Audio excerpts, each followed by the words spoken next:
എന്നും ഞങ്ങളിൽ തൂകണം നീ.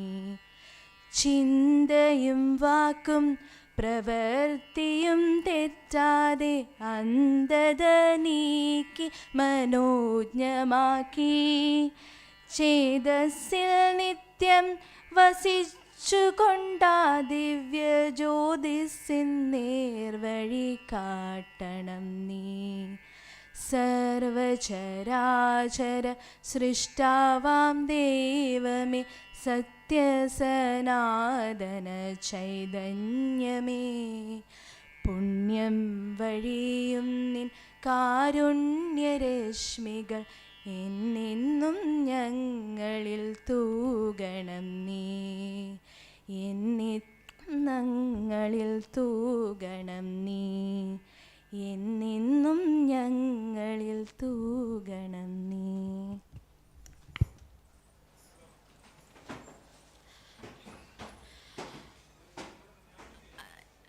I invite Father Dr. Jolie Andrews CMI, Principal of Christ College Irinalakuda, Father Joy Pinika Parampal CMI, Manager of Christ College Irinalakuda, Dr. Shindo KG, IQAC Coordinator, Christ College Irinalakuda, Professor Sheba Verghese, Vice Principal, Christ College Irinalakuda, Dr. VT Joy, Research Nodal Officer, Christ College Irinalakuda, and Dr. Lindo Alapat, Dean of Research Development and Teaching Learning Center, Christ College Irinalakuda, to the dais.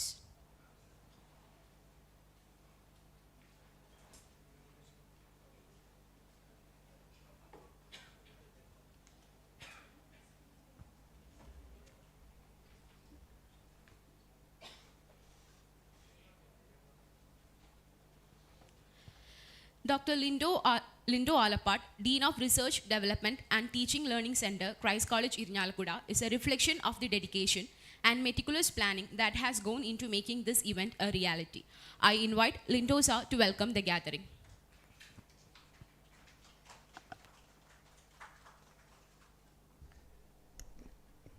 Respected dignitaries on the stage, dear faculty members of our college, and those who are coming from outside, a warm good morning to one and all, and a heartfelt welcome to 7 days faculty development program on research and publication ethics.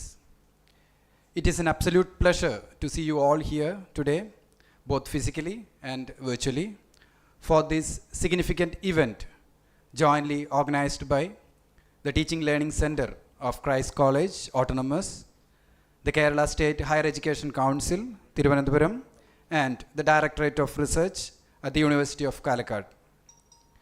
It is through this joint effort that we aim to foster a community committed to ethical research and publication practices. We are immensely pleased to have over 75 participants joining us today, both online and offline, representing 22 institutions across the state and spanning 16 diverse subject backgrounds, with a majority of being enthusiastic research scholars. Over the next 7 days, we have the privilege of learning from distinguished panel of resource persons who are expert in the field of research and publication ethics. Let me introduce them briefly before you start with the course. We have Dr. Alina Sebastian here today with us, who is an assistant professor at the National Institute of Advanced Studies, will enlighten us on scientific conduct and publication ethics. Dr. Alina holds a PhD in sociology from University of Hyderabad and has extensive experience in research projects and publications. We have Professor Sundar Sarukai, who will be joining us in these days. Founder of Barefoot Philosophers, will provide a unique perspective on philosophy of science and ethics, drawing on his extensive background in the philosophy of natural and social sciences. He has held several positions of Professor of Philosophy at the National Institute of Advanced Studies, Founder Director of the Manipal Center for Philosophy and Humanities, and most recently visiting faculty at the Center for Society and Policy, Indian Institute of Science, Bangalore. He is the founder of Barefoot Philosophers, as I've just mentioned, an initiative to take philosophy to children and to the public. He is the author of several books, including Translating the World, Science and Languages, philosophy of symmetry, Indian philosophy and philosophy of science, and so far. And Dr. N. Meenakshi Sundaram, who is an assistant professor of physics.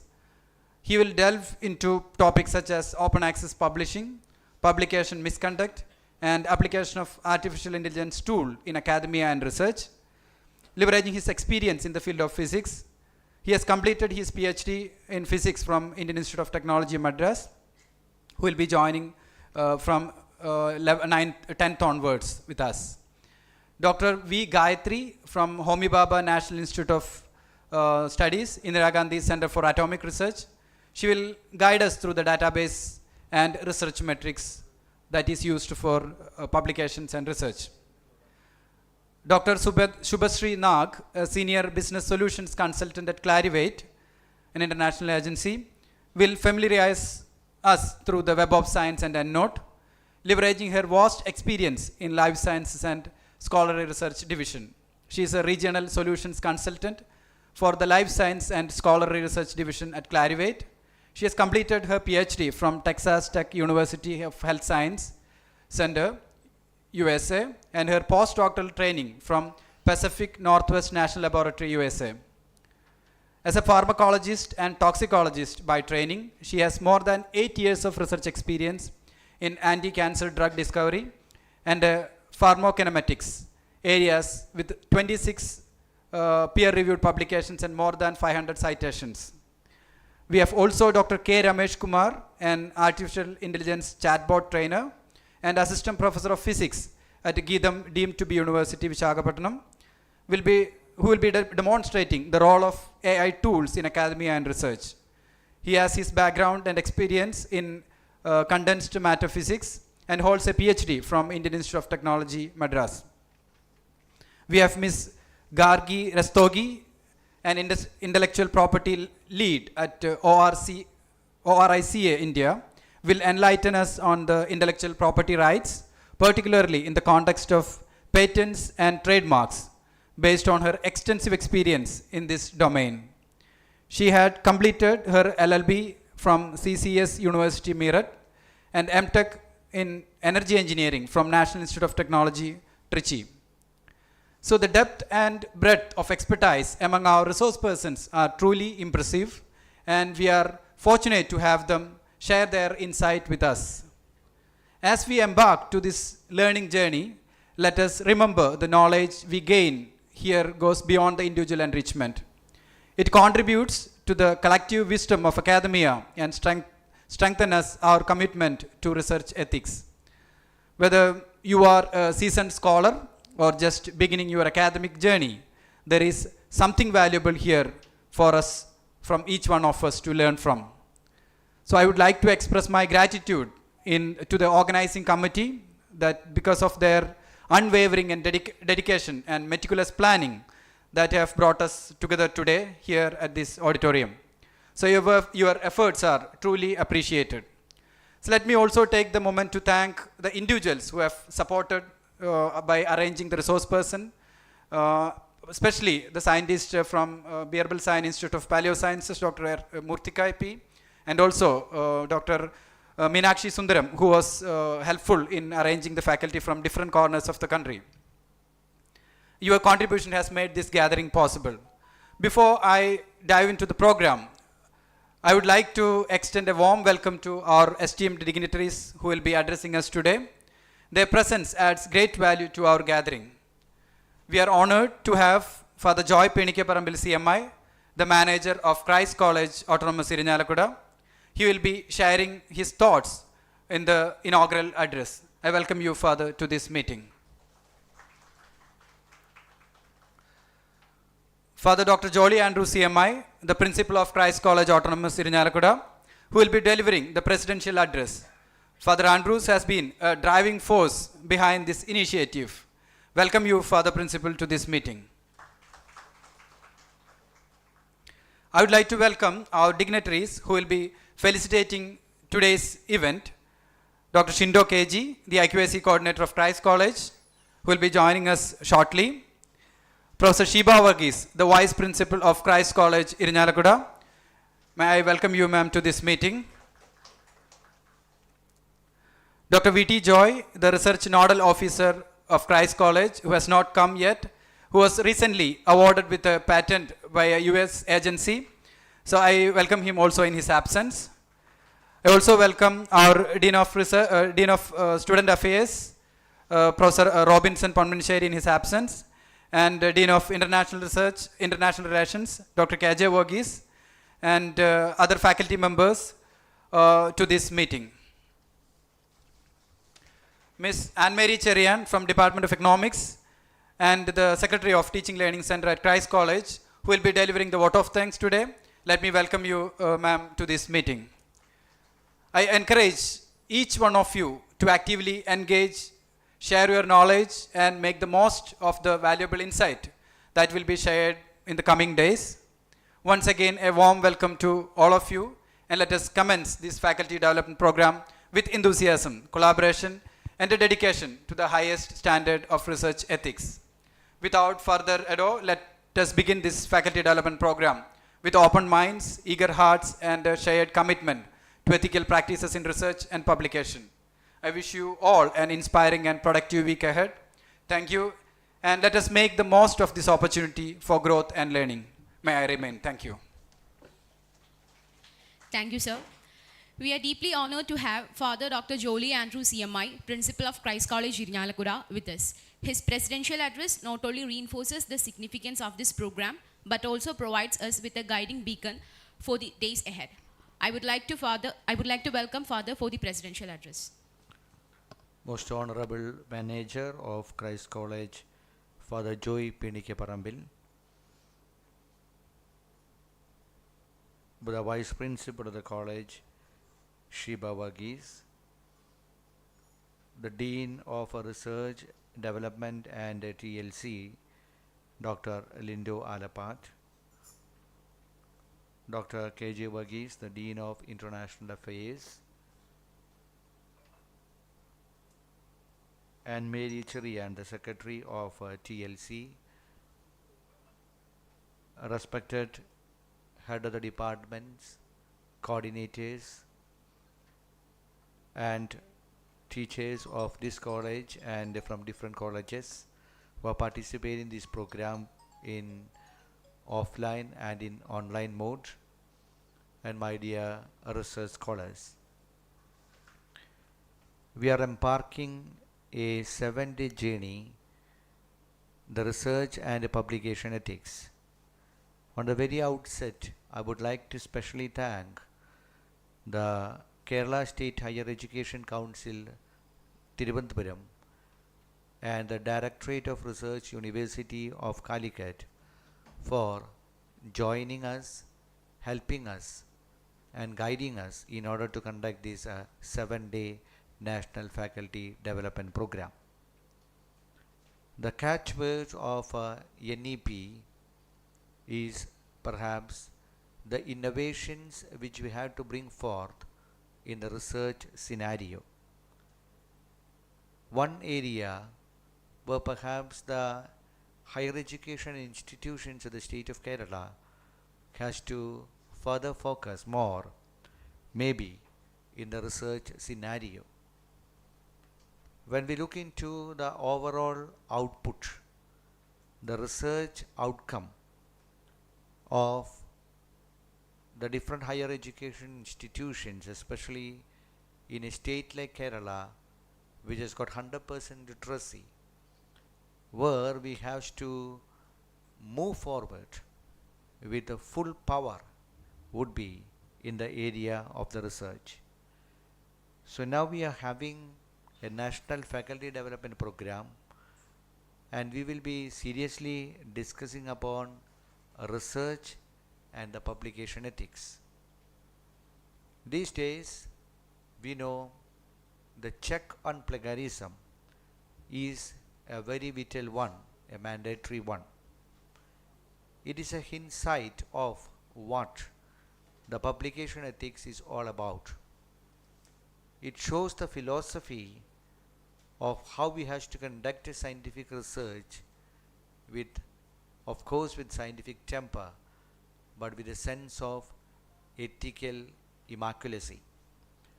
we have to when we has to move forward in the scenario of the research with a mutual respect and with an scientific temper, with as possible as we can go forward with the objectivity of the scientific scenario. We have to get ourselves trained in the different scenarios which are, I would say, blooming in the current national and international scenario. We cannot overlook the presence of AI algorithms, especially the chat GPT or the other forms of AIs which are there helping us in this matter. But there are certain ethical concerns which are also being raised about with the advent of this AI. So for example, if I want to make a speech, what I would be, or want to make an essay, what I would be doing, I would be giving some keywords and giving the matter to AI, and it is their responsibility, the responsibility of the computer, who has to formulate it in good manner. And there are tricks which we can do in by nobody in the world would be able to detect whether it is actually written by me or whether it has been actually written by an AI algorithm. Of course, I would say when the COVID came, we had a new normal, and when the AI came, there may be another normal. I would say there would be another new normal which would be coming forward soon by these forms of interesting deliberations and serious discussions. We cannot, I would say, cut away or I would say remove or alienate ourselves from these advents of these modern scenarios. We have to integrate them, but when we integrate them, of course, we have to look into the ethical concerns regarding it, how we can use it in the productive manner, how we can use all these innovations in the right spirit, and how we can use them in the manner which has to be used by a scientific community. I hope and I wish this 7-day national FTB program would be rightly addressing many of these concerns. I especially appreciate the Teaching Learning Center, Dr. Lindu Alapadu, who have taken all the pains in order to organize this program. My special appreciation to Anne-Marie Cherian, who is also the secretary of this Teaching Learning Center, so that when Christ College is now collaborating with the University of Calicut and Kerala State Higher Education Council to come forward with the research and publication ethics, this 7-day national FDP program. My best wishes to all of you. So dear researchers, one area which I want to stress to you, to the researchers, is the Christ College is now, I would say, after the NAC RE accreditation process, has made it as one of the priority which it has to focus upon is the area of the research. So of course, by the end of the day, we would be able to, as a kind of an outcome, which we will be always speaking these days, we speak about specific outcomes of whatever we do. We may be able to say what would be the ethical practices which we can adopt in the present scenario, in the advent of I would say, the coming of these AI algorithms. Another objective would be the specific points which the research community should be helped with in order to help them in order to have good research or serious research, I would say. So this may be one or two specific objectives as a net effort of what we are doing in this 7-day national FTP, and which would be, I would say, helpful for us to launch ourselves as and when the state of Kerala, most probably in the next academic year, when we will be moving forward with the 4-year degree program in line with the NAP. So have a wonderful time. My sincere appreciation and congratulations to all of you, and let us grow together, let us think together, and let us do research together. Have a wonderful time. Thank you so much. Thank you, Father. We are also deeply honored to have Father Joy Pinikya Parambil, CMI Manager, Christ College of Irnyalakuda. I warmly welcome Father for the inaugural address. Good morning to all. respected college principal, Reverend Dr. Jolie Andrews, Vice Principal Professor Sheba Varis, Dean of Research Department and Director of Teacher Learning Center, Dr. Lindo Alapat, IQC Coordinator, Dr. Shindo KG, Research Nodal Officer, Dr. V.T. Joy, Dean of International Affairs, Dr. K.J. Varghese, Dean of Students Affairs, Dr. N. Anil Kumar, Teacher Learning Center Secretary, Assistant Professor Anne-Mary Cherian, teachers, participants, and my dear friends. It is something great. I think it is the third one. The FTVT program, Christ College is organizing the third one, I think. I think this is an opportunity to congratulate Dr. Lindo Alpat and team for conducting this type of 7-day FTP program. Give a big applause. Today, education is a very important thing. It's a changing world. New education policy. So, from primary level to higher education level, education is transforming. So, it will take, I think, in 2032, there will be a framework for that. So, in that, researchers and publications are very important. And the age of 22, I think, most of the candidates are above 22 and 35. It's a crucial period regarding research and publications. I think this 7-day will help you to orient you, to direct you how to prepare the research papers and publications. This 7-day will be a fruitful thing for you. I wish you all the best wishes, fruitful time at Christ College, Irnyalakuda. With all of your permission, I inaugurate the 7-day FTP program, Christ College, Irnyalakuda. Thank you very much. Thank you, Father. We extend our heartfelt gratitude to the esteemed dignitaries who have taken time from their busy schedules to be here with us today. Your presence is a source of immense encouragement. Next, I would like to invite Professor Sheba Varghese, Vice Principal of Christ College, Irnyalakuda, for the felicitation.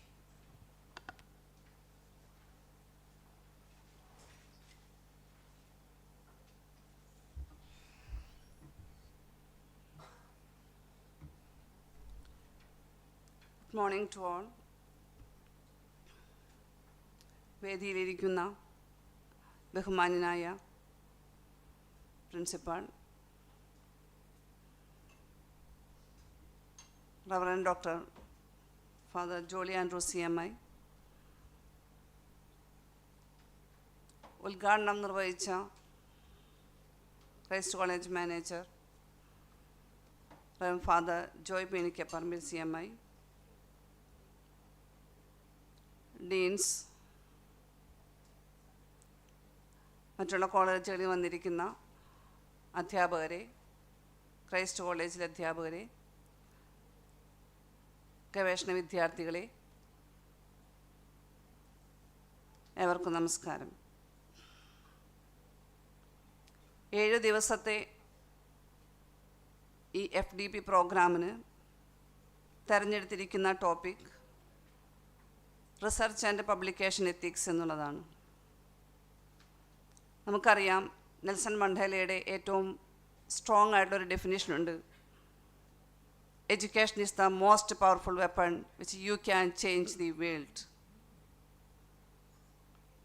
മനുഷ്യനുണ്ടായ കാലം മുതൽ വിദ്യാഭ്യാസത്തിൻ്റെ മഹത്വം, മനുഷ്യനെ മനുഷ്യനാക്കുന്ന പ്രക്രിയയാണ് വിദ്യാഭ്യാസം എന്നുള്ളത് നമുക്കെല്ലാവർക്കും അറിയാവുന്ന വസ്തുതയാണ്. ഒരു മനുഷ്യനെ എത്രത്തോളം അവൻ്റെ ആഴങ്ങളിൽ നിന്ന് അറിവ് നേടുന്നുവോ ആ അറിവിനെ അറിഞ്ഞുകൊണ്ട് എന്നാണോ നമ്മൾ സമൂഹത്തിന് നമ്മൾ സമ്മാനിക്കുന്നത്, അന്നാണ് വിദ്യാഭ്യാസത്തിൻ്റെ ആ പൂർണ്ണത നമുക്ക് കൈവരിക്കാൻ സാധിക്കുക.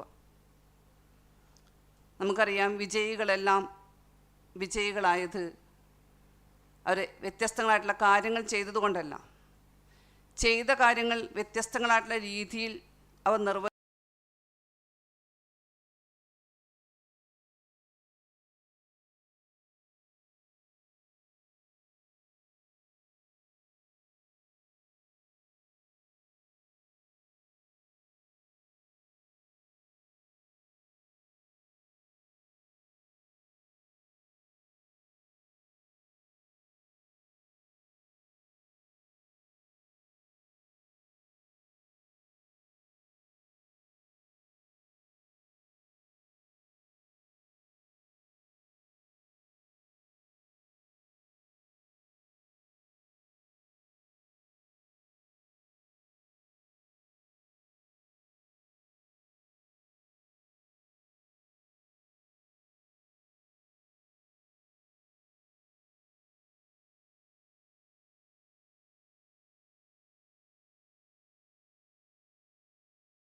extend my sincere gratitude to the faculty members of Christ College, other colleges, dedicated research scholars, and all participants for your valuable presence and support. Thank you, one and all. Thank you, ma'am. We embark on this week-long journey with anticipation and enthusiasm, and I hope that the knowledge and insights gained will pave a way for brighter and more ethical, conscious academic future. With this, we came to the end of our official inaugural session of the 7 Days National Faculty Development Program on Research and Publication Ethics. Our first session is on the scientific conduct, which will be taken by Dr. Alina Sebastian, Assistant Professor, NIAS, Bangalore. Now we can disperse for the break. Tea and snacks are arranged outside, and I request everyone to be on your seats on time.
Sciences, National Institute of Advanced Studies, Bangalore. She completed her PhD from the University of Hyderabad in sociology, and she has the postdoctoral experience in the project entitled Reducing Health Inequalities Among Sexual Minorities in India, Generating the Evidence for Action. She also completed a project on the influence of minority and COVID-19 stresses on HIV risk and access to services among MSM and transgender women in Chennai, which was funded by International AIDS Vaccine Initiative, which led her to achieve the IAVI ICMR Young Investigator Award in 2021. Her research focuses on the highly relevant social concerns, and she has around 6 notable publications in the same. She has also presented her research works in international and national conferences and symposiums. She has also been invited for the panel presentation at the international conference held at University of Exeter, United Kingdom. She is very active in sharing her knowledge by conducting training programs. We are deeply honored to have you, ma'am. I warmly welcome Dr. Alina Sebastian to take over the session.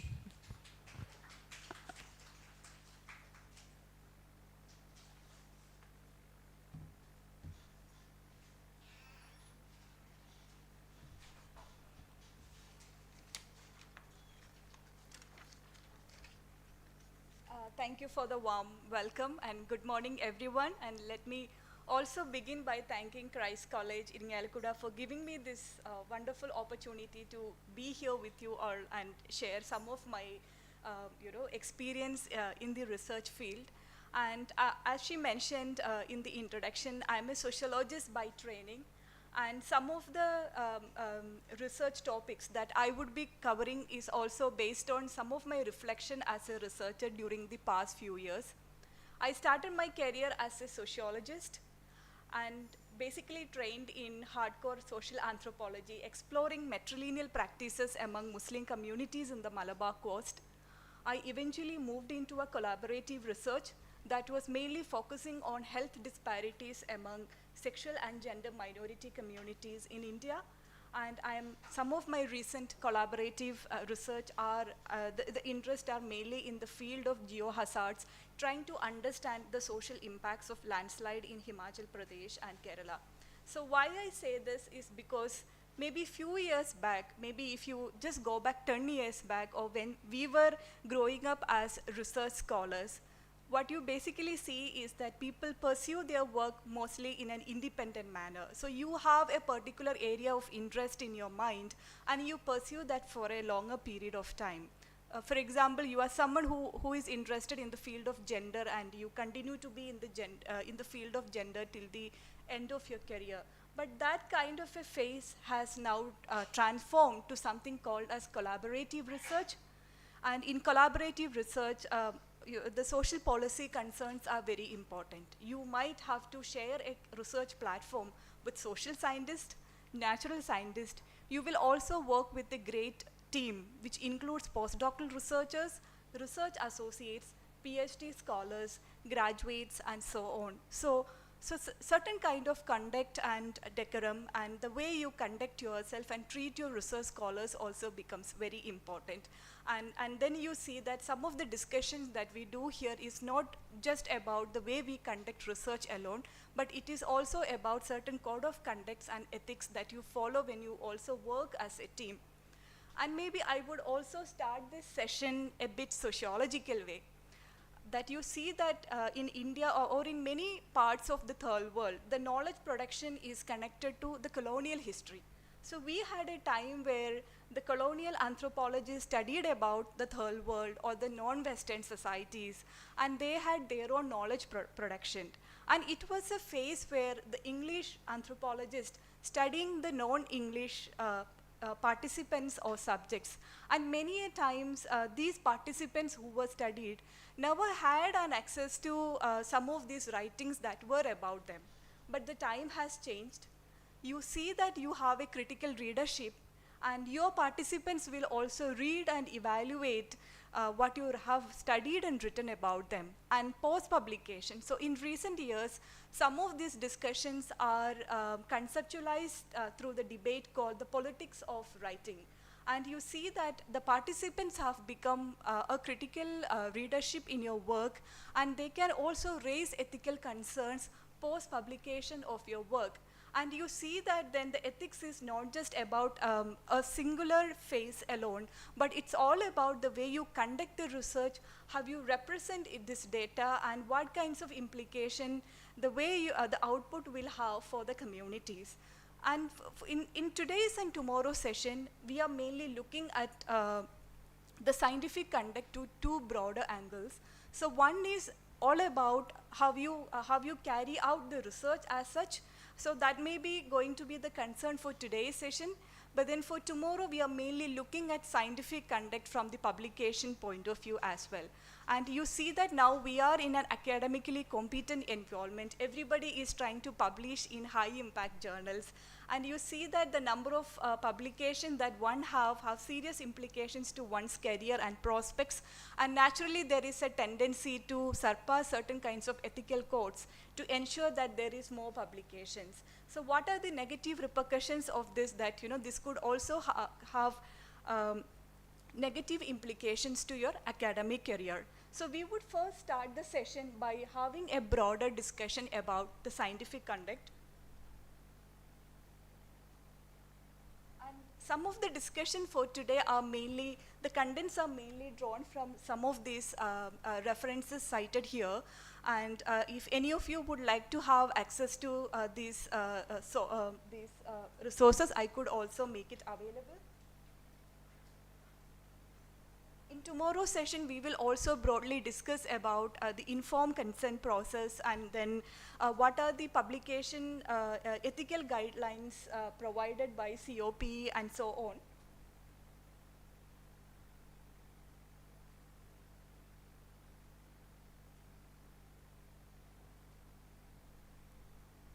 Yeah, so coming back to the first session on scientific conduct and how do we understand what is scientific conduct and what are the broader concerns that one should have in mind when we talk about scientific conduct. So in this context, we will broadly discuss what is intellectual honesty and research integrity. And it basically means that as a researcher, you have to be honest at every phase of your research.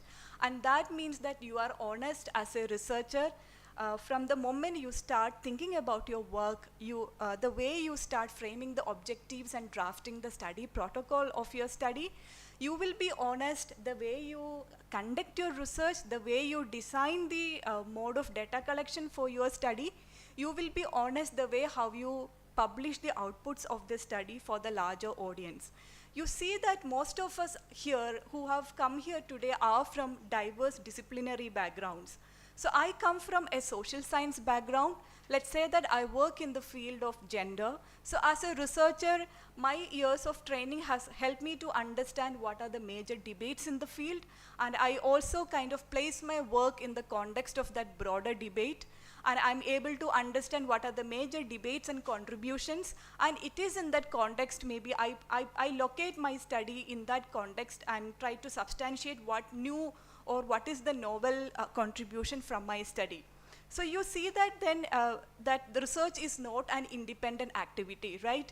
So there is a way that how you locate yourself in a larger group. And then it means that you need to follow certain kind of ethical standards. So you cannot conduct a research without being honest and without practicing intellectual honesty and research integrity.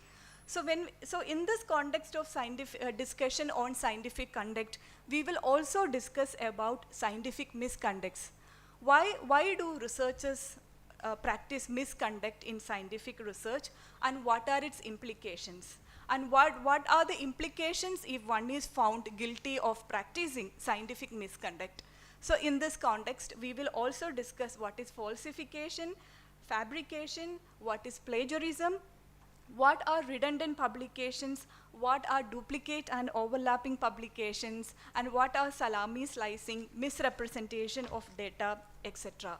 Now, before we delve into some of these dimensions, it's also important that, so before talking about the ethical aspects of research, it is important that you understand what is research itself.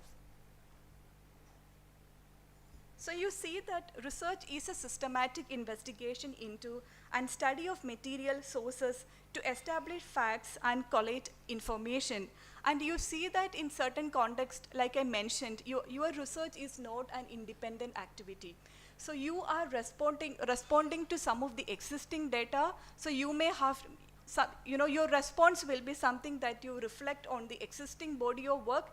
Maybe you have something novel to propose at this moment, or you are critical of certain kind of, you are critical about the existing data and you want to offer something new. So it is in this context you see that this is an investigative journey and you are actually taking an action, or research is an instance of searching carefully for a specified thing or person. It is a search or investigation undertaken to discover facts and reach new conclusions by the critical study of a subject or by the course of scientific inquiry. Now you see that this research journey is articulated and guided by ethical codes. And in recent years, there are a number of cases where people are reporting misconduct, scientific misconduct by researchers. And this becomes very key, especially when you are working in an environment of collaborative research, multidisciplinary research, and teamwork. Let's say that you are part of a large consortium. A consortium means where a group of researchers coming together to carry out a particular study for a period of, let's say, 4 years or 5 years. So in the research group, you will have social scientists working along, you will have natural scientists, and a large group of research scholars and staff working alone. So it becomes important that how you actually articulate and own the data, and it's important that you also have a consensus within the team and larger discussions about who will manage the data and who will have access to some of these data, and later when the data is published, and who can further utilize some of these data. Can a person or a single researcher from the larger consortium or the larger team can have an individual access to some of these data to pursue some of their research further. So there are serious kinds of ethical considerations, and then one of the important questions that come into picture is, why is it that we talk about the ethical considerations in research? That means that, so in social science and in natural sciences, there are research that involve the study of human participants and research that involve the study of animals as well. And then many a times when you are actually submitting your articles to a journal platform, so once you upload your manuscripts and other supporting documents, the journal would ask you one question: is the study involve human participants? And when you say yes, and in most cases, most of the social science studies that includes empirical research will have the inclusion of human participants. And when you say yes, the journal would also ask you whether adequate informed consent has been taken from the participant, and in most cases the journal might not ask you to upload this informed consent or the IRB protocol. But there are moments when but one should be always prepared that at any phase in your this publication process, the editor can always ask you to submit some of these ethical documents. And then in scientific research, especially for those who are involved in natural sciences, so if you look at the larger format of the scientific papers, especially in the methods and materials section of the article, you see that people actually write that this paper has received ethical approval from the IRB of so and so institution, and within this within the bracket they also mention what is the IRB protocol number. So there are these kinds of considerations that becomes very important. And why is it that we talk about the welfare of or the protection of human participants and welfare of animal subjects? So that means that there is an underlying ethical principle that your research will not harm anyone, and your research will be conducted in an ethical manner which ensure anonymity to your participants, and that becomes necessary for you to ensure that at any phase of your study the identity of the participant will not be disclosed. So it also means that, so some of these guidelines that we discussed today, this is something applicable to you when you conduct your research, but same time it becomes important that you know the training doesn't stop at this level. So today you receive, and we become we become part of this common platform where we discuss ethical codes, but tomorrow you will have to trickle down some of these informations to your research team. So when you also work in a larger group, it becomes important that it is not just that you will take the consent from your participants alone, but you also have a mandate or responsibility to train your research staff, including your research interviewers and research associates, and take an undertaking from them that the anonymity and confidentiality of your participants will be protected, and there will not be any kind of sharing of data. So various codes of conduct and policies exist to guide ethical behavior, and researchers should refer to those which are most appropriate to their discipline. So this is an important point. So we will have a general set of ethical principles that are important for conducting research, but the serious manner in which each discipline would look at it would vary. So then you see that you will have an IRB chair. So I had, like I mentioned, I also conduct multidisciplinary research. So when I have a research which is much more like a social anthropological research, so the IRB, the composition of the IRB is different from the way how I conduct a health research. For example, in the health research, especially when I work in the field of HIV and mental health, and when it involves at-risk and key populations, and when it involves sexual gender minority communities like transgender women and gay men, and then and some of these funding opportunities come from agencies like Indian Council of Medical Research, then you see that there are different kinds of guidelines for the constitution of Institutional Review Board or IRB. Then you see that the concerns of the IRB are not same, and the IRB cannot be conceptualized as a homogeneous one alone. And it's also important that the IRB constitute people who are actually, who hold certain kind of knowledge about that particular field also, and especially in the context of health research where key communities are involved. And IRB in health research also make sure that there is community participation.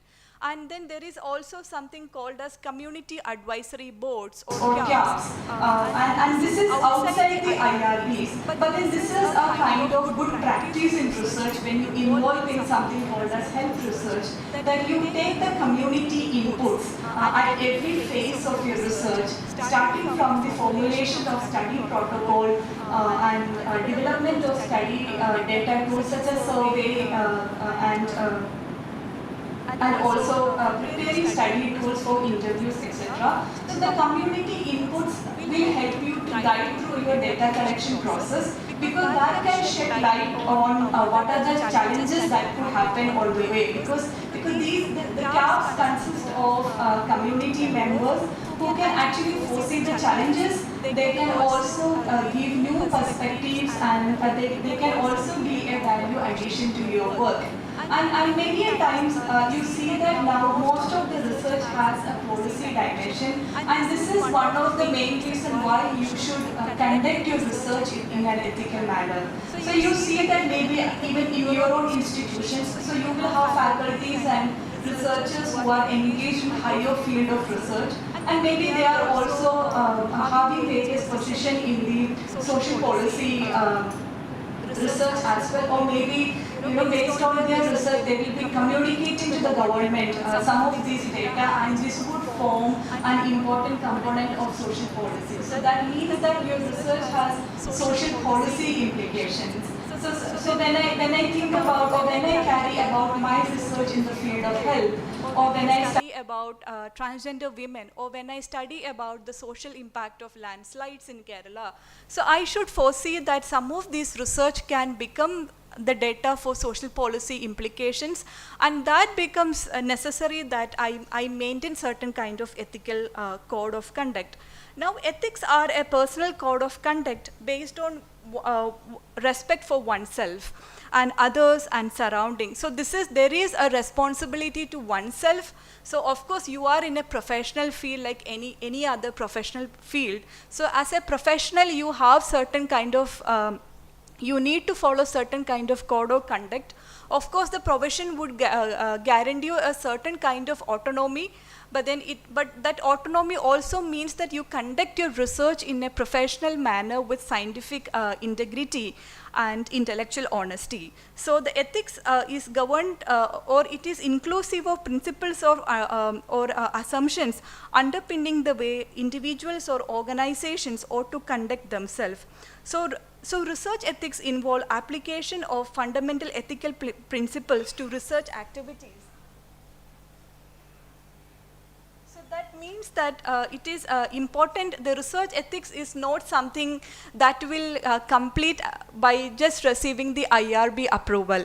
So you see that when you plan a study or when you receive funding for a study, or if you are a PhD scholar, so the first year of your PhD is mainly more about being enrolled and for research ethics courses and gaining more insights on the guidelines behind scientific conduct, etc. So after this 1 year of UGC coursework, all of you will proceed towards writing your research proposal, and then the study would be approved, will be presented and approved by the ethical committees or the IRBs. But does research or the discussions about research ethics complete or will wind up at that phase? No, because research ethics means that it is actually a journey, and it is very important at every phase of your research. So research ethics is important the moment you start designing your study, when you are also implementing the research. And that means that you will design the survey, or you design the study with certain kind of ethical conduct. That means that there is no instance of plagiarism, and you have understood what is going to be the outcome and objectives of this study, and you also have certain understanding that what are going to be the implications and outcome of this study. So one has to ask to oneself whether my research design is aptly considering these outcomes and objectives of the study. So you cannot simply adopt a design that cannot serve the purpose of meeting the objectives and the outcome of your study. The way you implement the research also becomes very important. So research implementation is all about the data collection itself. Maybe it could be a lab work, or sometimes this could involve an ethnographic study or a field work. And that means that in the implementation of your research, you need to become very respectful to the society and to others, and the way how you make use of resources. And that means that there will be more discussions and concerns and discussions within your team about what we consider as data, and how we will manage this data, and who will have access to some of this data. And the ethics should also should concern. Yeah. So the research should also the research ethics should also is about the research outputs, because the ethical guidelines do not stop at the phase of data collection alone, but then the publication of your work, the way you represent and disseminate the study findings to a larger audience, also becomes an integral part of your research.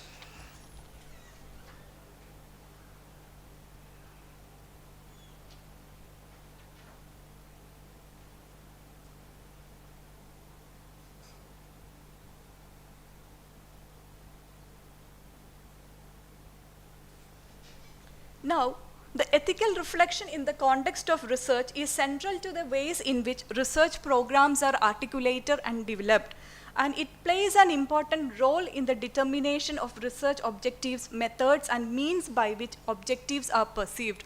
So I hope that by now you understand why is it important that we talk about the research ethics, and the role of research ethics, or the moral rules behind adherence to research ethics do not finish or do not end at the phase of drafting the research protocol or procuring the IRB, but it goes through every phase, and it is also important even at the publication phase. So now it becomes important that every researcher who is part of the research process should be trained in the skills, and they should also develop an ethical reflection that would also help them to move forward in this journey.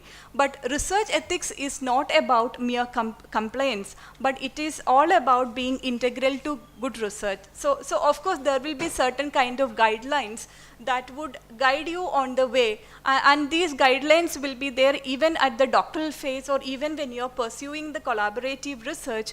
But what you need to understand is ethical code of conduct is not merely a compliance. So this should become part of your personality as a good researcher. So if young scholars have to develop the skills of ethical reflection, so they need to be introduced to the key aspects of or debates within this scientific context. So in that context, it's become important that you understand the history and the debates that has formulated some of these current discussions on ethics. You need to understand some of the philosophical dimensions of practicing good research. One has to understand about the sociology of ethics, because it is only through such an exposure that one understands what are the core values and values of their discipline and the values of the institutions in which they work. And you see that then the scientific research and the scientific conduct becomes very important in their journey in this idealist quest for truth, particularly knowledge about the natural world. And then you see that every scientist is engaged in this field of research. You see that most of them have their own novel ideas to propose, and some of these ideas are also developed in the context of the existing body of literature, and they practice certain kind of ethical code of conduct at every phase of their research, at this research design, at the implementation phase. And if the study is successfully communicated or completed, and they then try to communicate this research to a larger audience, and then you see that this particular study becomes part of the larger domain itself. So in social science, many a times you hear that there is certain kind of politics involved in the way how knowledge production take place. So remember that I started this discussions by going back to the colonial history. So in social science, so we had different kind of phases: colonial, post-colonial, and decolonial phase. So in the colonial phase, people assume that, or one of the major debate is that most of the studies that was concerning the third world or the non-Western societies have come or emerged through the colonial epistemology. And then you have a phase post-independence where, which is largely conceptualized as the post-colonial phase, where the researchers are very critical about some of the colonial conceptualizations of the research, and they feel that the world has been, or the non-Western world has been studied through the lens of the colonial world, and maybe and it doesn't actually represent the reality of the third world. And maybe the Indian society was also studied in that manner, that Indian society is very traditional, and if they have to become modern, they have to go through the same phase of a modern, of a Western society. And maybe the joint households or the village economy is the major characteristics of the Indian society. Then you see that in the post-colonial phase, you have a body of researchers emerging who are critiquing some of these colonial writings, and they were articulating the everyday of their nations or societies through a post-colonial perspective.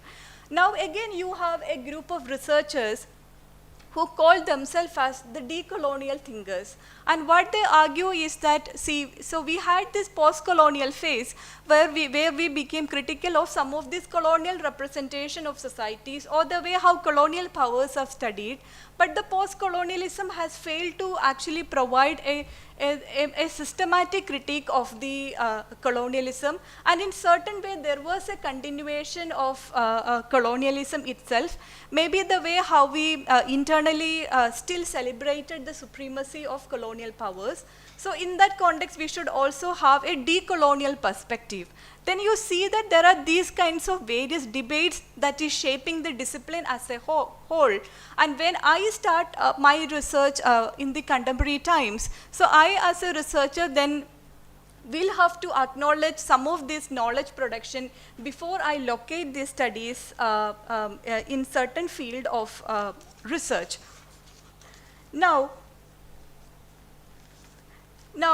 why is it that then we talk about being honest in research? So it's important that the researchers become honest when they propose to do research. So many times we see that, that especially in research institutions, it becomes mandatory by the IRB that you cannot have something copied, a research interest emerging as copied or plagiarized from your colleagues. So that means that there has to be certain kind of honest when you propose to do research, and you should be honest in the way you acquire your ideas and in the way you undertake their research and interact with others, and in particular in manner in which they report the outcome of research.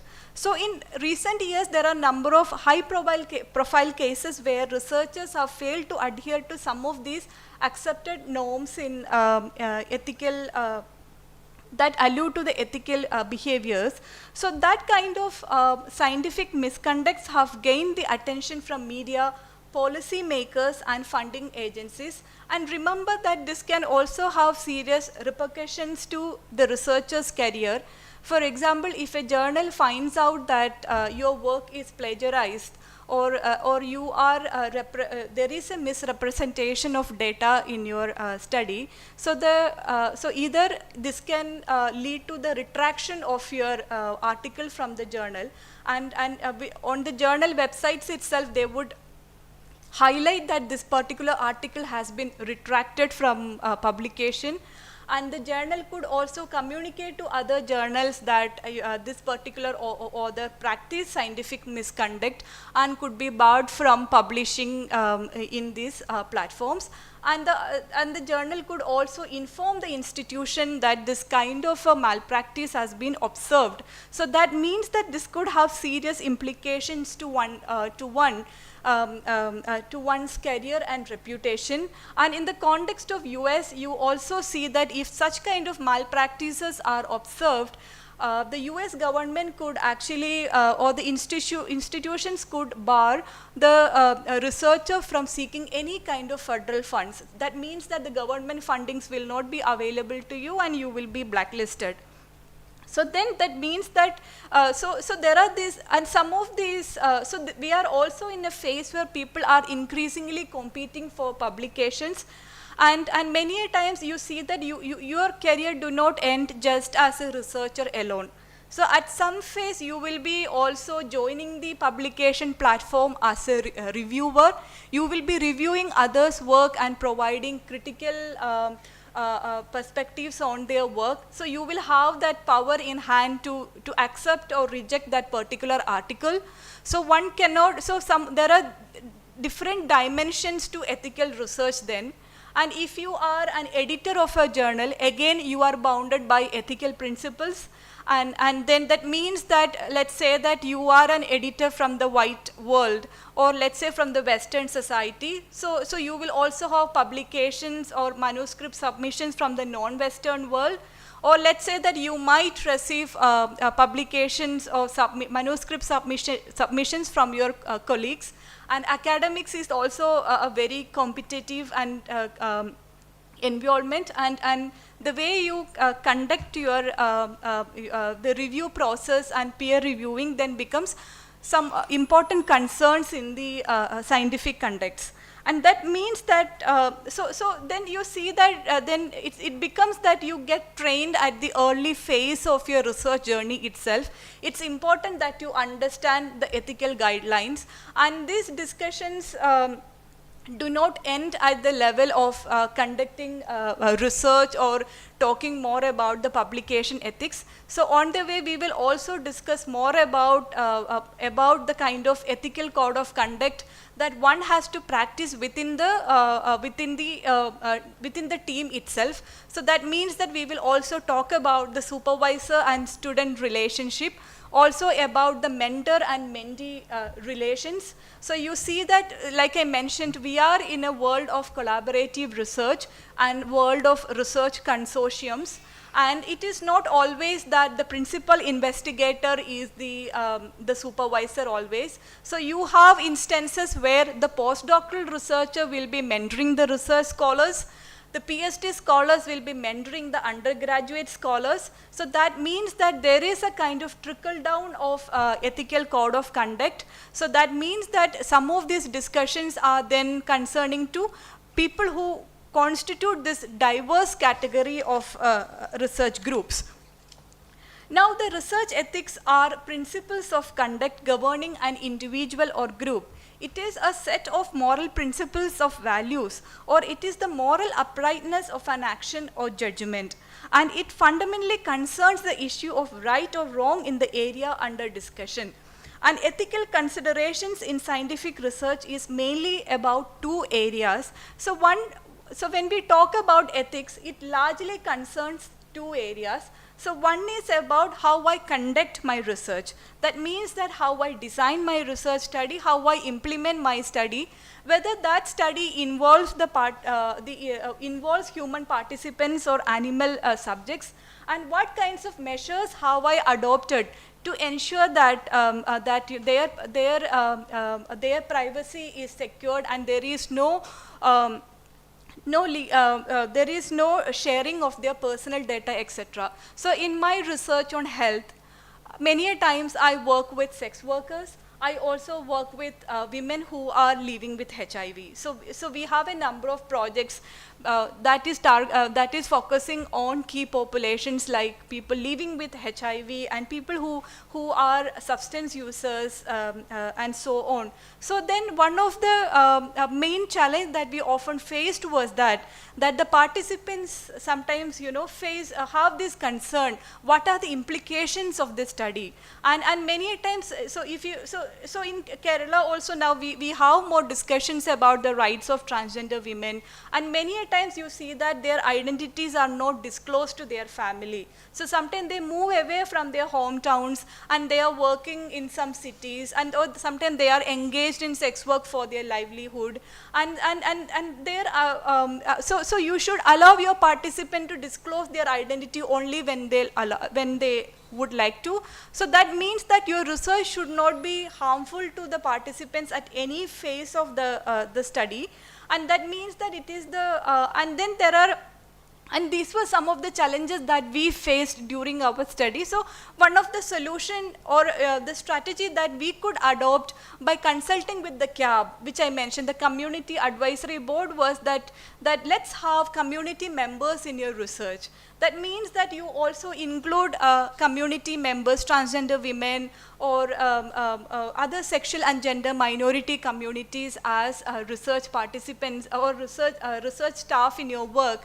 That means that you are also putting some effort in training or enhancing the capacity of you are also investing in capacity building of this team, and in return they are also giving you new perspectives, more community feedback. So that means that this is something that people often talked about, that you need to actually understand and negotiate the power relation between the study participants and the interviewers. So there was a time where when we talked about subjects, so the word subject itself is in a hierarchical position.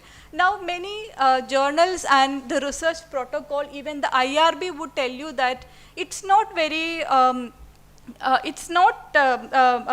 instead of using subject, maybe you could use research participants.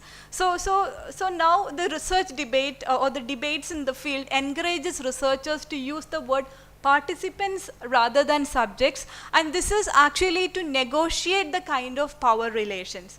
So this kind of a debate, and also it means that how you respect and recognize your participants becomes very important. So one aspect of the ethics is more about this code of conduct, how you conduct your research, how you treat your participants, etc.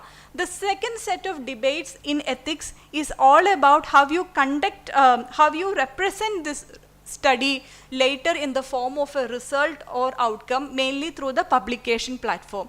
So for today's discussion, we are mainly looking at the first part, the very conduct of research alone.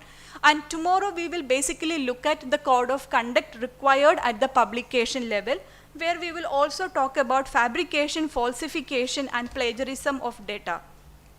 And like I mentioned, so like I mentioned, that we are all professionals, and then so just like doctors or engineers, researchers are also professionals, and it's important that you have a scientific integrity, and like any other professional, scientists are also expected to behave with intellectual honesty and excellence in thinking and doing, and that means that you also have a certain responsibility to behave in a professional way. So being professional also means that you do not have any kind of judgmental behaviors or biases to your own team members or to your subjects. And that means that being professional also means that you will definitely have certain kind of autonomy in your field, but that is not at the risk of harming the research members or the research team or participants. And being professional also means that you have the responsibility to train people who will work along with you, and then you also have a larger social responsibility.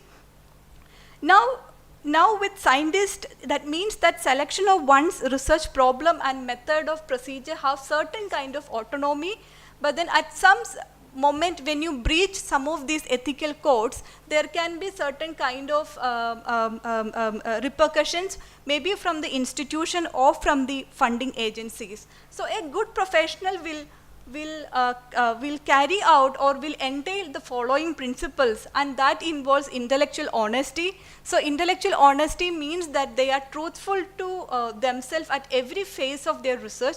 They are honest about everything that involves that particular study, whether that is conduction of research or reporting of that data, and they will inculcate and grow this excellence in thinking and doing, and they will have a collegiality and openness, and they will be also ready for mentorship, and also will put effort in training their research team, and they will be also conduct the research in a socially responsible way, and they also will have a self-regulated behavior, which means that you need to see yourself as a professional. So even when you work in a research institution or in a college, so it's not that only the faculties are, only if you have a professional job as such you will act professional, but even at the research or at the PhD level, it's important that you treat yourself as professional, and you need to conduct research in a very professional manner. Now, why should we care about this ethics or research or the scientific conduct in research?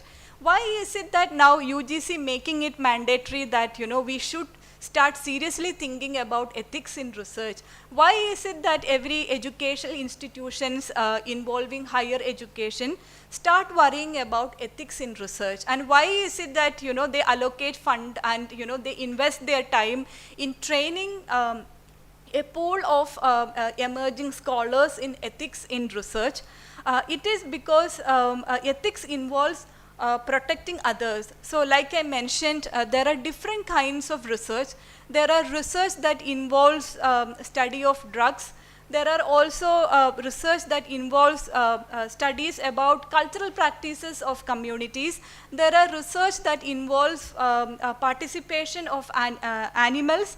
So that means that at every phase of your research, you will have minimum harm, and the study will be beneficial to the community, or it will have a larger knowledge production. So some of these things we will discuss further when we talk about the informed consent. So what is this informed consent, and what are the contents that has to be mandatorily incorporated in the informed consent sheet. So I will also share a template that you could also look at. And then it is important to talk about ethics, because it is assuring trust to your research participants. So in social sciences, we talk about something called as contamination of field site. So what is contamination of field site mean? So I go to my field and I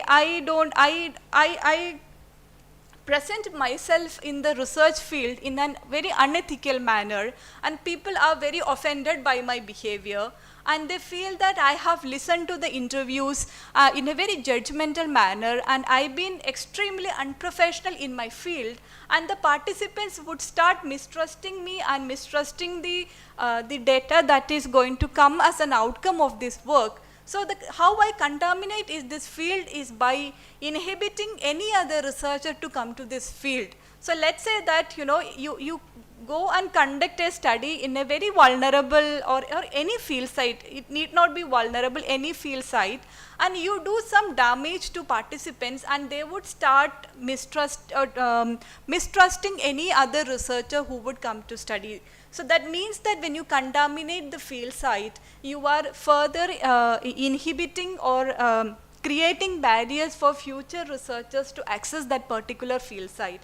And this is very true, and then it becomes important that we talk about ethics in the context of assuring trust. And once people start, then you see that in anthropological research, many a times anthropologists put lot of effort in building the rapport in the field. So they want to, they spend some time in the field, start interacting with people, identify some of the gatekeepers, the key personals in that particular community or area, so that they can start becoming people start trusting them and trusting their work. So only after they trust you, they start opening up and start sharing the data. And even in the health research, many a times you see that people are worried about the presence of an outsider, especially when that researcher is an outsider in terms of their health status, in terms of their gender or sexuality status. Then you see that sometimes you need to step into their life world or social world, accompanied by someone from their community. So there are these kinds of concerns that then that define ethics in research, and ethics also ensure research integrity to participants. And then and when we talk about ethics, let's say that I have conducted a research by having after procuring the IRB approval, but it doesn't mean that I wouldn't encounter any unanticipated or situations in my field. So there can be more challenges in my field. So every challenge is a lesson, and every challenge then become a new form of knowledge to IRB, the institutional review boards, so that this also provide IRB with an opportunity to start rethinking about some of their decisions, and maybe they could make some extra measures to ensure that so in this context of the new challenge, what kind of amendment to the IRB can be considered, what kinds of additional measures can be taken to ensure that that people are protected. And then and also you as a researcher will be also conducting your research in an institutional space. It could be a college like Christ, or it could be a research institution, or you might be part of a government body. So then it's important that you become accountable for your action. So then and you need to also stick to the professional demands of your institution. So you see that when you enroll yourself as a UGC research scholar, so there are certain kinds of mandates that the UGC would expect, that your work before submission will undergo certain kind of plagiarism check, and there is a certain kind of percentage that is allowed, and then you give a submission that your work has been submitted by adhering to all these considerations. then you see that all these, there are different kinds of aspects that are concerning the ethical behavior. So this first session is mainly to give you a larger glimpse or a larger understanding about scientific conduct. So I hope you are understanding at this phase that the discussion on research ethics do not stop at the level of research scholars. So it is important for research scholars at the PhD level, at the master's level. It is important because at the master's level also there are research projects that one conducts, that many a times there are requirements where you will conduct a small study and submit that project report. So some of this exposure to research ethics becomes very important. And even the very submission of your assignment also becomes important, that especially you see, if you browse these foreign universities, you see, if you look at their bachelor's and master's course outline and guidelines, you will see that many a times the instructors would write that your submissions for the term paper would be, will undergo plagiarism check. So you see that kind of training. So once you So it means that when I am empowered about the ethical guidelines, so I start trickling down that to my graduate scholars and master students. I kind of train them to write or develop their materials or anything that they write in a very fairly manner. Now, which are the core areas that we need to consider in responsible conduct of research? So we discussed broadly about what is intellectual honesty, and then what is scientific conduct, and at what phase scientific conduct become important. And we saw that at every phase of the research, starting from the way you design your study to representing your study, so the scientific conduct is important. But there are again certain core areas that are important. So it means that the way you acquire your data, how you manage your data, share, and how you define the ownership of your data is very important. So we will also go more into detail of some of these debates.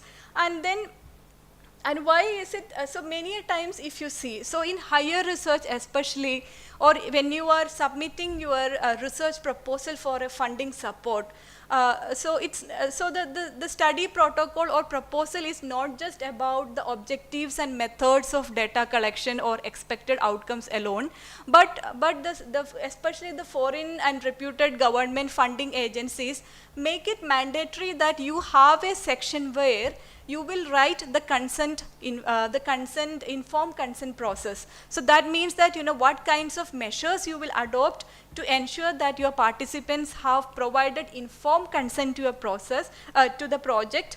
And also there is a small section that talks about data management. So in our research we write that the data will be stored in a closed chamber. Who will have then access to some of this data, and some data will have, or will I start recording the data with the original names of my participants, or am I going to give them some anonymous or unique identifiers, UIDs? So maybe I do not want any chance of revealing the identity of my participants. So if I am conducting a focus group discussion, maybe I would start coding their identities, like, so that their anonymity is ensured. And it is also then important. So we will go to some of these aspects one by one. So what are data? So I mentioned that when we talk about the scientific conduct, the way you handle data is very important, and especially if you join a larger consortium as a principal investigator.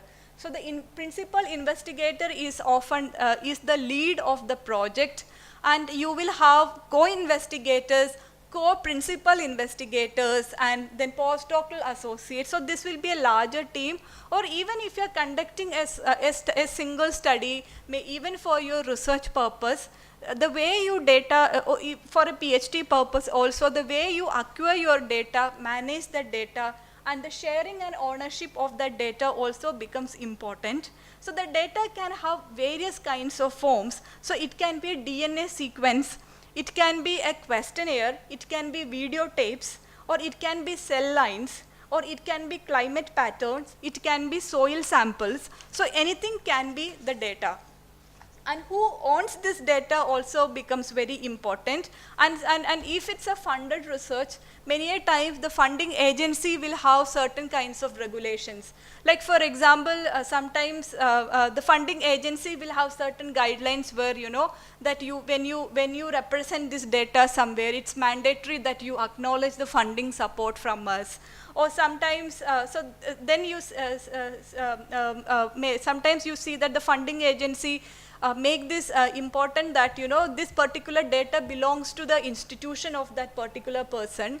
And then they would make sure that, let's say that I have a project coming from ICMR, and then let's say the ICMR makes it mandatory that, that my project should also have a co-PI, co-principal investigator, from the same institution. So in any chance, if I move away from this institution, then someone else could take over that particular project. And then there are other possibilities where sometimes, you know, the data could, the institution allow the data to move along with the researcher when they change that particular institution. So now all this clarity about how you will acquire this data, manage this data, should be clearly written in the study protocol itself. So the study protocol is actually an extended version of your proposal that you will be submitting to the IRB for the ethical approval, and then that should clearly tell that, you know, that your data will be private, it will be secured, it will be accurately recorded and trustworthy. So that means that the study protocol should have a detailed discussion about, you know, what can constitute as my data. So there will be a section where I write data and sample size, methods of data collection. So my study involves this many interviews, or let's say my study would involve experimentation on this many animals, and what method of recording. So how I'm going to record this data? Is it in the form of a survey questionnaire? Is it using audio tapes? And how am I going to further code this data? So in statistics, many a times you will code the data, or even in the qualitative data also you will assign certain kind of code, and this is basically, and the way you code should also ensure that there is confidentiality to participants' identity. And how am I going to store this data? Who will have access to this data? So this becomes, that means that, like I mentioned before, so so if you're working as a larger team, so many a times you see that, you know, you will enroll for a PhD program as part of a larger project. So let's say your supervisor has received a larger funding, and that particular project is supporting 3 doctoral scholars. So that means that as a doctoral scholar of that project, you will then have access to many of the documents concerning that project. So it's the duty of the principal investigator to ensure and inform the IRB that who will have access to these data.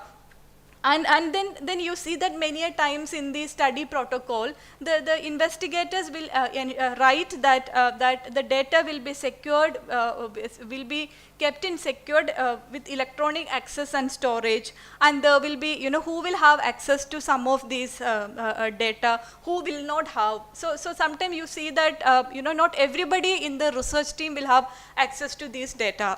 So the access will be mainly by the investigators and the researchers. So people who are at the field level, people who are going to the field and collecting data may not have further access to some of this data, but then those who are handling the analysis will only then have. So but this could change. It again depends upon, you know, who constitute that team, how many people are there, and what is the larger strength of this project, etc. And then there has to be also clarity about methods of copying and backing up and cross-checking this data. So there are times where when I do my research on health, IRB would ask me to write specifically how long I will store this data. Because there is something called as data retention also that we talk about. So there are certain cases where researchers will retain this data for future purpose, like later when I have another study, maybe I want to have a comparison and etc.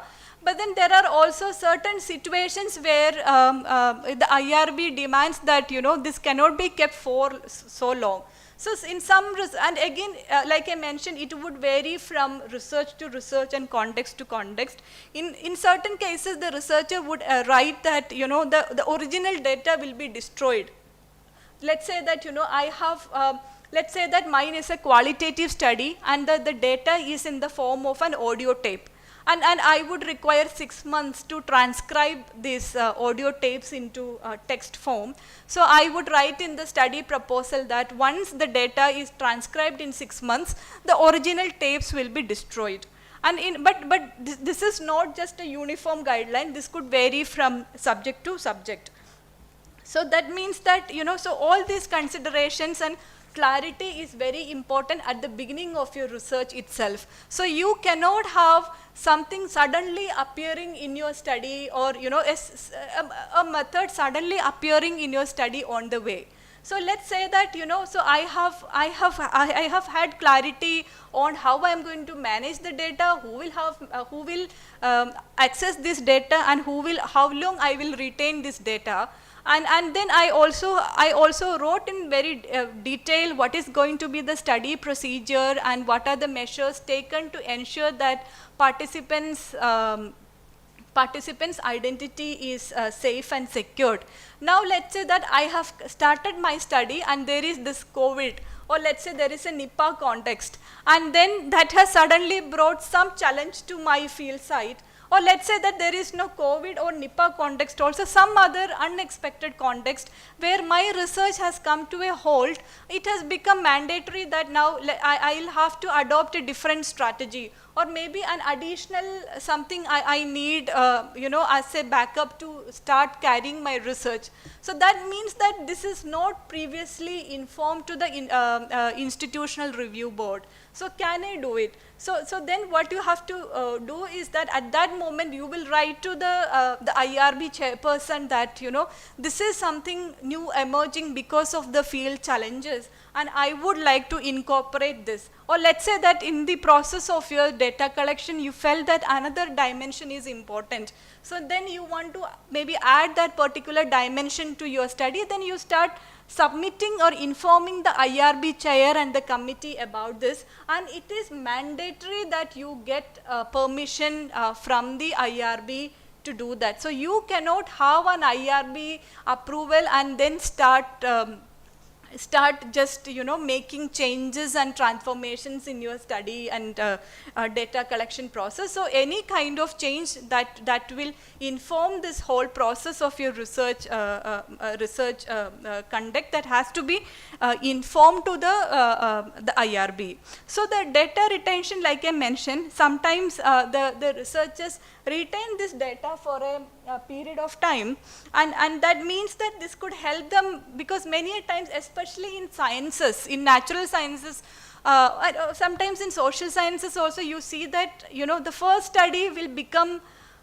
the layout for the next study. So many a times the funding agency or the institution will be asking you, so okay, you have a study, you want to study about animal cognition. Now, do you have any preliminary data available? So you will then say that, I have this many experience of working in the field of animal cognition, and this is what my previous study has contributed, and this study will further, my present study will further expand the scope of that previous work, or this study is built on the outcomes or findings of that study. So that means that there is always a kind of continuation. So in social science also, many a times you see that the anthropologist, so when I was studying about the coastal communities, so I also saw that, there were anthropologists who came to the coastal, coastal areas, and then they so they go back, they start writing this, analyzing and publishing this data, and after 5 or 6 years break they come back, or after 10 years they come back to the same field site, and then so they would also start continuing their work. So that means that there is always a kind of continuation in the research work. So there the data retention is important, because that also helps sometimes in verification, reanalysis, and meta-analysis. So that means that sometimes it may also happen that so I have something new to offer, or sometimes my first study was so I may have to make certain verifications now, or let's say that I want to reanalyze some of my findings. So in that context, this data retention becomes very important, and same way the data ownership, like I mentioned, who will own this data, if it's a collaborative project, who will own this data, etc., becomes very important. And in many cases, the institutions allow the people to or allow the data to move along with the principal investigator if they change the institution. And in some cases, if the funding agency demand that, it cannot be changed, the institution of the project cannot be changed, in that context, you see that, a co-PA would take over in the absence of a principal investigator. So maybe we'll have a break at this point. And we have just mentioned the data acquisition, management, and sharing and ownership of data. Thank you. Now we have a short break for 5 minutes. The session will resume by 11:55 a.m. So I request everyone to be on your seats by then. Thank you.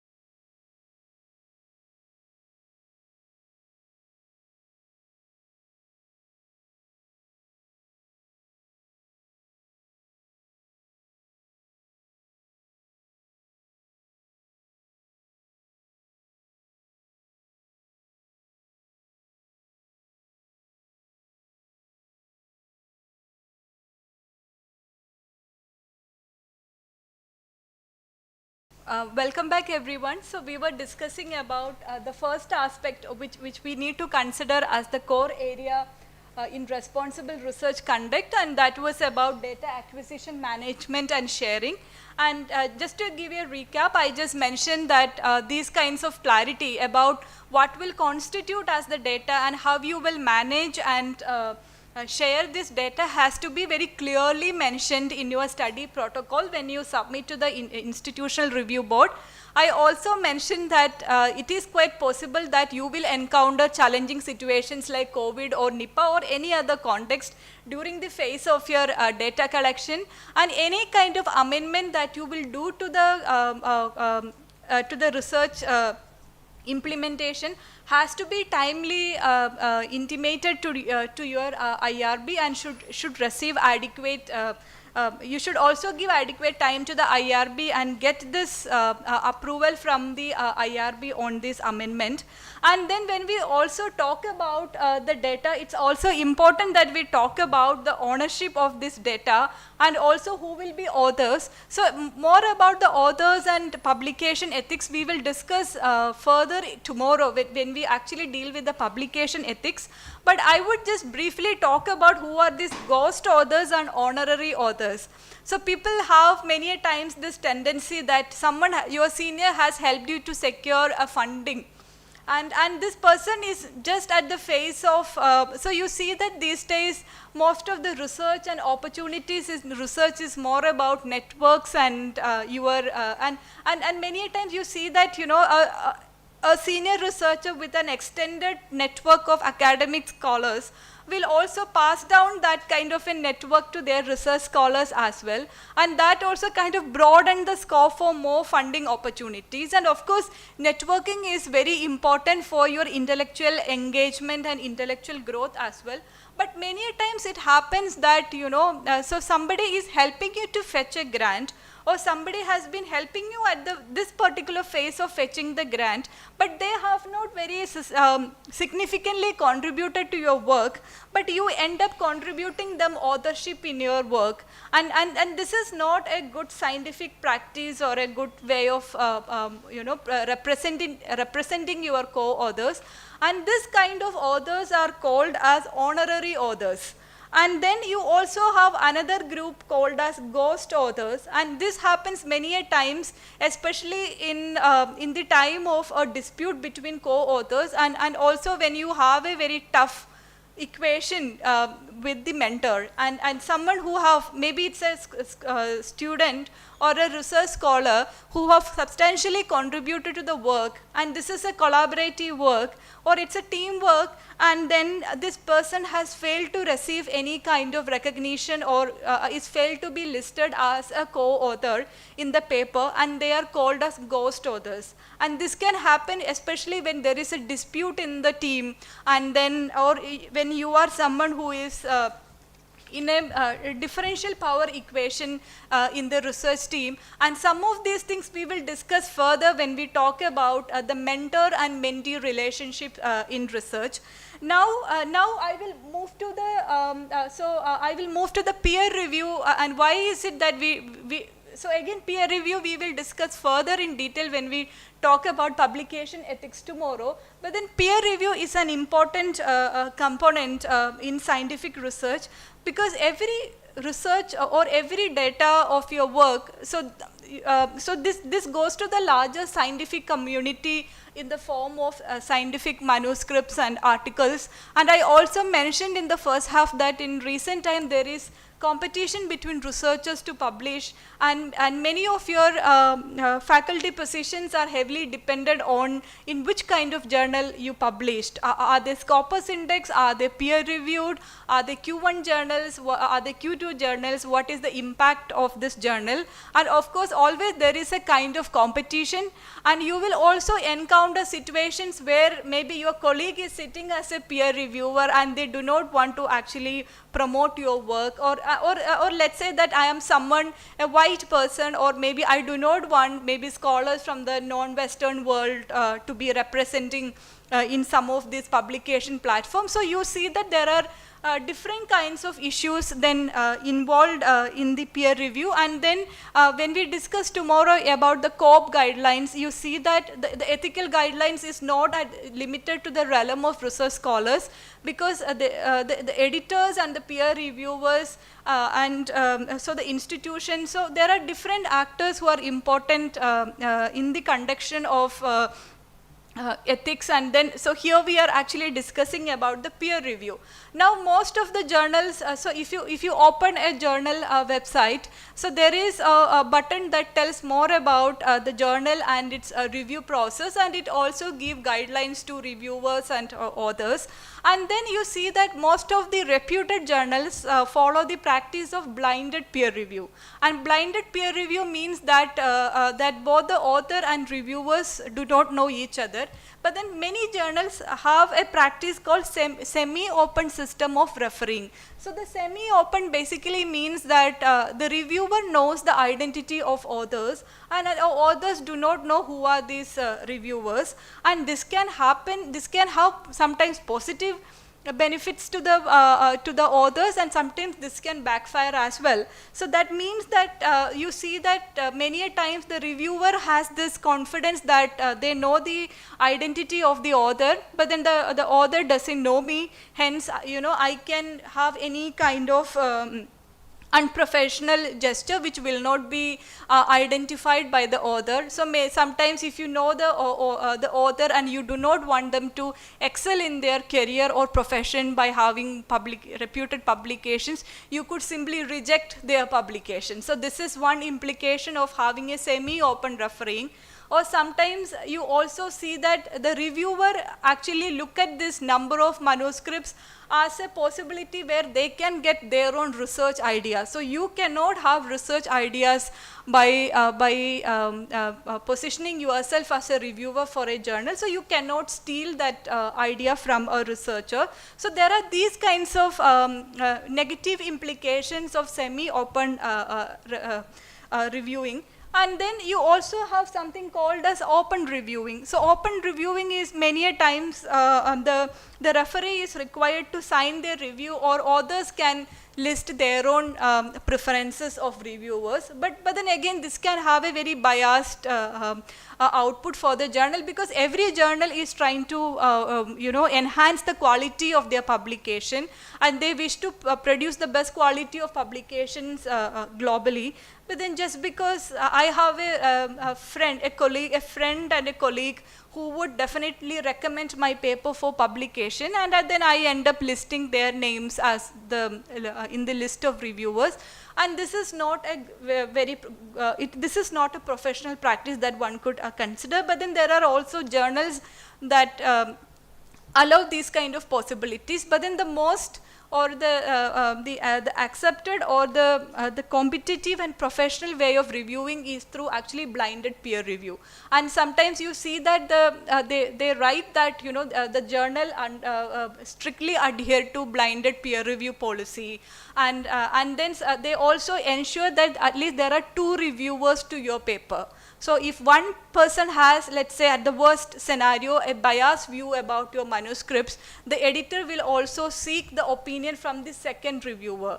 So for example, the first reviewer said that your paper needs to be rejected, and this paper do not contribute anything novel to the world, to the scientific world in this particular area. The second reviewer has a very good perspective on your paper. Then based on these 2 comments, it is the role of the editor to arrive at a consensus or a decision. So the editor might write back to you. So the editor will copy the comments from the reviewers to you, and then the editor might say that we could consider your paper subjected to major revisions or minor revisions, and these are the comments from the reviewers, and maybe you could revise your paper and get back to us. So there are these kinds of then considerations that that becomes important. So now we also discussed about the reviewer, but there will be also a phase in your research life where you will also become a reviewer. And especially when you become a faculty, and the possibility increases when you join somewhere as an assistant professor or as a principal investigator in a research institution. So that means that you have 2 responsibilities to think about. One is that you will only review papers that are in the area of your subject expertise. Let's say that I am trained in qualitative research, and there is a work on transgender women coming to, on the health of transgender women coming to me for the review. And I have no idea about the quantitative data analysis. And this paper on health disparities among transgender women is primarily based in quantitative data analysis. And then it is important that I write back to the editor that, so the methodological expertise do not qualify me as a reviewer to review this particular paper, because I am basically trained in qualitative, and maybe I'm not the best person to review a quantitative base paper. So it's important, and this is also the intellectual honesty, that you are being truthful, and many times people hide this thing thinking that this could damage me, and or what would the editor think, and maybe they wouldn't approach me for future reviewing, etc. Because reviewing is also part of networking and career growth. You become a reviewer, later you become an editor. So sometimes you review and you kind of build this rapport with the journals that later it enhances the possibility of you getting a publication in this journal, or you grow.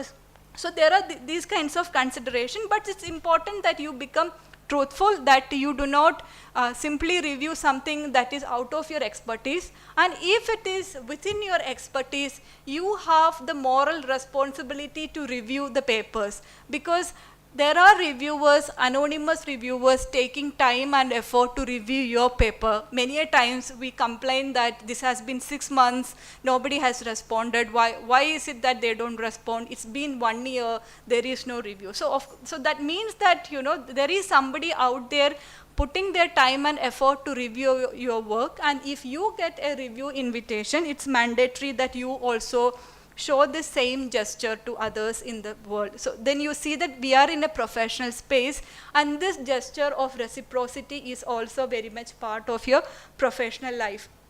Now we are also coming to the mentor-trainee responsibilities and treatment of colleagues. So here we will talk about the collaborative research, where there are a group of members working together. So they have different designations, they have different power relations. You also have research space where the student will work under the supervision of a mentor for 5 or 4 long years. So there is certain kind of ethical code of conduct that we need to practice. Often we see that, you know, students, so some of these, you know, the misconduct can have varied implications, where even we have situations where students do not have the platform to address grievances, and they end up not pursuing their research further. So it becomes mandatory for the institution, you know, also to take some of these things seriously. So that means that you know, so when you work as a team, of course there will be situations where there will be challenging kind of scenarios, but then it's important that such issues are kind of, you know, taken care seriously.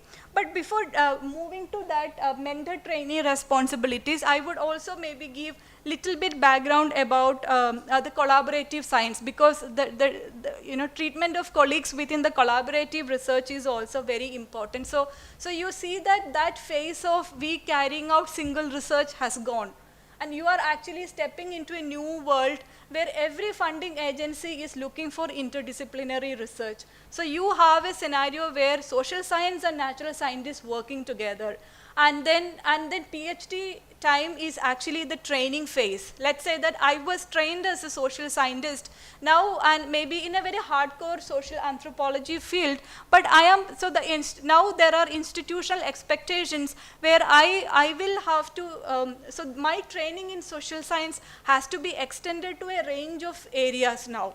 So maybe I'll have to talk, you know, use my training in social science, maybe I could use that in health research when I start working on minority communities.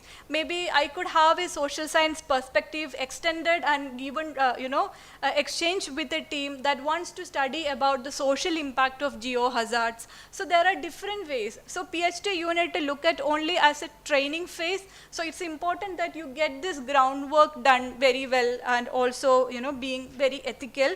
And then you see that the collaborative research is also not an easy task.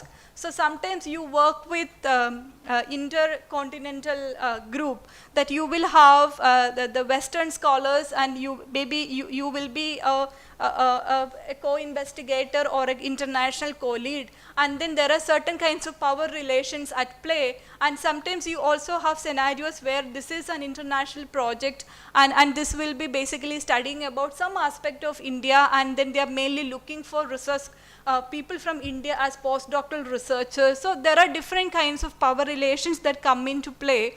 So then there are chances for disputes, and you know, who will have more in terms of who will be, you know, even the order of the authors in publications also becomes important. That, you know, so let's say that I have put lot of effort into writing the data, or analyzing that data, and the list of authors in the collaborative work, the list of authors and the order of authors also depends upon who have significantly contributed to that work. And then let's say that in a collaborative research, so you have this data which is like a common pool of data. So who will maintain any common research records? So who will be in charge of the common records? And then can any of the co-authors use any of this material for their own future purpose? And can we how will promising follow-up research be divided among former collaborators? So how we will use this data for future research, and who will have the authority? Let's say that I am a co-investigator in a study and I have a principal investigator who is the lead of the study. And then maybe I would want something from this study, because I have also contributed to the study. So I want certain preliminary reflections from this study that would form the base for some of my ongoing study. So these are certain things that you need to have clarity and consensus with your team itself. So at the data level, this kinds of clarity has to be maintained. And there are times when there is dispute between authors also, even at the publication phase.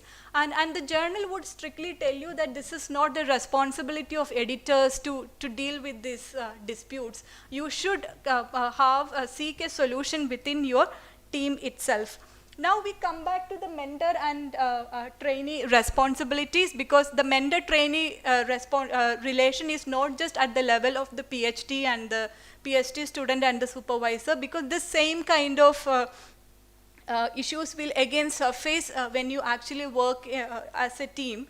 But then there are certain kinds of ethical code of conduct that every lead has to take into consideration, and the lead would include the supervisor, the principal investigator of a project, etc. So it's important that they maintain an open, unbiased and non-discriminatory atmosphere. So everybody has to be treated equally, everybody's opinion, and so you should have some respect for your team members despite their designations. And you cannot have any kind of subtle pressures. For example, there has to be certain professional code of conduct. You see that, so these are the working hours. So, so you are expected to conduct your research team at this office hours, and you do not make them work round the clock, just because they stand in a very inferior position to you, etc. And if you are also having this continental kind of scenario, you also need to ensure that there is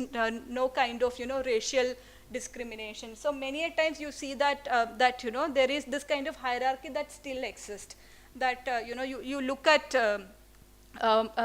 so you also have like Sundar Sarukai coming day after, and he has this famous book on the cracked mirror, where he says that certain people are always seen as the one who can do the interpretation, and the certain people are always seen as the data collectors.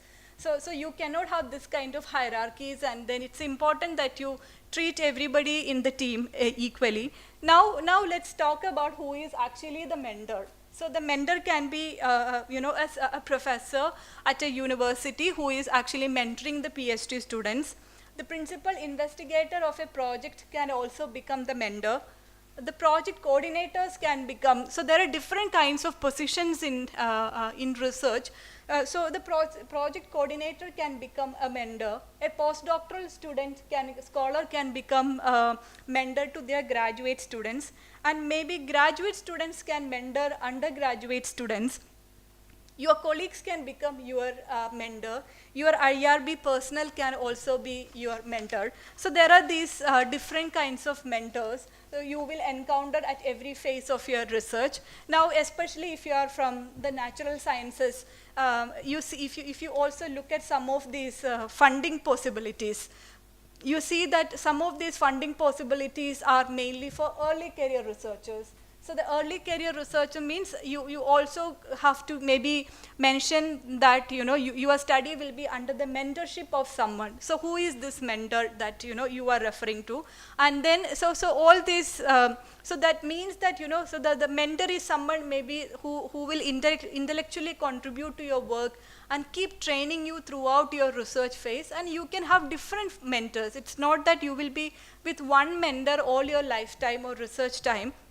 You can have different mentors. One day all of you also will become mentor to someone. So then this ethical code of conduct becomes very important.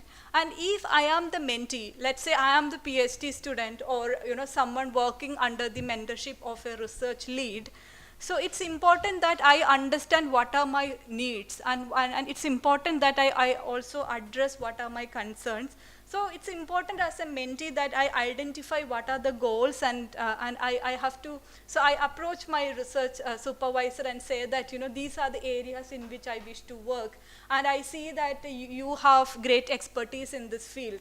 So, and it is in this context that I come to you to seek your mentorship and receive your training during the next 3 to 4 years.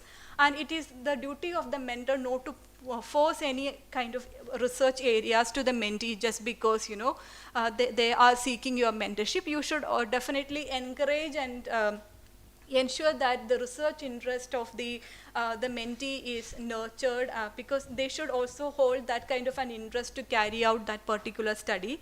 And then you see that your mentoring needs will change during the course of your research. So maybe in the first period of, or the first year of my PhD, I need the mentor basically to help me to refine the research problem and the objectives.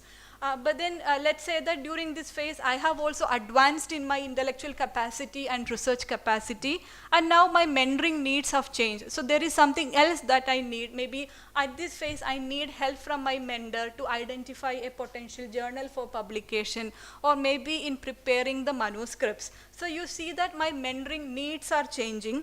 And then one should not be afraid to ask for help, but you should also seek help in a professional manner. You should also ensure that you know, you also give substantive time to your supervisors as well. So you cannot actually consume you know, time that is not you know, so the way you consume the time of your supervisor is also important, and it has to be seen in a professional way. And at some point that you feel that, you know, you are not getting the adequate mentorship, or, you know, so you are having a very dispute kind of a scenario, you should feel free to seek alternatives as well. And then you can also, if you have problem with data, so there are different phases in which you can seek the help of the mentor. So if you have problem with your data, you can approach your mentor for the data analysis. And if you find any kind of barriers in the mentor-mentee relationship, you should be proactive in resolving them. And if situation demands a change of supervisor, the institution also would ensure that that has been facilitated. Now, many times we see that you know, there is a very performing candidate. Maybe it's a research scholar or a research associate. They're performing very well.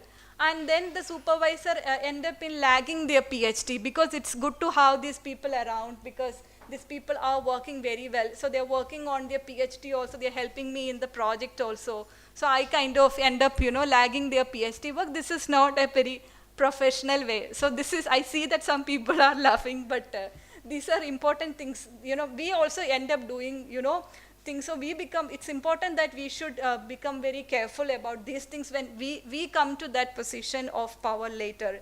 And then don't assume that your mentee know everything. So you should also provide, so these are some of the do's and don'ts about the mentor also. So sometimes the mentor would also, you know, become very rageful in terms of, you know, how come you don't know this? And, you know, at the PhD level, how come you don't know this? So you should not assume that your mentee knows everything. You should also create that kind of a platform where they have the courage and courage to ask you questions. And another thing is, you cannot steal the data of your mentee, because many a times you see that, you know, that people, so there is some substantial contribution made by the mentee, and that has to be, that credit should go to the mentee, and the mentee should be kept as the primary author, and the supervisor cannot become the primary author of mentee's research work. And then now we are actually moving to the human subjects and the animal welfare. So I hope that once we complete this session, you understand. So I am kind of trying to elaborate what is intellectual honesty and scientific research integrity through these different core areas. Now, like I mentioned, that, you know, some of us will have research that involve human participants. And the human participants also mean that it's not that just human participants, they come from diverse gender backgrounds, they come from diverse health backgrounds. You might deal with people living with HIV, you will deal with cancer patients, and then so there are different groups, and they are also very much diverse in terms of their social vulnerability. So you need to take all this into consideration and ensure that there is minimum risk and harm to your research participants, that the rights and dignity of your research participants are always secured and respected. So you cannot actually force someone to give you data. And I will discuss that further more in detail when we discuss the informed consent process. So you have to let anyone, let's say that, you know, I have got 5 days free and I just suddenly planned I'll go to my field and grab all the data. And now I end up in the field for 5 days, and then I see that my participants are really busy, and I just literally chase them and force them to, you know, give the data and take their recording. That's not an ethical way. You have to actually always decide the place and the time based on your participants' preferences, and then their participation has to be in a voluntary manner, and that they should be appropriately informed about the entire process of the study. And the research involving human participants should be conducted with integrity and transparency. And there has to be certain kind of accountability. If any ethical lines has been breached, you should be accountable for such kind of behaviors. And then there should not be any kind of conflict of interest. Let's say that, you know, your work will have certain kind of implications that can become very detrimental for the community.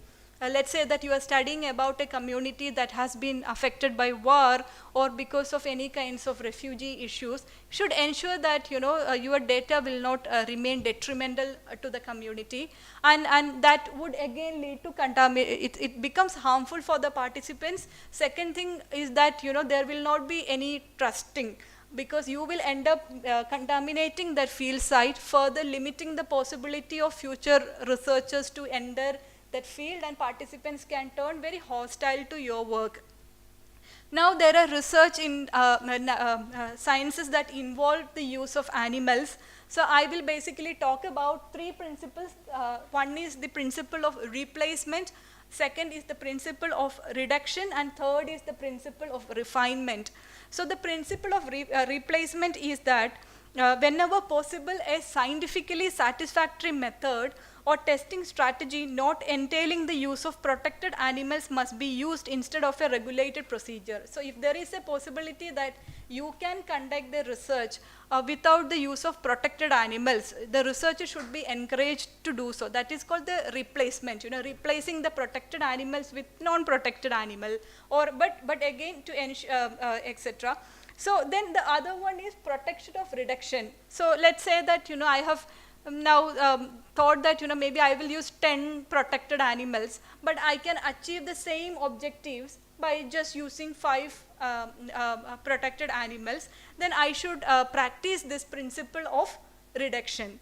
So principle of replacement is all about replacing the protected animal, and principle of reduction is the principle that whenever a program of work involving the protected animals, the number of animals could be reduced to a minimum if that is not compromising on the object of the study. And the third one is principle of refinement. That means that you do the research in a manner that brings no harm or suffering to the protected animal. So that is all about the principle of refinement. So I hope that that part is clear. So now we will also So you also have other aspects like the conflict of interest.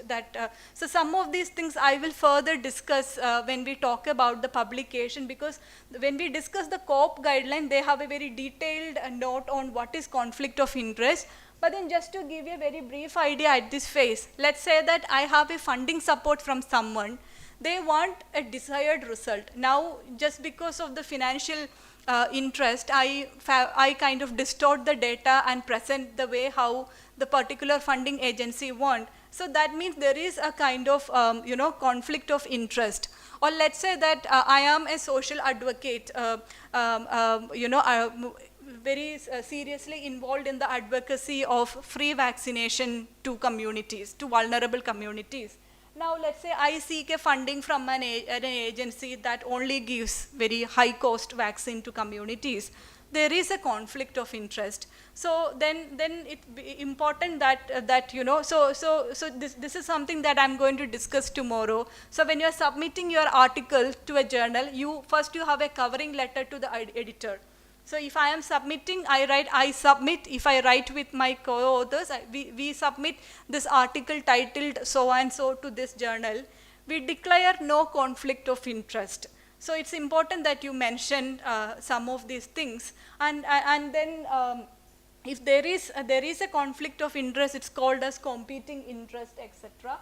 And then we will also further discuss about what are these research misconduct. So the research misconduct can happen at the implementation phase also at the publication phase also. That you can steal the research design from someone, or you can even steal it from someone who is in an inferior position, who do not have the possibility of addressing. So there are various ways in which people practice research misconduct. And we will also talk more in detail about what are the ethical guidelines concerning publication practices, and and who can be considered as an author and who cannot be considered as an author. We briefly also discussed who are honorary authors and ghost authors. Now we see that, so I hope you understand what are these different dimensions then involved in good research. So when it is about good research, you then have to become careful about how you write your study protocol. You should have clarity about how the data will be managed and acquired, and who will be called as authors in your study, who will have access to your data. And the ethical conduct also means that you will clearly mention whether your study involved human participants and animal subjects. And then we will also then mention, or we should also have a clarity within the team who will do what work, and then you will not make one particular person overwork, etc. And then we also discussed about declaration of conflict of interest, etc. Now you see that overall the idea is that as a researcher in my scientific journey, I am very truthful and professional. And that is what intellectual honesty is all about. And this is very critical for innovation, scientific innovations, that you become intellectually honest and truthful. So when one honors the ownership of ideas or information, they are exercising intellectual honesty. So there are different ways in which how you become there are different ways in which how you become honest. So one thing is that you are honest from the time you start conceptualizing your work. You are honest in the way how your study has been conducted, and the way how you also the way you publish your work. Now, intellectual honesty in research starts with the creative process itself, and this advanced to the review of literature. So this content also I have taken from one of the citation that was listed in the first part of this presentation. And then you see that intellectual honesty is important in the review of literature as well. So many a times you see that among research scholars, if you're working broadly in a similar area, you cannot ask your friend, can you share your review of literature? And then maybe I will also use that same review of literature. Let's say that, I am studying about malnutrition. Or let's say I want to study about malnutrition amongst a certain group. And then I have collected a set of review of literature. Now my friend also broadly work in that field, maybe in a different context. He or she cannot take the same literature of mine, because you see that you are reading the kind of material you have in hand, and that will actually decide how you actually place your broader argument. So that means that, so if you see that there are people who work in similar areas, but then they do not have same set of reference list, etc. So So you see that the review of literature also has to become very diverse, and then you also has to make this initiative that you will actually explore the potential citations, and you will also formulate and ensure novelty in your review of literature as well. And intellectual honesty also means that you are honest in the way how you design and execute the project, and that means that your study is you have designed the study considering protection of human participants and animal subjects also, and it's not bringing any kind of harm. And then you are also truthful when you are representing the study to a larger audience in the form of manuscripts and publications.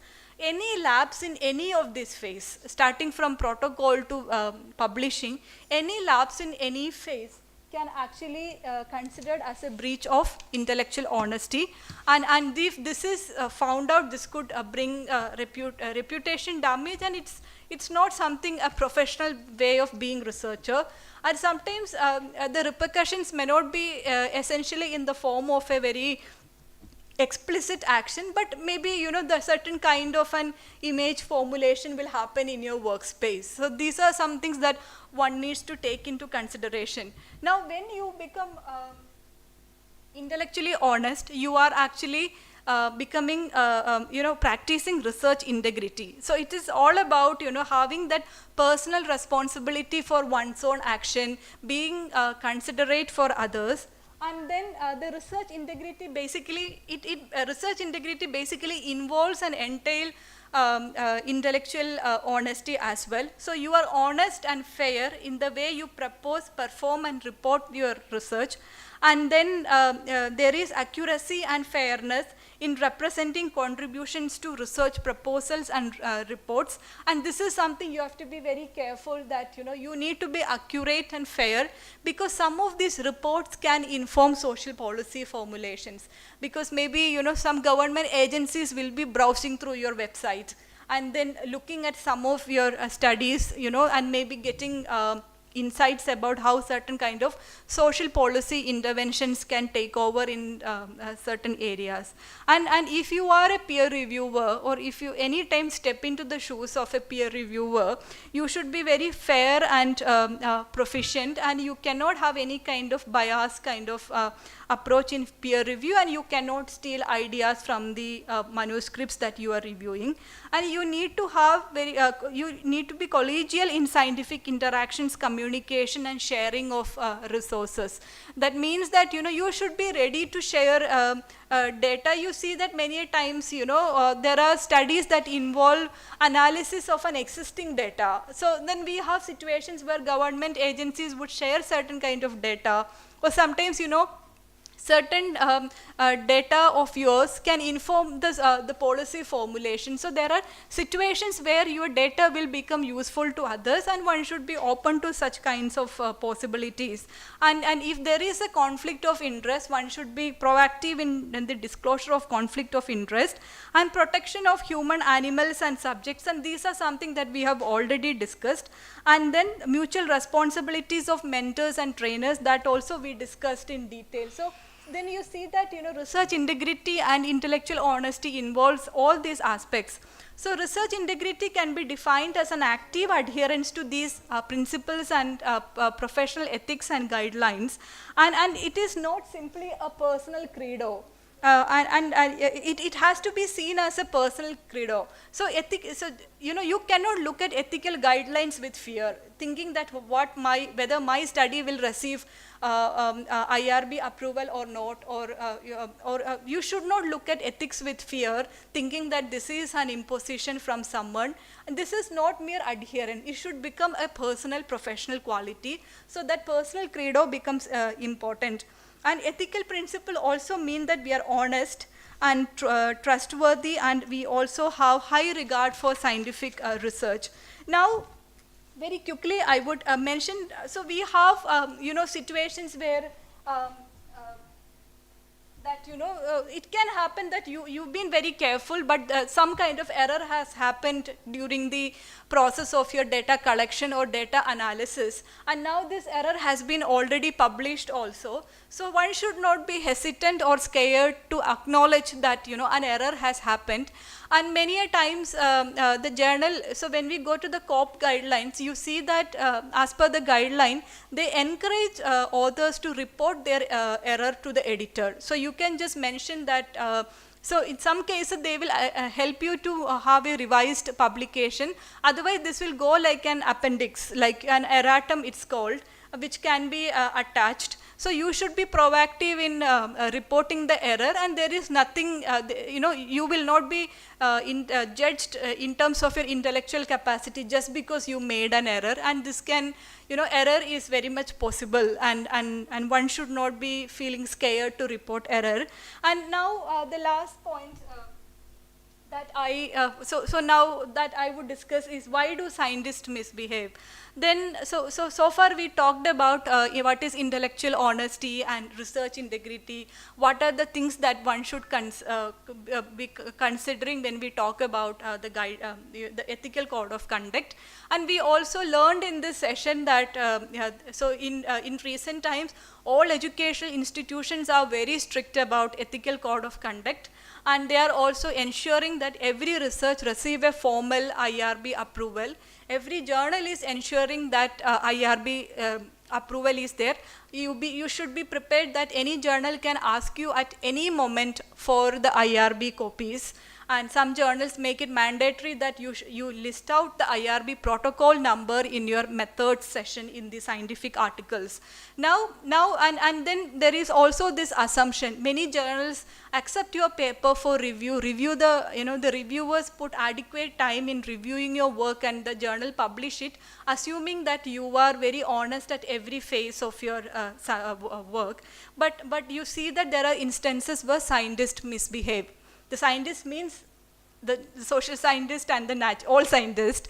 So why do they misbehave? So one is that we see that in recent times academic world is very competent, and your reputation is heavily dependent on your number of publications. So we say that I have this many publications, and I have published in Scopus, I have this many publications in Q1 journals, and the number of publications also kind of expand the scope of further funding opportunities. Then people have this tendency to make more publications in less time, and this is where then they start publishing same work thrice in different way, just changing the title and the abstract, and then these are then called duplication. So we will come to that when we talk about the publication, this ethics in detail. And sometimes people misbehave just for their career prospects, because when you have good publications, maybe from an assistant professor I can become an associate, and then that means there is a hike in salary. So then people want to, then there are these kinds of personal gains that kind of which actually misdirect people to behave in unprofessional manner. And then you see that then these kinds of behaviors for it's not something that can be considered, or this is not something that one should end up in after having this many years of training, and also by being trained in reputed institutions. And then it means that we should become then very truthful at every stage of our work. And when you also emerge as a leader in your or in a larger project, you should be careful, and you should give the credit and authorship to the work, to the teamwork in a very professional manner. You should be careful about not practicing honorary and ghost authorship. Like this, just to give a recap, the ghost author is the one who have worked so hard for your study, but you have failed to give them any co-authorship. The honorary is just because there is a reverence for someone from your side, and that person helped you to seek a funding, but they have not done any kind of contribution to your study, and just to please that person you just give them a co-author. They are called as honorary authors. And then we should not have any conflict of interest. If there is a conflict of interest, that has to be to be explicitly pointed out. And very quickly, I will also talk about some of these scientific misconducts. One is hoaxing. It basically means that you fake the results in a very humorous manner, and it is generally expected that the hoax will be eventually discovered. And second is forging of data. So you are faking the result.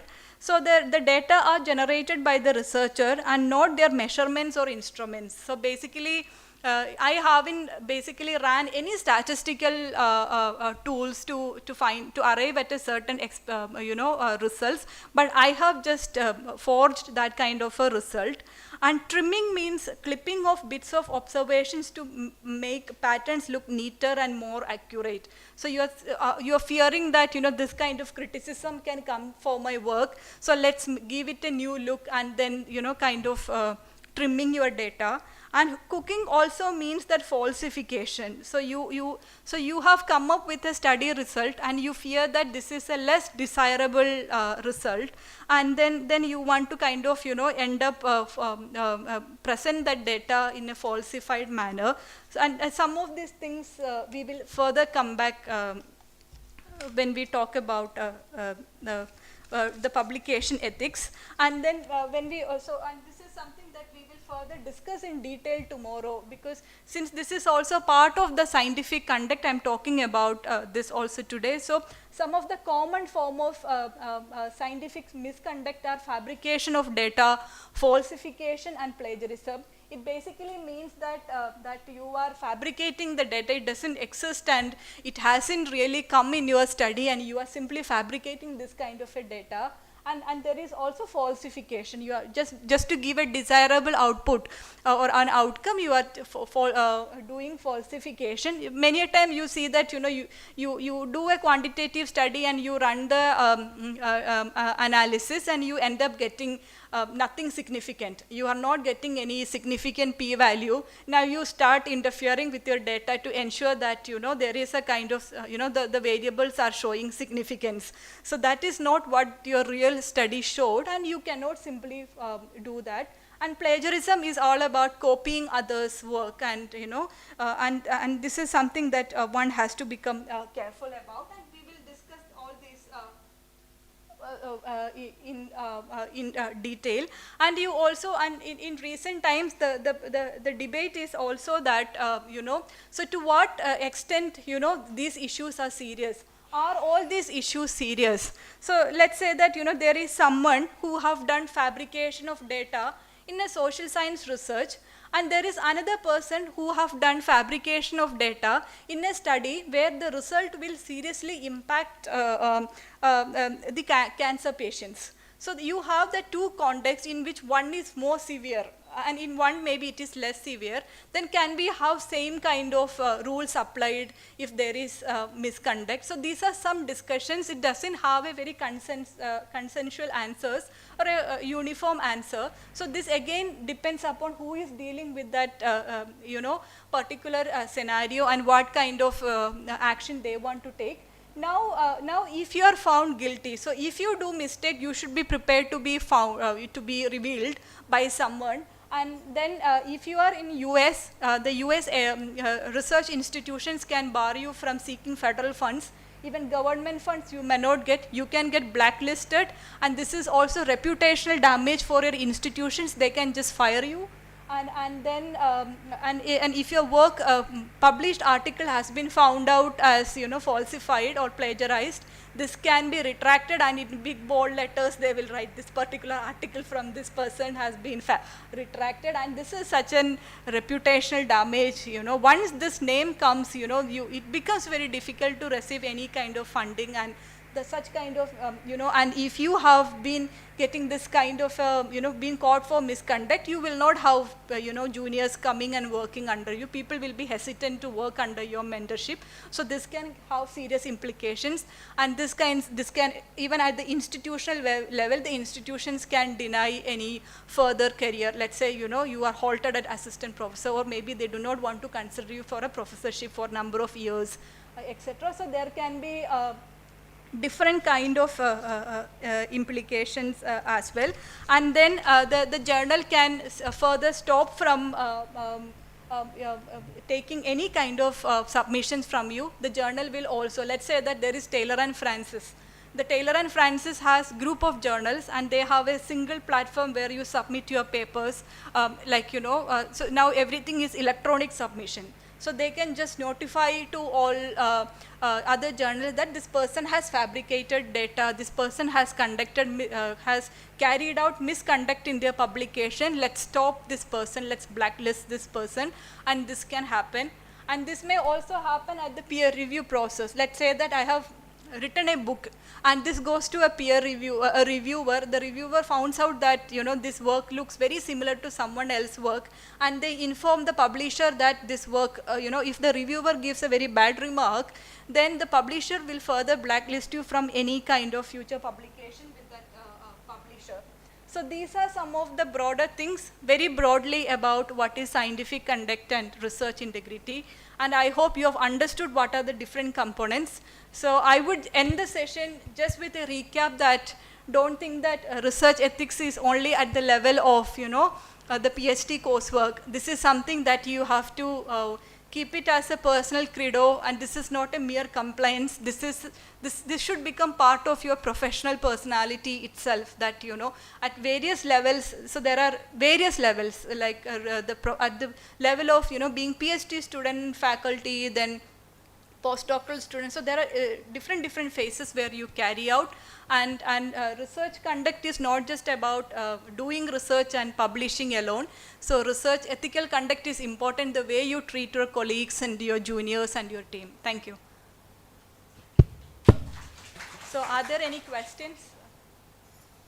If you have any questions, you can ask now.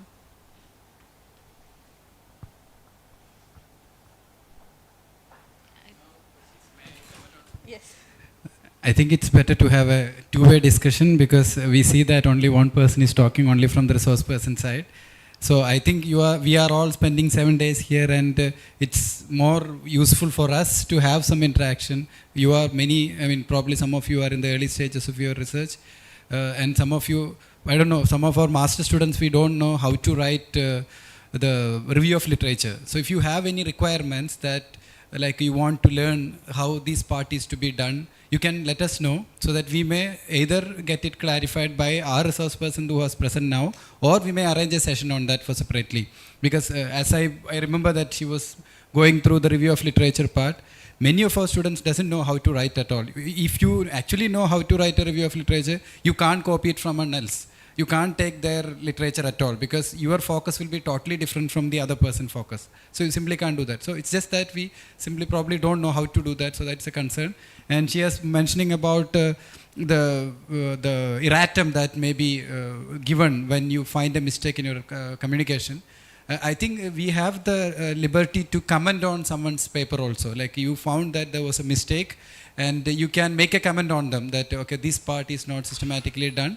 Because of this reason, I want to raise these queries, and that leads to a different interpretation of the results. So we have the privilege to do that, to comment on any, even if it, however reputable the other person is, we have the freedom to write.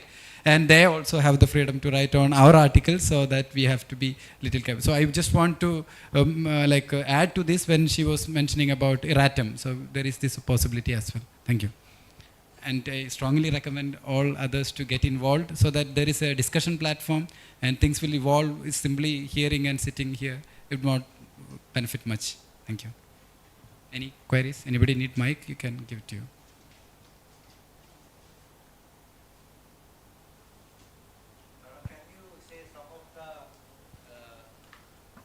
Can you say some of the, I would say many of them are research scholars, so once if they find something, if they are not able to go forward with the research in their required pace, or if something they want to share in order to make the research more comfortable in that way, what are the different ways in which they can go forward? In which all platforms they can say? Of course they can come to principal and say, but from your experience, can you share some of the... So are you, Father, are you asking at the level of any grievance or largely? Grievance. There may be, of course, it may not be the grievance related to gender discrimination or so, which of course we have got the platforms to address with, but they may not be getting the sufficient input from the guide, or some facilities may be lacking in their institution.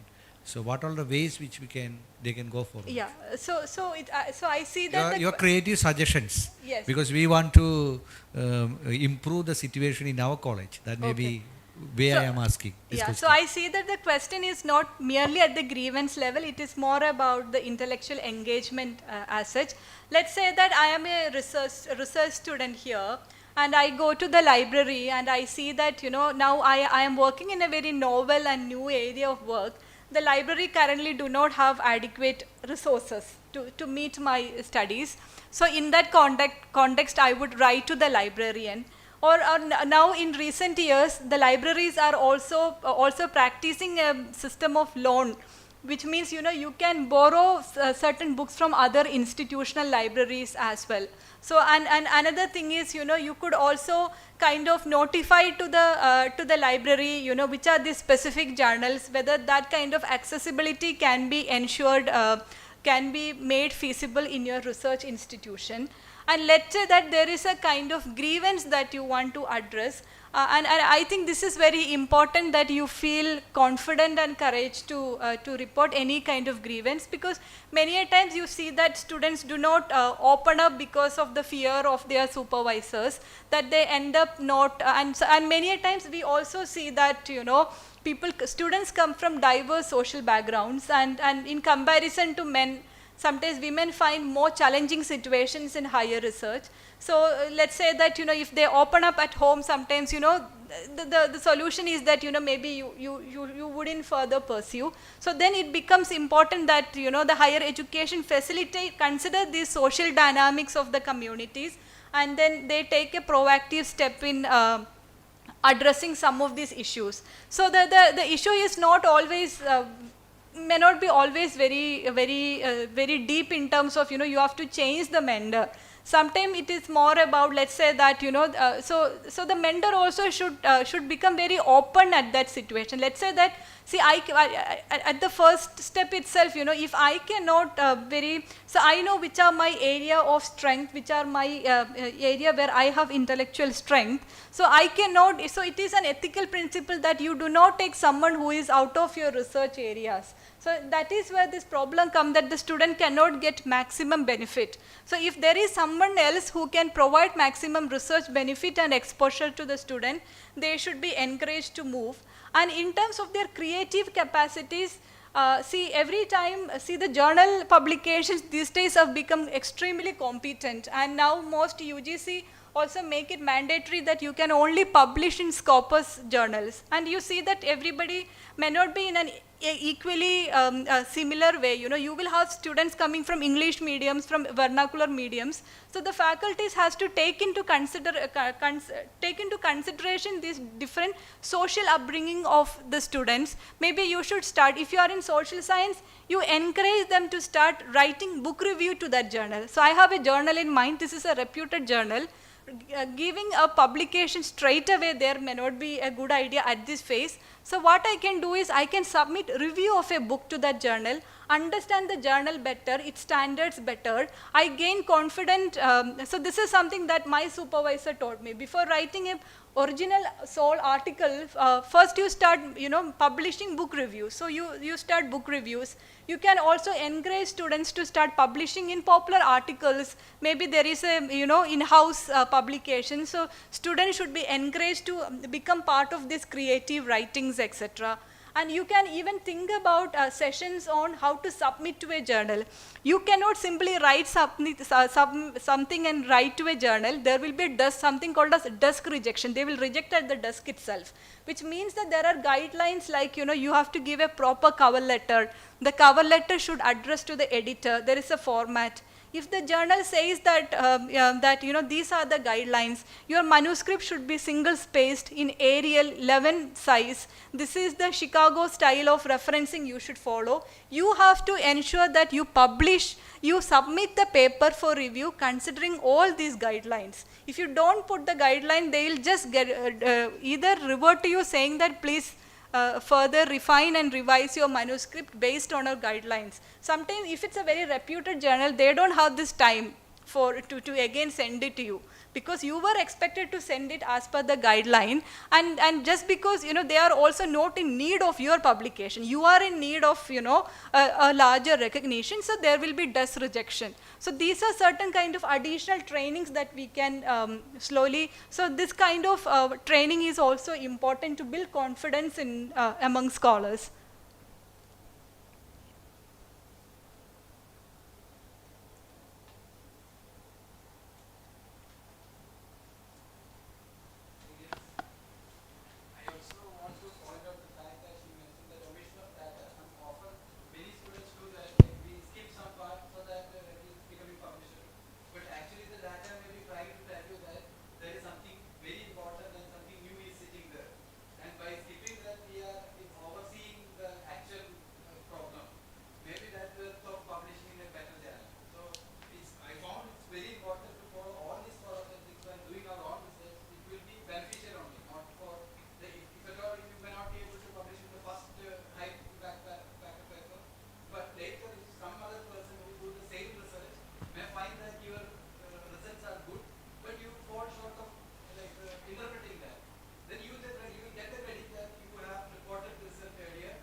Yeah, so I will also add to what Dr. Lindo told.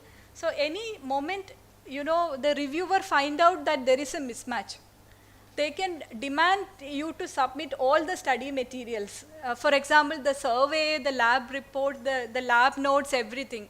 Now I also heard that NIH USA, which is the larger body involving US health research, expects that, that every researcher submit all these raw data along with, when you want to publish. So then, you should not submit with this confidence that, I can cook up anything and trim anything and then the journal will believe it.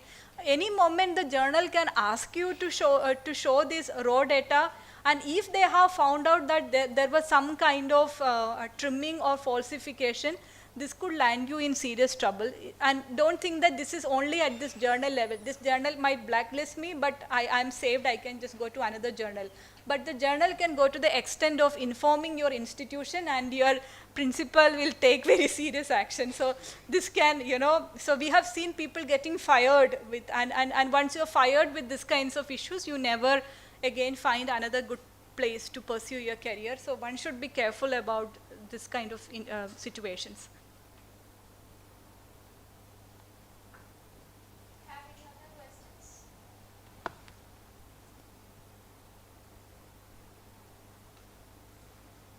So now it's the time for lunch break. Thank you, ma'am, for the session and for the additional information. Thank you. So afternoon session will start. Now, when you talk about a review essay, that your focus is a 5,000 words or 6,000 words long review essay, or even if it's a small section in your manuscripts, which comes under the category of an original researcher, first criteria that you need to understand, or the first consideration that you need to have, is that review is not a mere summary of something. And then you cannot simply provide review of literature saying that so and so told this and so told that. So if it's a critical essay, let's say that this is an essay coming, and critical review essay, there are like different ways how we write it. One is that in the hardcore social science field, let's say that I want to write a critical essay on feminist research in India. Or maybe I will also have a review essay that is based on some other debates in the field, or something like that. So the main criteria is that you basically have a focus, why this particular essay has been decided to be written down. So that means that when you present the review essay, it should capture the basic debate. So it should not provide a mere summary of 10 articles, but let's say that you have used 10 to 20 articles in this review essay. It should not merely replicate the summary of these studies. What do you infer from this particular reading? That should form the crux of your review essay.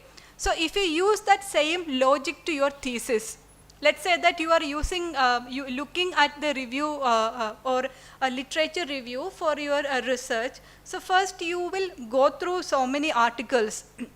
You will browse many websites and read many articles, and then you get a sense that this is what you are going to work, and this is the major debates in the field.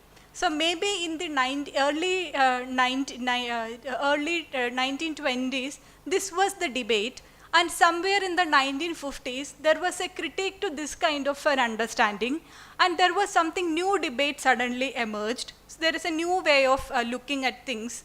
And in the 80s, again, there is a methodological shift in the field. Then you have articles from the 80s reflecting on that. Like that, you will pick up articles, and then you come to the 2020 scenario. Now, after reading this many articles, so what I'm going to tell people is not that, this article is talking about that, or this article is talking about this. So I say that based on my understanding, I realized that there was, people have studied about this. And in this phase, this was the debate, or this was the way how people studied. And there was a shift or critique or complementarity to that study in this phase. Now, I locate my study in this particular debate, and what are the significance of my contribution here? So what are the things that was lacking in the existing studies? And then you say that this has been studied in this manner, but these kinds of areas have never been explored. These are the limitations of the existing literature, and I have something to contribute, and this is the novel way that I contribute to the existing literature. So this is the context in which you will place the review of literature within your thesis or research manuscripts. Now, when you also prepare an article completely as a review essay, you also need to kind of have the same kind of strategy. The review essay should first place the broader argument, and which are the literatures that are going to substantiate this broader argument, and you need to take a critical perspective, how studies have looked at this issue. What are the limitations of that study while exploring this? And that means that first you give a sense of what are the existing literature. Second, you provide a critical reflection. You need to highlight the limitations. Third, when you're reviewing the essay, there has to be an original contribution. That means that based on your experience or based on your analytical skill, you should offer something that, these are some of the ways in which this study can be pursued. And of course, this is not an original article, this is a review essay. You might not have conducted an empirical study, but you can suggest how the future research could be and what the future research could actually focus on. So in that sense, you are actually providing a lead for other scholars so that, if they are fascinated by reading your review essay, they could actually pursue their original research in those fields. So this is one thing that you need to take into consideration. So I hope that this drafting of review essay and incorporating review of literature within the manuscript is clear now. There is only one rule, that it shouldn't simply tell about the summary of the findings. So even in the scientific papers, you see that, so if you look at, here I'm talking about the natural papers that are related to the natural science. So most of the scientific papers, so again, see, some of these publication guidelines and manuscript structure will greatly vary, depending upon whether it is a medical journal or another natural science journal or a social science journal. But for the most of the scientific journals related to natural science, etc., it has a format. First, you start with the background or the introduction. And you see that that particular background or introduction, which will be roughly about below 1,000 words, that should actually, that is where you will find most of the time a citation of existing work. And that should not merely constitute the summary of the work. That should help you to build a larger argument. It should lay the background. And when that introduction is finishing, you are giving the impression to the reader that these are the broader debates and these are the limitations and what my study has investigated and what is going to be the major argument. And then from there you will present what are the objectives of that manuscript, and then you move to the methodology section. Now, and then you will have methodology section where the discussion is only about between this period and this period we conducted this study, and this was the eligibility criteria, there was IRB approval. Then you talk about the data analysis, what kind of analysis, if it's a lab study, what kinds of experimental measures have been taken, whether you had a quantitative component involved, etc. And then you will present the results that this many participants reported this, and this is this. And in the results again, people say that usually the standard way of conduction is that in results you will not quote any citations as such. That's not the usual practice. And then again, now you have the introduction, then the methods, the results, and then you will have something called as discussion. Now, based on the first introduction debate and the results, now you are taking that thing forward. You are going to substantiate your research, the study results, and going to further articulate and contribute to the existing body of literature that you have already presented in the introduction. So the discussion will basically take care of that part. There again, you can have a citation of other works, and then you will conclude the study. So this is going to be the format for most scientific journals. And then in the methods, you can even incorporate a table that talks about the socio-demography, or you ran a logistic regression and you want to show a table. That all that can be provided there. And in methodology, you can always have your own diagrams that will show you can always show your argument or your conceptual framework. So every study has a theoretical and conceptual framework. So people who work in gender will say that their conceptual framework is feminist analysis. Let's say that there is someone working in the field of cognition. So they will have some debate from that field as shaping the theoretical framework. So how you plan your study design can always be shown through diagrams. So these are some of the ways in which you will make your study look more relevant and important for the journal editors. Now when you come to the social science manuscripts, there is a slight shift in that. So we don't have this until and unless it's a policy paper, until and unless it is an evidence-based paper. Evidence-based means it's all about reporting that, I studied something about the occurrence of, higher occurrence of malaria in certain group. It's more of like a reporting kind of evidence-based paper. But let's say that, so that also will follow this kind of a format, like I mentioned. But then I am interested in a qualitative study. I want to study about something called as caste discrimination, gender inequality in higher educations. So those kinds of works will have a different format.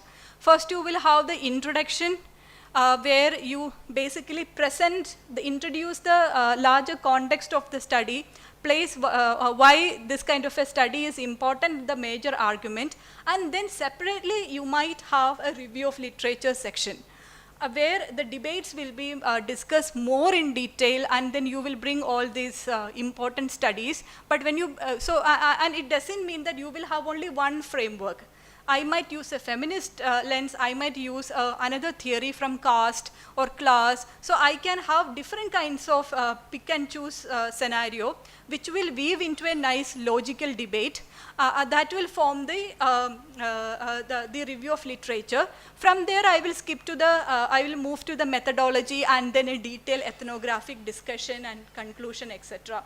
So then you need to understand that every time when you prepare the journal, please have your particular field in mind And you also should list out which are the important journals in your field. So that means that it's important that you identify the important journals in your field. You may not be able to have the high impact journal at one go itself, you know, in the first instance itself. But like I mentioned in the previous session, you need to train yourself, and this is an all-time learning process, that nobody becomes, you know, best in writing at one go. So the more you write, you know, the more you grow. And another thing that you could consider is you go to the journal. So every journal when you open, there is something called about the journal.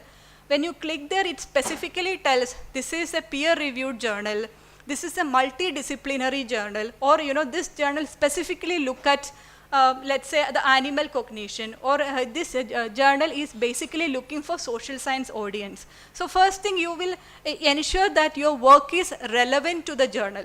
Let's say that this is a journal that focuses on science and technology, and I give something related to health. So they will just do a desk rejection and inform me that this is beyond the scope of our our journal. So in recent times, what Taylor and Francis would do is, so Taylor and Francis have a common platform, and there are many journals from different disciplines there.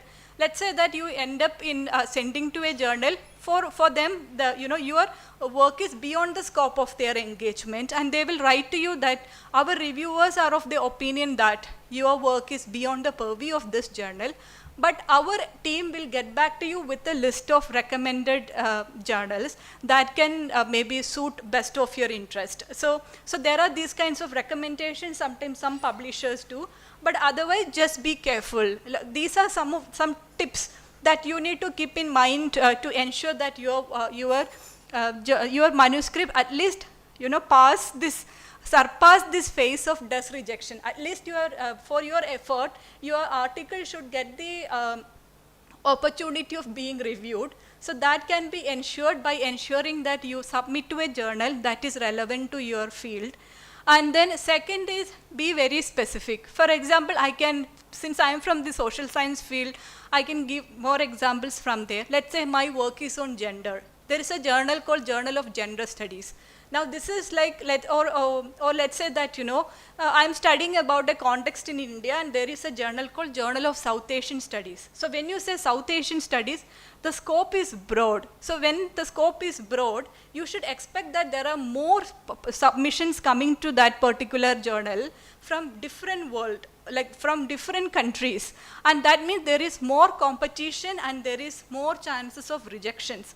Doesn't mean that you cannot submit your articles, but sometime at some phase, you know, when you will have to become little strategic. But then let's say that I realize that instead of South Asian journal, maybe I should give to a journal that specifically focus on gender. So I submit to a journal called Gender, for example. So they see that, you know, the work is directly relevant. Sometimes authors also make a strategic title that, you know, if it's a journal of ethnography, so I write in the title an ethnographic study. The moment the editor reads the title, the editor is very convinced about the relevance of my paper. So then this is immediately accepted for reviewing. And another thing that you could consider is every journal has a description, how many issues per year. Some journals say that we publish once in a year, tight competition and more rejection. And then some journals say that we have 3 or 4 issues per year. And that means that, you know, we have 3 or 4 issues means the journal is always in demand of more articles. So you should start by focusing on good journals, Scopus index journals, but they also have more issues per year, so that, you know, there is more chances of your article getting published. Now there are also, and some of these things we will also discuss tomorrow in details. There are different kinds of criteria you need to consider, especially, you know, the way you draft your submission file to the journal, because it's not just about your article alone. So you might have a fantastic article written, and then most probably this will be accepted by the journal, but the way you just submitted to the journal editor without even having a cover letter, you know, that kind of give a very bad impression. And you see that, you know, this is, and these journals come from different, we have editors from around the globe, and then, you know, so they have different kinds of expectations and notions of professionalism. So we need to ensure that, you know, you always submit with a good impression to the editor, that you have a proper cover letter. The cover letter will say that, you know, will address to the editor-in-chief this journal, and then the subject line says, then you just have to write, dear so and so, we are submitting this article, and in one line just mention that, you know, how this work is important, and we also so you have to also mention that this paper is neither published nor under consideration for publication anywhere else. Something that we will discuss tomorrow, that you cannot have same publication or submissions twice, like simultaneously.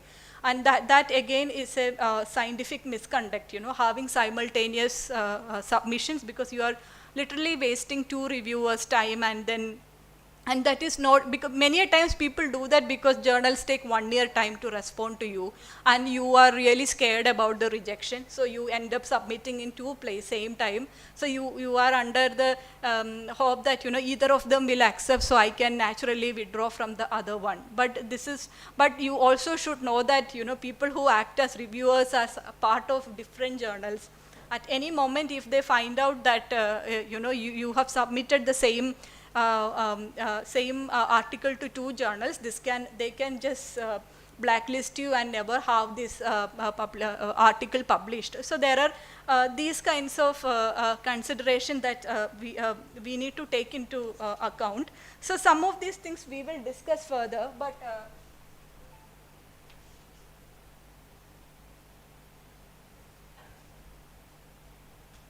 now we are moving to the, so in the first part of the discussion, so we discussed, we discussed in detail about the scientific conduct and publication ethics in general. But then now we are moving more into this process of informed consent. So I thought that this is important that you understand what is informed consent because of the recent debates. So I am once again showing the citations because most of the literatures and content drawn for these sessions are from these sources.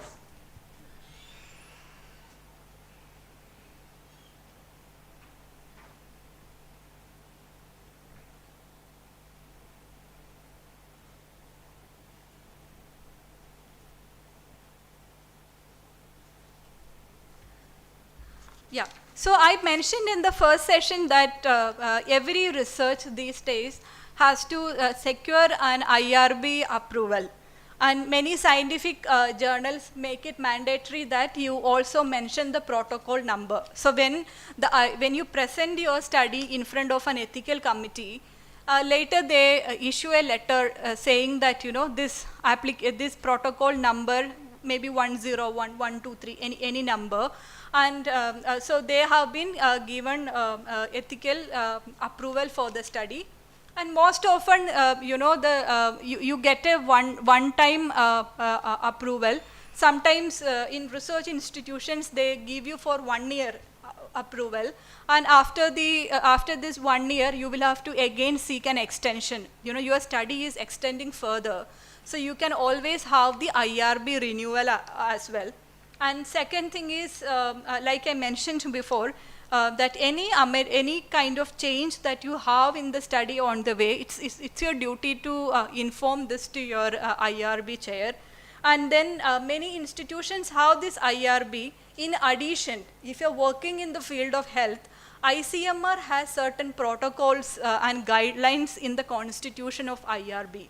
So similarly, in every field, let's say that, you know, they will say that, you know, you are, so if you need funding support from us, like agencies like ICMR, your IRB has to be something that is recognized by the ICMR standards. So there are certain kind of, you know, possibilities in it, that let's say that I do not have, my institutional IRB is not recognized by ICMR, but my co-investigators is. So maybe I will do an IRB here, and then I will also have an additional presentation at my collaborators institution.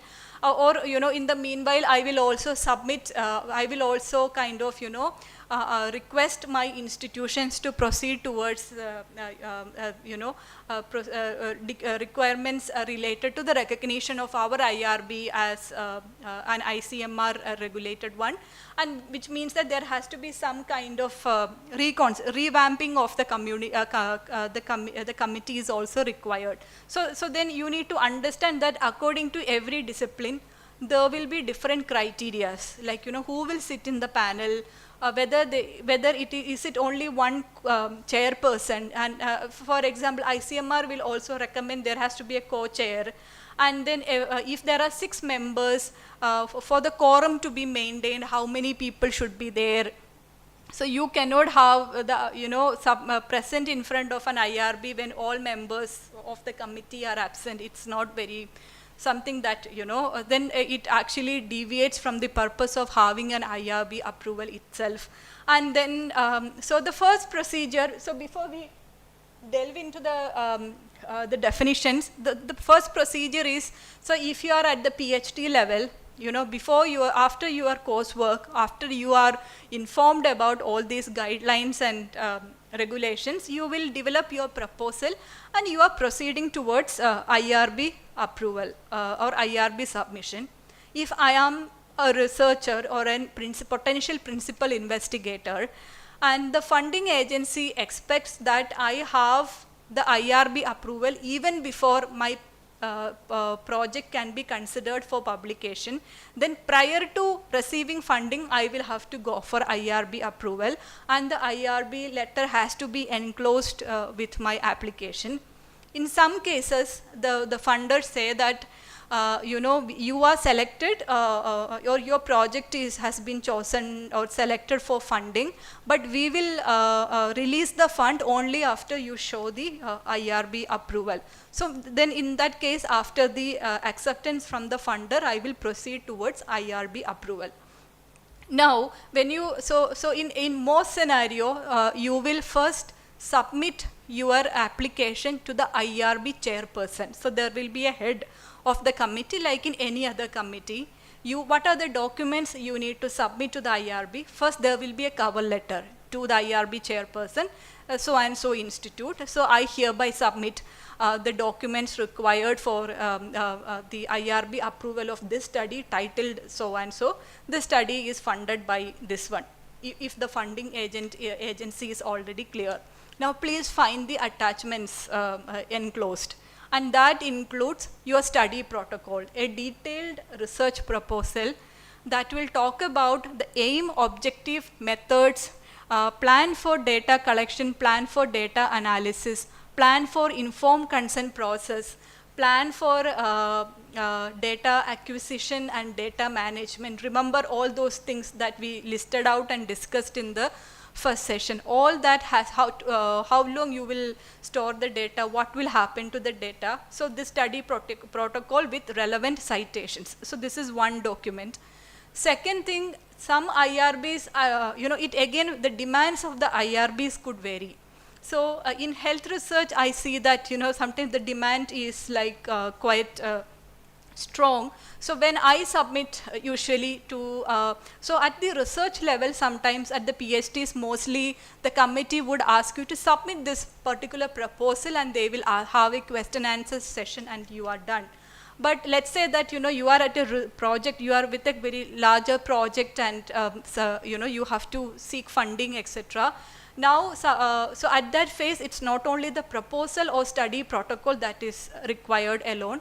In addition, they will ask me to provide a copy of informed consent sheet, what I'm going to deliver to the participants, because my participants will sign on the document. So what are the things that I'm assuring to them whether the IRB has to ensure that the study has been properly communicated to the participants. Participants know about the study procedures, implications, outcomes, how the data results will be disseminated, etc. Are there any monetary compensation for the participants involved, etc. Plus, they may also ask me, submit your data tools.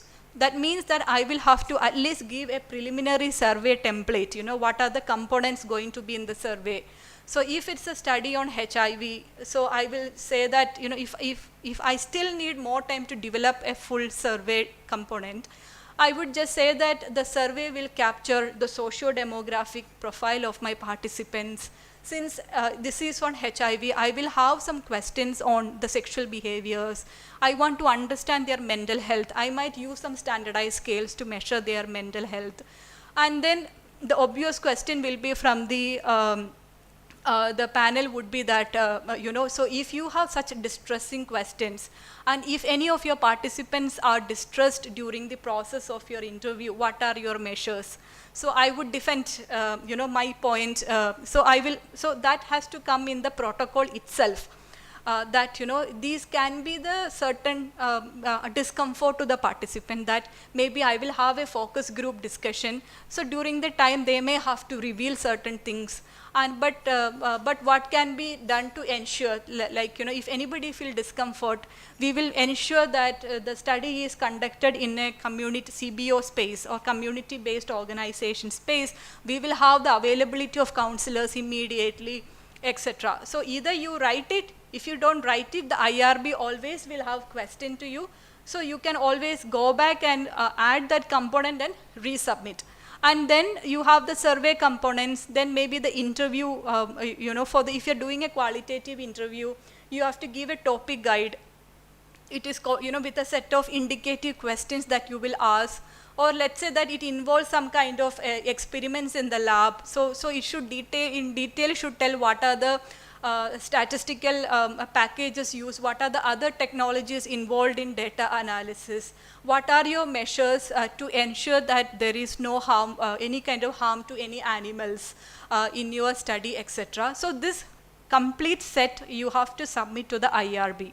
Now, if it is about vulnerable communities, there are also instances where the IRB would also ask you to provide the documents in the vernacular language, which means that, let's say that, my study is going to be in Mumbai, and then it is the right of my participants to read the informed consent sheet in Marathi or Hindi. So the IRB would make sure that you have all study materials available to them in the local language. So there are these kinds of now different criterias. So I have mentioned all these to inform you that informed consent is a serious affair, and then any breach of informed consent can have serious implications on you. And remember that I started by saying that these days you also see that your participants are also readers of your work. So people sometimes think that we are in the scientific world, and my work is ultimately read by my colleagues who are also scientists. But now in the scientific world, research is done increasingly on the matter how you can disseminate the scientific knowledge to the common public as well. So you should be prepared that there will be more kind of interaction, and we are also living in a time where you look at people as stakeholders, important stakeholders of research. So we are also in a phase of participatory research where participants are also seen as equal partners in research. The views and values are very important. So it's not that breach of consent can happen, and then so you will find that the community would also react to some of your study findings if that means that if you create any kind of harm to the community. Now you see that informed consent is not simply about getting the participant's signature on a sheet of paper. So it is more about that. So an informed consent involves providing a subject with adequate information. It is the right. So this is not something that you are just giving to them. It is their right to know what is the study about, and then, you know, what are the steps involved in the study, and how the data will be used later from this study. So this is an ethical and legal doctrine it concerns all disciplines and all interventions, whether it is a therapeutic study, preventive study, or a social science study. All these informations concerning the aim of the study, steps involved, its implications, has to be very clearly told to the participant. If the participant can't understand English, you have to have somebody in the research team who will explain all these in their preferred language. So it is the right of the participant to understand what is this study about. And right to withdraw and having autonomy is your participants' right. So if they read the consent form, they still don't trust your work, they still don't, they are still not confident to participate in your study, it is their right to withdraw. Now, when I do study on health, now I work on HIV risk among transgender women, and I see that most of the HIV prevention programs are delivered by the government through community-based organizations. So I understand that most transgender women are registered with CBOs. So I collaborate with CBOs so that I have access to transgender women. Now I go there and then I plan to conduct this study. Let's assume that there is a transgender woman who do not want to participate in my study. But inside she fears that if she doesn't, so I have collaborated with this CBO or NGO, and she is already getting a lot of medical services through this NGO or CBO. And now inside she is fearing that if she does not participate in my study, she will have a bad equation with the CBO. Now that cannot happen.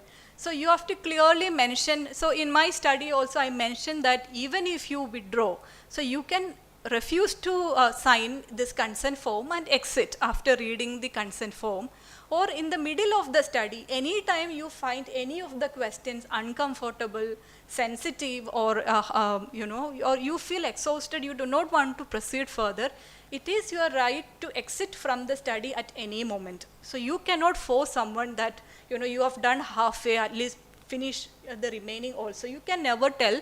You have to tell them in advance that they can exit from the study at any moment. And by exiting, it does not mean that they will have any negative implications from the CBO or any services that they already enjoy. So this is something that you need to clearly mention to them, so they should feel confident, and they should not be providing consent in any kind of under any kind of coercion.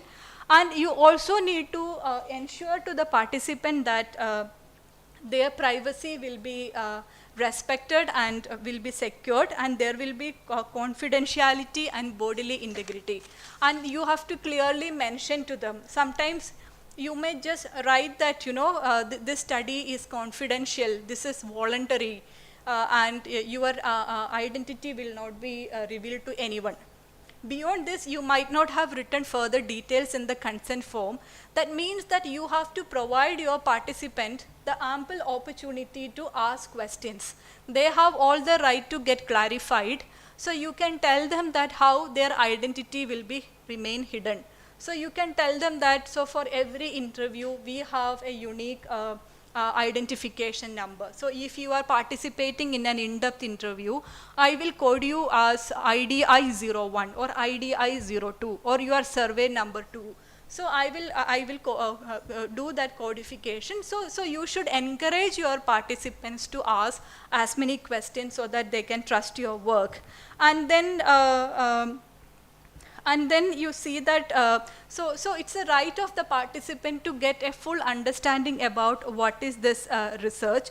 And then consent should be obtained before the participant enters the research, and there must be no undue influence. So you should not force the participant to give the consent. Sometimes, I haven't got much people, so I have to somehow achieve the target of 100 survey participants, so please come to my study. You cannot force your participants. And then So it's important that you ensure that this is completely voluntary. Now the consent process actually involves two stages. So one is this information dissemination phase, that you invite these participants one by one, and then you provide them more informations about the study, and they understand the study procedures, etc. So this giving information is actually the phase 1.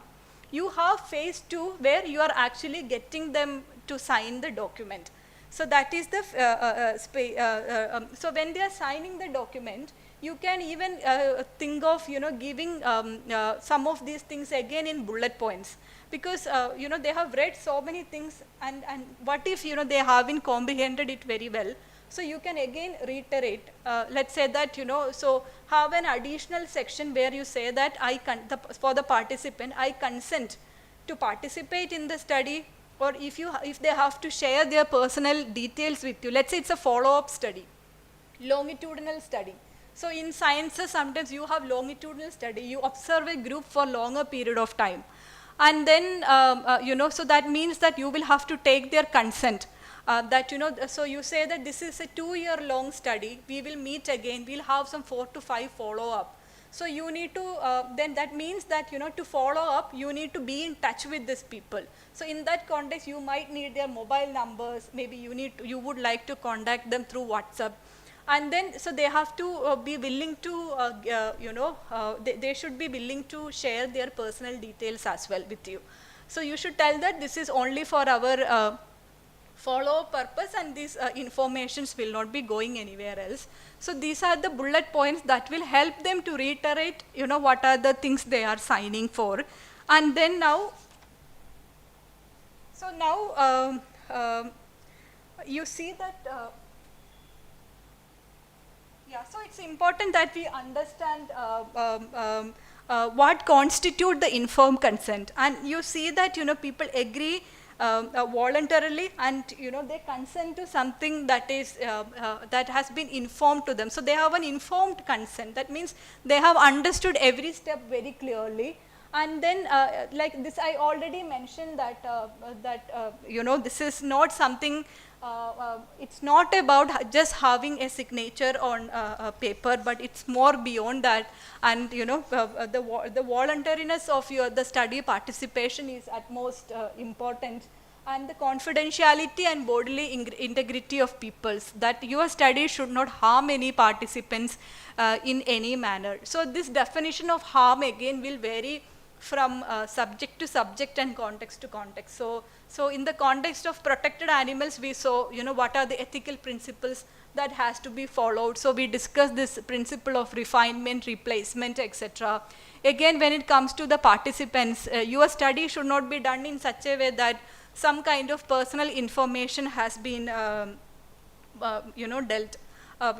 been told outside. So I remember reading this interesting book called When We Read What They Write. So this was about when they read what we write, which means when the participants read what we write. So this was about that, phase where once you had the colonial, anthropologists and scholars studying about non-Western world. So nobody had, so they didn't have an English-speaking audience, so they wrote something nobody bothered to read. We also live under the assumption that, we produce this knowledge in the scientific domain. Common people don't have access to this. Now you also see that there are scenarios where now we publish our results in journals. We also give some of these results in public domains and popular magazines, etc. And our subjects now, the participants are also English speaking. They can even become part of your scientific world as a readership. So I remember reading an interesting scenario that this person had written about some communities, and after the book was published, the neighbors were able to identify each other in the community. So but then the author is ensuring that no, I have maintained all protocols, I have ensured that their confidentiality has been secured. But when they read the narrative of that village, people were able to locate, where that particular incident has happened, in which house, etc. So there are these interesting kind of, discussions that also, certain things are beyond our control as also. And sometimes, you see that the media involves, and then they have a different representation of your study once that becomes a published data. And that can sometimes do harm to you, having a wrong form of dissemination or interpretation of your study. Now, so I mentioned that, so what constitutes the informed consent? It's mainly, it has to be an informed consent process, and it should be voluntary. And there has to be minimal risk for the participants, and we have to clearly mention, so if there will be any risk. So it doesn't mean that, every study is risk-free. Let's say that I'm studying about HIV. I talk about, I study about transgender women. Many a times, there are instances where, they talk about experiences of sexual violence. And then maybe, this is a phase of data collection, but my participants are also recollecting some, bad experiences in their life, episodes of sexual violence, etc.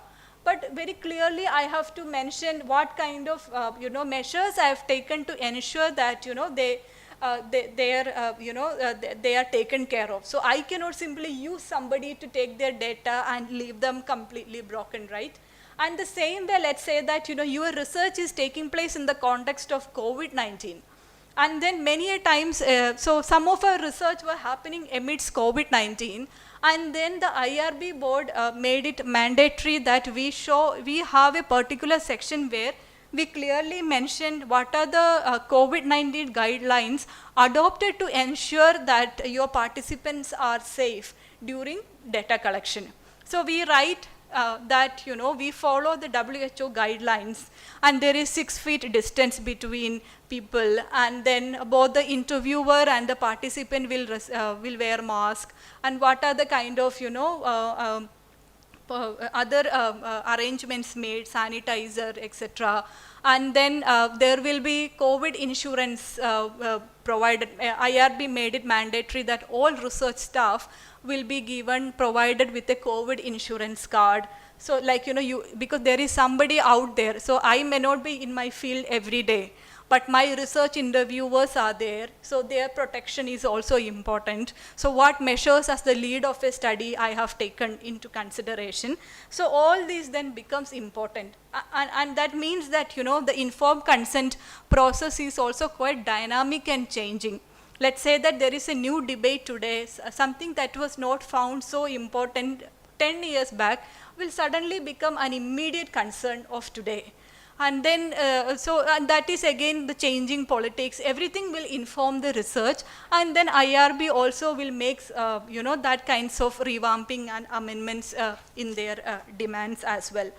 Now, you see that, every information that is required has to be given to the participant, because any small piece of information also can actually change the decisions of your participants about participating in the study. And then people say that, so don't assume that consent is something that we take from participants at the beginning of a study. So it is a dynamic process. So it is in that context I mentioned that your participants should be allowed to exit at any point in time. So that is completely their right. Now how do we provide this consent form? So do we need to consider always a consent form in the written format, or can we consider oral consent also? Now I will also discuss in detail when oral consent is appropriate and when written consent is appropriate, and what are the processes involved in this. So you see that, written consent. So if you are from social science field, and if you're going to data collection, one of the common problem that one often encounter is that, the moment you start recording what people telling, or you start writing down, they start getting scared. So they think that you are a journalist. and you have come to, kind of record what they're saying, etc. So then people say that if the participant is not comfortable, so they immediately keep their recordings off and they listen and they go back to home and start writing some of these data down. So you have a context where getting a written consent not problematic. So you can definitely consider the written consent, because written consent is something that is a very straightforward way of communicating that someone has consented to participate in your work. And let's say that your research is very complex. It involves multi-stages. You have a long-standing, going to be a long-standing association with the participants. Maybe it's a longitudinal study, it's a follow-up study. So in such context, the written consent is always important. And then you also, so this is also the first way of accessing your participants.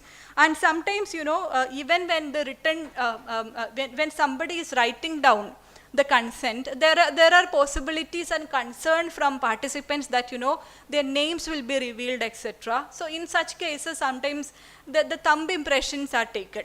So there are also different kinds of considerations taken into when we talk about the written consent.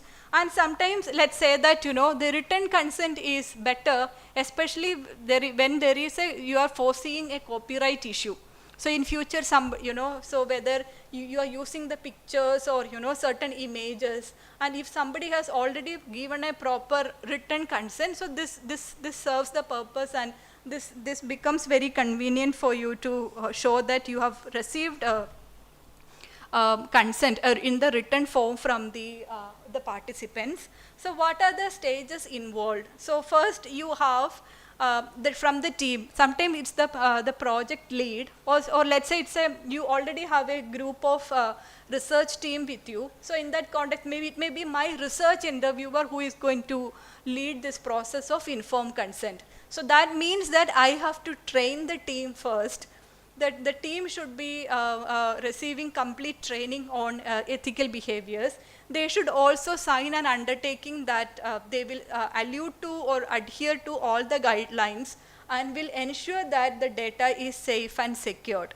Now, if you are a PhD scholar and the complete responsibility of this data collection is on you, then you will be the one who will be meeting the participants and taking the informed consent. So in the first phase, you will just explain to them what is the study, who is funding the study, who is leading the study, what are the objectives of the study.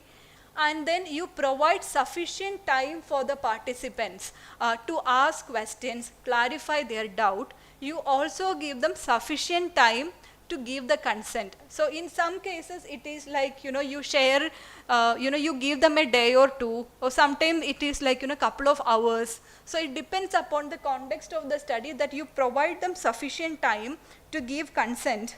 And then you submit this informed consent to them, sheet to them. So they again go through this. If they want the consent form in a vernacular language, it's mandatory that you also provide the consent sheet in the vernacular language and get it signed by them. And it is their right to get a copy of the consent form as well. So if they ask a copy, you will have to give it to them. And then who all has to sign in that consent form? So your participant will sign it. After that, the principal investigator of the study also has to sign it. So you cannot give a consent form to the participant with first the principal investigator signing that study. So it's the participant who has to sign the document first, and then after that only like the principal investigator or the research interviewer, whoever is in charge, will sign that document. And now you can also say that or understand this as the participant is not technically enrolled until and unless both the subject and the investigator or interviewer have signed. So all these things will become important. So when the participant and when the investigator sign the document, after the participant has signed, the investigator is assuring that participants meet all eligible criteria. So in scientific research, many a times you have the inclusion criteria, study inclusion criteria. Like people write that the study will be conducted among those who are at least 18 and above, who are capable of reading and writing. And there will be certain kind of eligibility criteria, but this is not uniform across studies. So sometimes you will have some idea about who are the potential participants and what are the eligibility criteria you are seeking for. So maybe in hardcore ethnography qualitative research, you may not have a very strict guidelines on eligibility criteria, but if it's an experimental research, it involves pre-post test, quasi-experimental design or etc., then you will have certain kind of inclusion criteria.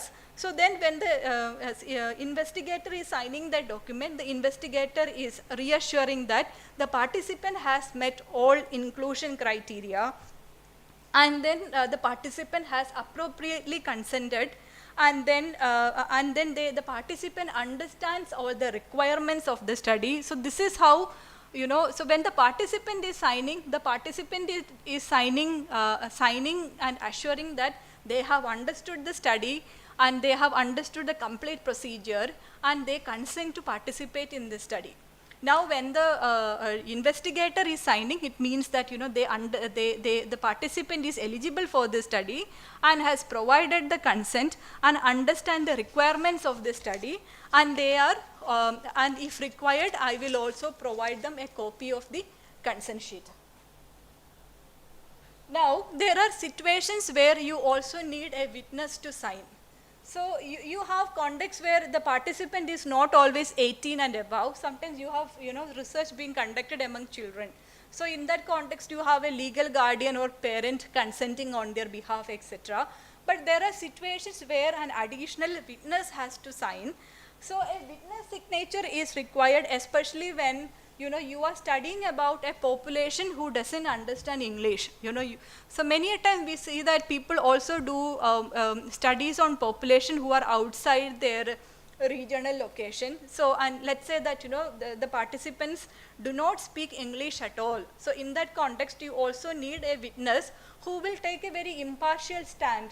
So the witness will observe both the interviewer and the participant, and ensure that the participant has been told everything in detail, the participant has understood everything, participant has asked enough questions and got the sufficient time to reconsider and provide consent.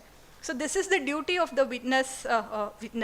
And then the witness also, but even when the witness is there, the witness also should get certain signals that that the person has provided consent. So there may be situations where the participant is have a so the participant, we are studying about a group of participants who are unable to read, maybe write, talk, or they are they have some visual challenges. So for that kinds of participants, the witness has to ensure that the participant has indicated the approval or disapproval to participate in the study in some form. It could be by blinking eyes or raising the arm. So you need to understand who is this participant and in what form they will show the consent or disapproval for the study. And the witness has to take an impartial stand. Like the witness cannot simply take the side of the investigator and push the participant to participate. And the witness cannot be a member of the study team, because that is where, that is how you ensure that there is impartiality to the consent. And then the witness must sign and date the consent form attesting the requirements for informed consent, that all the requirements have been satisfied. So now the witness also will sign. By signing, the witness is ensuring that all the criteria have been met, and the consent is voluntarily and freely given by the subject. And if the participant, is child or a minor, then somebody, a guardian or a surrogate parent, has actually given the consent for their participation. Now you also have another group in informed consent called subject advocates. And they are very different from who is from the witness. So subject advocate, we think about subject advocate, especially when a community is vulnerable, and then maybe, so the ethical board is very much concerned about the implications of this study to the participants and how the informed consent will be sought from the participants. So from a community member or someone who will be termed as subject advocate will take over and will also oversee the consent process, and then and subject advocate will act as an impartial third party, and they will also verify this entire process. And then and this is basically to ensure that, since the population is vulnerable, so their rights have been preserved and has been recognized and acknowledged, and then they are also providing their consent with full autonomy. Now there are also situations, so remember that I mentioned that consent is not about just signature, but then it also means, and it is not that you just get one signature in a consent form, and then the study will be carried on till the end. But there are situations where you also need to consider reconsent. So the reconsent can happen when, let's say that on the way of the study, or you find out that there are new risk evolving, and then you need to then specify this particular thing to the IRB board, and then the reconsent of the participant is important. Now sometimes you also see that so there is a change in the research procedures and research plan. Suddenly, maybe it is due to some, certain kinds of changes in the research environment. Like, we had COVID scenario. So we saw that, many people who got approval saying that, they will go to field, they'll do an in-person study, or they will go to the, to the field in person. But when the COVID started, they also wanted to transition from in-person to virtual interviews. So then, so you cannot simply move from in-person to virtual platforms without informing to the IRB. And then there were also scenarios where, people who are working in a lab-based setup, many of their samples were destroyed. And then, because the institutions were under lockdown and they could not have access to their lab. And then, so many animals, insects on whom they were studying. So, there were serious repercussions because they couldn't access the lab. Then there has to be certain kinds of, so these kinds of amendments could have, changes could actually alter your studies, and then these kinds of new challenges can be informed to the IRB. But then reconsent is something that is important in the context of, participants being humans, and so when there is a new risk identified, or when, so this can be then told to the IRB, and a reconsent has to be taken from the participants.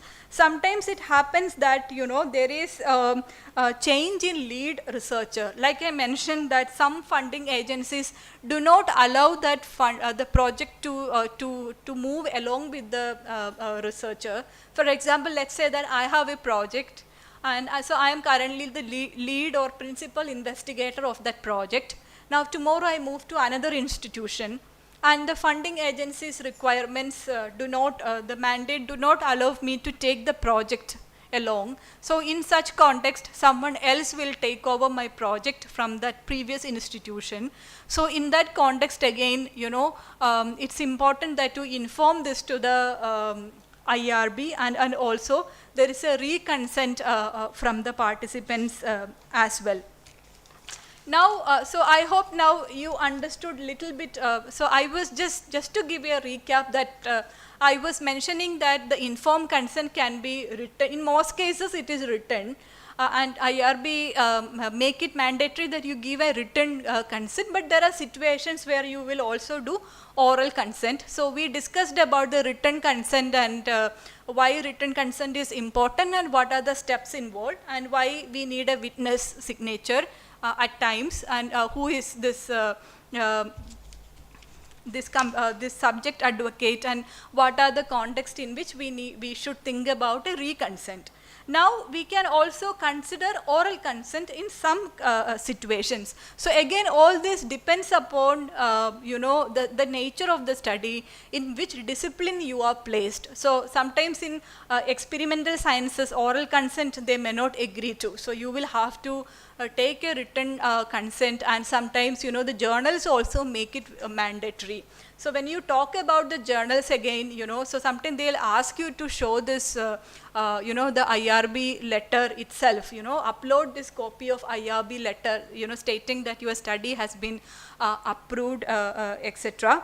And also, and there are also different demands from journals to take the discussion a little bit away. For example, let's say that, I do quantitative and then surveys, or I am engaged in quantitative analysis, and I report my study through descriptive statistics. But there are certain journals that demand that, they do not want to consider descriptive statistics. So certain journals will only consider publications that have at least a logistic regression or higher analysis, like, path analysis or SEM. So these are some additional criteria that you need to take into consideration. What are the demands and what kinds of analysis, So they say that, our journal do not want this basic analysis. There are higher statistical, packages that we are very looking forward from the author. So there are different kind of, considerations involved. So that I just mentioned as an additional input because I remembered. Now coming to the oral consent. So the oral consent is advisable when there is no paper form to sign, or sometimes there is a literacy problem. People cannot sign. So you are working with a vulnerable community and they cannot sign the document. So in such scenarios, you can consider oral consent, and maybe you could inform to your IRB why such, why you are actually planning an oral consent. And then when in social sciences, sometimes it's not just in social sciences. Let's say that, you work on risk environments, like, you want to study about communities who are affected by risk. So you may be a geologist or, seismologist, and so there can be different, so then you are actually dealing with a community. You have to go and talk to them and, document their, understanding about risk, what are the risk management measures adopted by the community during the events of disaster, etc. Now you see that there is a cultural and political concern regarding signing the document. People are really scared to sign any document. You cannot force the people to sign the document. Just like, I mentioned that sometimes people get scared about being recorded, their narratives being recorded. So in such, considering that particular context, you need to adopt or adhere to having just oral consent. Now, let's say that sometimes, if you take their written consent, both the participant and researcher can also be under risk. Certain very sensitive, maybe politically sensitive issues or something like that. So, so having any written thing can be detrimental. So in such cases, oral consent can be taken. And sometimes, there is less time for consent, and we cannot actually have a paper document and translations available. So in such cases, or when, you are having a data collection through online mode. So, and then online mode means basically you ask the participant that, are you willing to participate? You will explain everything in the oral way, and they will accept it, and they will say that I consent to participate. And it is advisable that you also record their consent when they present it online. And sometimes there are people who study about elite communities, elite people or politicians. So they really don't want to sign the document. So there are situations where you need to consider that you will go for an oral consent. So then you see that, so I hope you understand that there are very broader ethical guidelines, but then you have to also always think about the context. So the harm will not be similar to everyone. The consent process may not be always similar to everyone. So the more you get experienced in your field of research, you become, the more you are trained, so you will get these kinds of informations. And whenever you are working in certain field, I would also encourage you to start reading works on that area from different regions around the globe. So you will understand, what are the ethical concerns surrounding your study, what people in the West is talking about, and what are the discussions in the South. What are the things that you can incorporate to ensure that you have good practices in your research, etc. Now,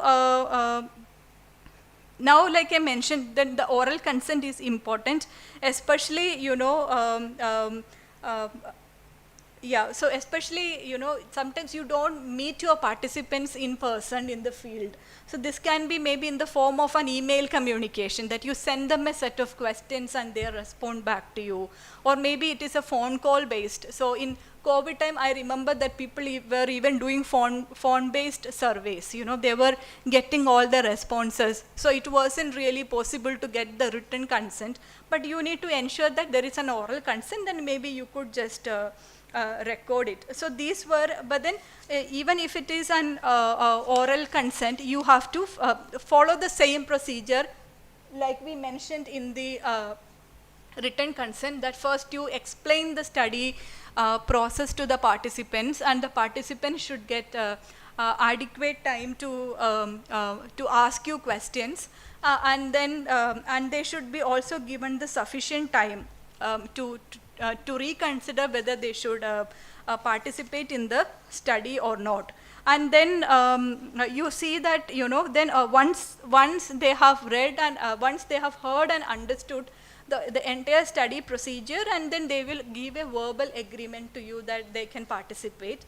And again, all this reconsent, etc., is very relevant in oral consent as well, because so if you have any chances where there is going to be more changes to your study from what has been promised to the participant, it is your duty to inform them that this kind of a change has been made, and maybe you told the participant, let's say that none of this will be published, or or at some point now your funder is expecting that you provide the data in a public platform, then you have to just inform your participant that this may be coming out, the output might come out in this form as well. So so you should ensure that such kinds of principles are adhered to, and it becomes part of the personal credo, because any kind of harm to the participant or any bad experience from a researcher can create mistrust among the community, and they can also completely shut down any kind of further possibility for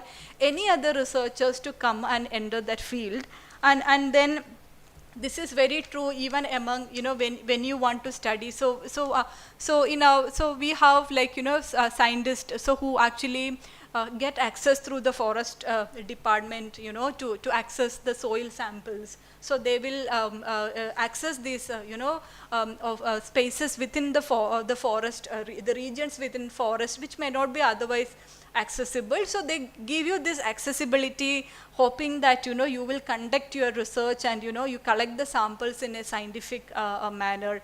Sometimes they allow you to maybe observe animals, or allow you to handle protected animals, with the trust that you are a scientist and you will conduct your research without any harm to the animal. So any kind of breach of trust occurs, then this would further. So you see that the departments will become very strict on issuing any such approvals for any further researchers, and because you are also putting them also in trouble, because they will be answerable to someone else because of your behavior. So these are certain kind of things that we also need to consider. Should we have a break at 3:30? Okay, yeah. So now I will also just define what is an institutional review board. So I hope you already understood the entire process involved in institutional review board. So tomorrow when you have a project or as your own, the first thing you do is you develop the study protocol, and then with a and I hope you also understood what are the things that has to be to be incorporated in the study protocol. To give you a recap, it should have a basic content of all study proposals, like the objectives and method of data collection plan, data analysis plan. In addition, it should also have some content on, what is the informed consent process, what are your plan for storage and data dissemination purpose, etc. And if your IRB expects you to submit other study tools, and study tools could be anything, so it varies from lab to social science labs, the fields. So based on your demands of your respective IRB, you need to adhere to some of these practices. And sometimes this can happen that, certain facilities are not available in your institution. Let's say that, for the first time in your institution, maybe your institute is used to receiving certain kind of grants. Now suddenly you have an ICMR grant, so your institute suddenly started a research on health. And now this is your first experience or first encounter with the ICMR guidelines. You do not have an ICMR recognized IRB, which is okay, because this is how we learn, right? So with every interaction, we learn and we further enhance and strengthen our research base. So maybe you could put this request to your institution. The institutions could initiate the process for such kinds of approvals. Otherwise, if you have a co-investigator involved in the study, and if their institution or a nearby institution has, or a hospital has, a research-based hospital has such kind of IRB available, maybe you could also consider getting their approvals, etc. So there are different ways in which how you will work. But then these institutional review boards are these ethic committees, and they provide protection for human research participants. It also includes protection of anybody who is involved in the research, which includes any research, human, non-human subjects, through advanced and periodic independent review of ethical acceptability. So remember that I mentioned that sometimes you get this full review at one go from the IRB, but in many cases, if it's a long-term projects, they give you for 1 year. After 1 year, there is a review, and you have to submit for the renewal of that application, the IRB approval. But then, so again, you will be actually making a detailed presentation in front of them. It's so maybe in the renewal phase, when you're renewing the earlier secured approval, you may be just submitting the document by mail and the committee verifying and giving you this approval. But then in the first round, definitely there has to be a proper presentation. So this is something that has to be told to the IRB, that there has to be a proper presentation, and the IRB could ask questions, and then the sufficient quorum of the committee has to be met. Like in any other committee or grievance committee, the quorum has to be met. And then sometimes it happens that during the presentation, the committee will have certain concerns. So committee will ask very specified questions with respect to your research. And then what you can do is you address these comments in a separate note as response to the committee.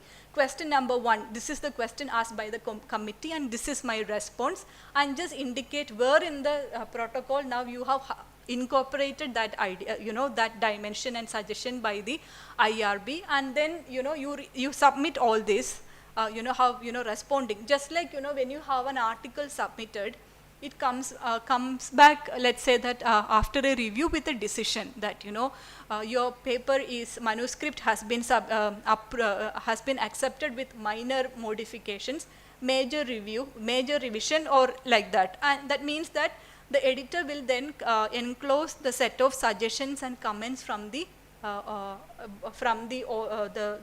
reviewers. Now, how you respond to the reviewer is also an impression maker. So you should have a separate sheet mentioning that response to the reviewers. So just write comment 1 and then put their question. Write, what is your response? You just mention that this particular aspect has been addressed, and then you just you will have the revised manuscript with you. just highlight the, the areas where that has been revised in yellow color, and then mention to the, as an answer to the first question, tell that, this has been addressed. Please see this, this page, this line. So like that, when you very specifically address, the reviewer feels that, you have taken their comments seriously. And it may happen that there are occasions where you do not really agree with that particular comment of reviewer. So you can very clearly state why this is an important suggestion, but then it may not be much applicable in my study due to so and so reasons. But then it's important that you attach this kind of a separate document to the editor again. So you again, when you are submitting the revised manuscript, you will again have a cover letter that tells to the editor that thank you for, taking this time for the review. We thank the reviewers, the anonymous reviewers, for their time. Their comments have really helped us to strengthen our manuscripts. So these are, certain kinds of professional way you place your study, and, and they also have serious implications to your work indirectly. And then you will then start uploading the revised manuscripts with all the changes highlighted. You will also upload the document as a response to the comments. There will be a 1 or 2 page as well. So in the same way, you see that, that kinds of same protocol we also follow in the informed consent process into the submission to the IRB as well. If IRB has any comment, just don't send some random mail like, we have addressed all your queries, please see the document. Instead, place one by one. You should ensure that you put some time to take their, to show that, the comments have been valued and, considered. So you have to place it in a very proper way. Now, there are also, remember that I mentioned about community advisory board. This is nothing like a mandatory thing, okay? So this is something, topic to topic, this will vary. So since I work on health, I work on vulnerable communities like people living with HIV, gay men, transgender women. So many a times I feel that, so I also has to work very closely with the regulations of National AIDS Control Organization. So if you go to the NACO website, the NACO now encourages researchers and these kinds of research. You see that many of these research concerning social policy. So long time back, we had a scenario where, people assume that it is only in the academic institutions that intellectual work take place, and NGOs are a field of social activism. They got no business with the intellectual domain. Now in most policies, like, I heard that someone is working on Kudumbashree and all that. So you see that it's important you also, have the social help, the women's self-help group and, different, components from the field who are very key, partners in your study then. So that means that, now most of the social policy research, and this is it's not something that is only limited to social science research, okay? You see in every field. So now I mentioned that, so we currently have some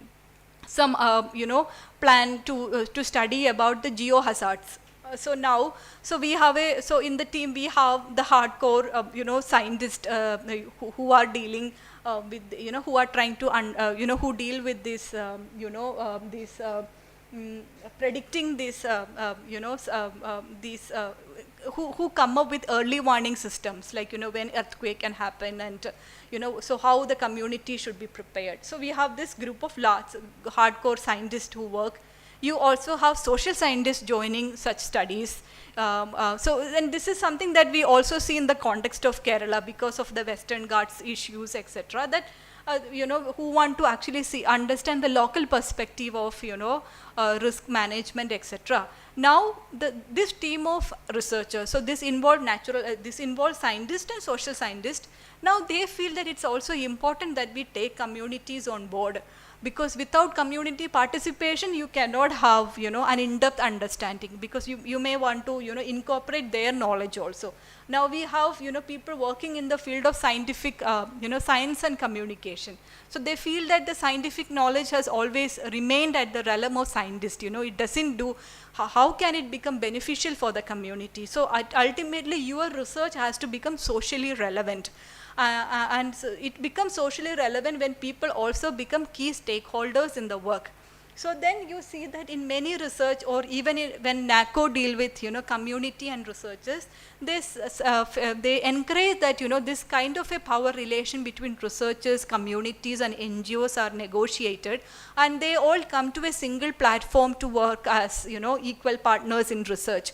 And let's say that I want to study about a community, a transgender community, and I want to go to a particular city, and then maybe the community advisory boards in that city can provide me with greater inputs that will ensure that so on one hand their involvement will ensure that my study is highly considerate of the participants and their concerns, because they are representing the community and providing an impartial view, and they are also kind of training me that these are the kinds of concerns the community will have, so do not intervene into these aspects. Maybe you could place it in such a way that the community is acceptable to the research. And then so then you see that so in my study then so it's important that I take the inputs of these community advisory boards at every phase.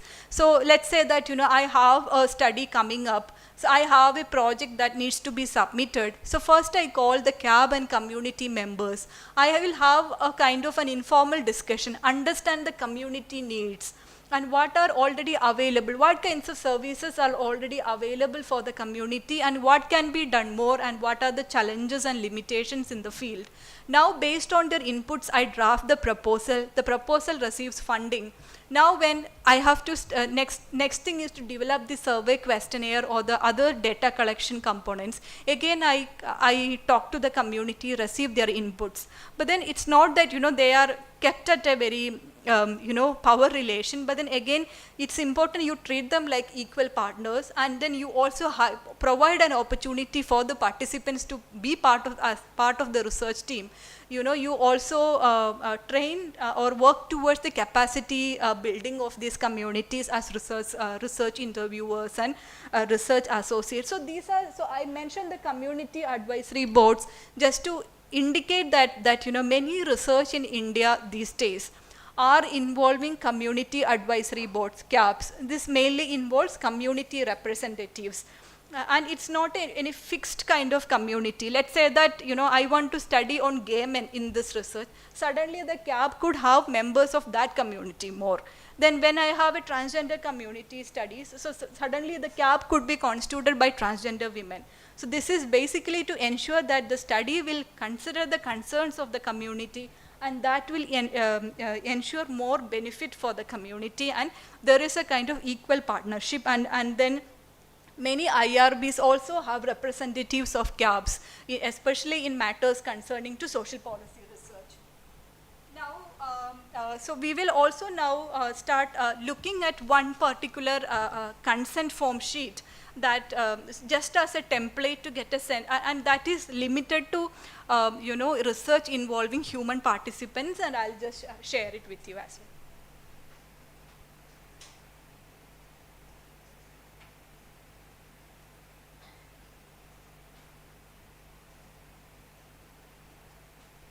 Are there any questions at this phase? If you have any questions, feel free to ask.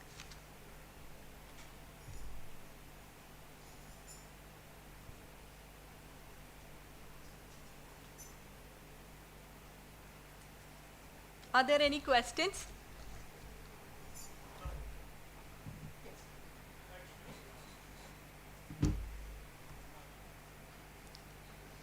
So maybe we'll come back to the consent form after the break. Yeah.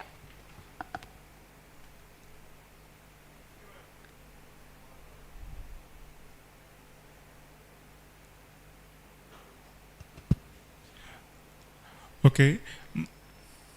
Myself, Akhil. Miss, I have a doubt that, not a doubt, my general question, it's a field of bodybuilding. Okay, so there things happen well known without any objection and all, but everything is known that it's out of ethics. Can I do a research in that area, because it's already well known that everything will be against the ethical side? So will that be possible? So can you make that question little bit more clear? So if there is ethical concern to it, so you cannot conduct a study, surpassing any kind of ethical guidelines. Actually, I require means do something good to community. So bodybuilding field has gone so scientifically advanced, means they are using steroids and proteins and everything illegally, means not even with concerns of proper doctor or proper doctor advice or like that anything. They are using steroids and everything from the talks, or it has been used by this person. He was a YouTube well-known person like that. So there are so many misunderstandings and very illiteracy about things that you have to use. So if I do a research in that field to make that concern, means using these medical aids or illegal equipments to correct them or to rectify them, will that be possible? For example, we have to show now the pre-effect and post-effect. Like that, if the person is not using anything or is using a placebo effect, means water-like thing or something else, which will not affect him, like that. So, will that be possible? Because the field is surrounded with fully unethical thing. Yeah, see, one thing is that there is no objection about you studying about, that particular topic, like, when your aim is basically to highlight what are the negative aspect of it. But if you want to show the negative aspect of it through an experimental way, definitely the IRB will have concern. So I remember a colleague telling that, they wanted to study about the fish cognition, and so they had certain kind of, experimental practices proposed, and the IRB seriously objected to, because that can bring any kind of harm to the participant. So you cannot, involve the participant, the idea of ethical guideline is to ensure that there is less harm to the participant. So what the IRB then would suggest you is that instead of an experimental way, there are other ways how you can arrive at the same study findings, right? Like if there are people who might study about, different kinds of social evils, so they need not do an experimentation. So you can then adopt a different research design to arrive at the same conclusion. Okay, ma'am. Yeah.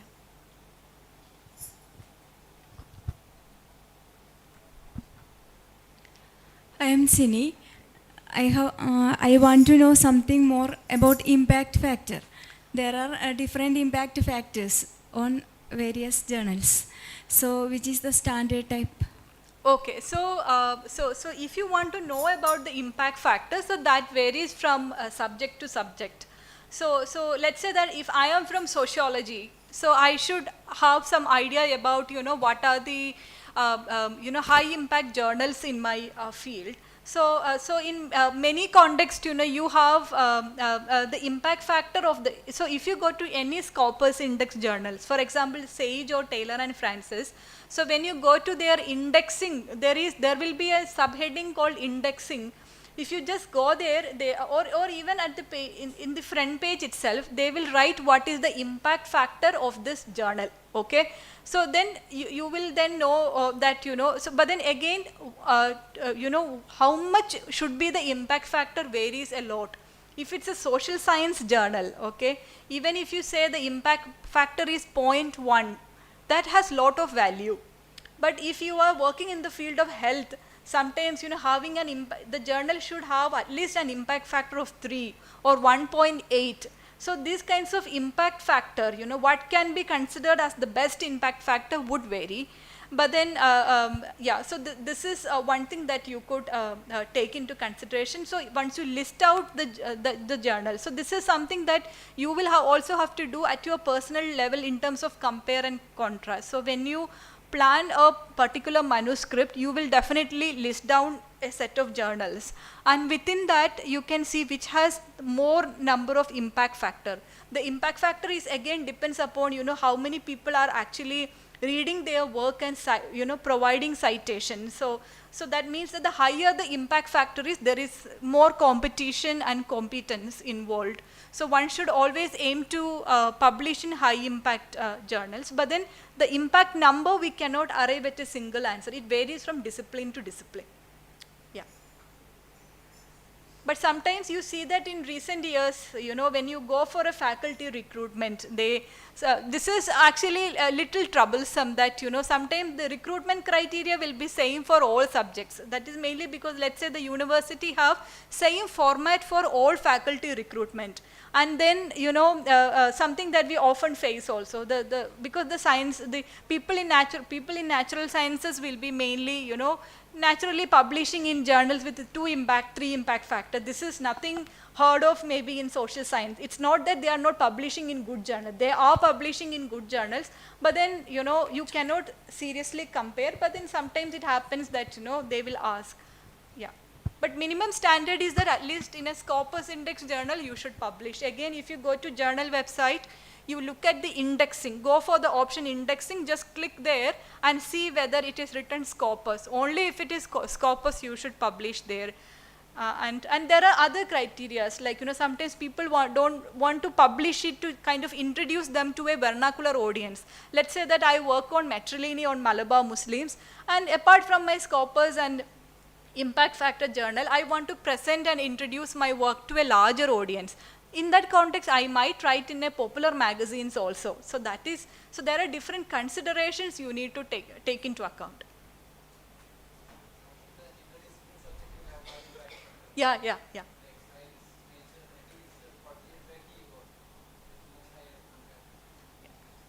Yes. Yeah.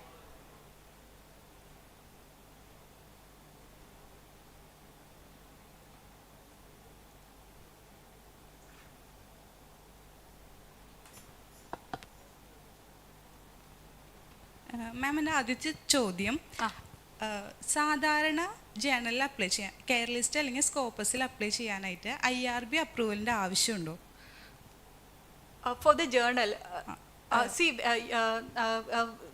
we submit to a journal only after the completion of the study. So study can begin only after receiving the IRB approval. So that means that it is your responsibility to ensure that you have already received the IRB copy before starting your study. And when you are submitting your work, if the journal demands, you just have to upload. So after the completion of the study, we cannot take an IRB approval. Yeah, that has to happen at the beginning of your research itself.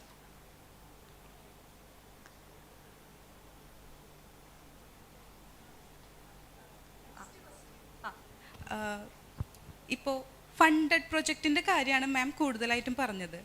അപ്പോൾ ഒരു ഇൻസ്റ്റിറ്റ്യൂഷൻ്റെ background ഇല്ലാതെ funded പ്രൊജക്റ്റിന് proposal വെക്കും.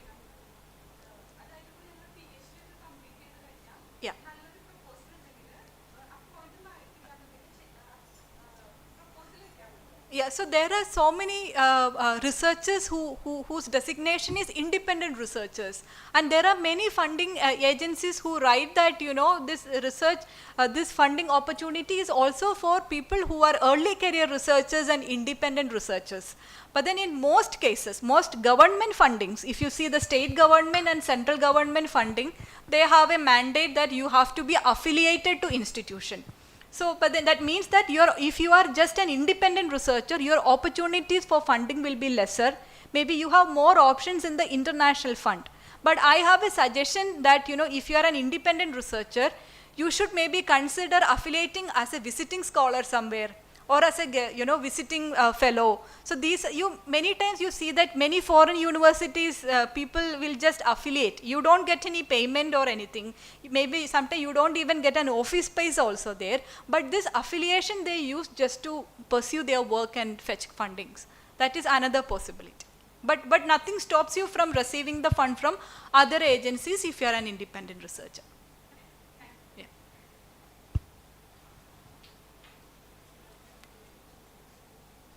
Are there more questions?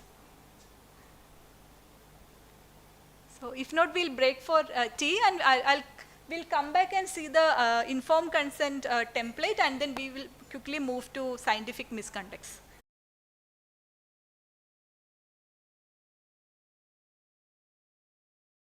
affiliation necessary? For example, if someone is working with industry but want to pursue research, and if he or she can publish any review paper or something independently? They can definitely publish independently.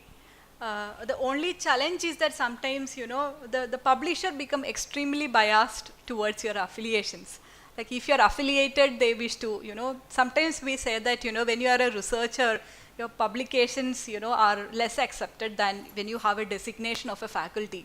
So the same thing sometimes happens, but I know many people who publish their work with the tag that they are independent researchers or, yeah. So that is possible. It doesn't stop anyone from publishing. Thank you, ma'am. Yeah, thank you. So, welcome back everyone. So before we move to the last theme of today, the scientific misconduct, since we had a very detailed discussion on informed consent, so I thought maybe I'll just show you one particular, one template, just to give you a sense about how that informed consent will look like. And this is actually from a study conducted by our group, and then so the informed consent can be, especially when there are human participants involved, and let's say that this can be used when you are undertaking a survey, or maybe when you are doing a qualitative study. So this is in the context of a health study that we carried out. So to ensure confidentiality of the work, I am just removing the title and the other details of the funding agency. The idea is just to give you a sense about what are the contents to be considered when you are actually preparing the informed consent sheet.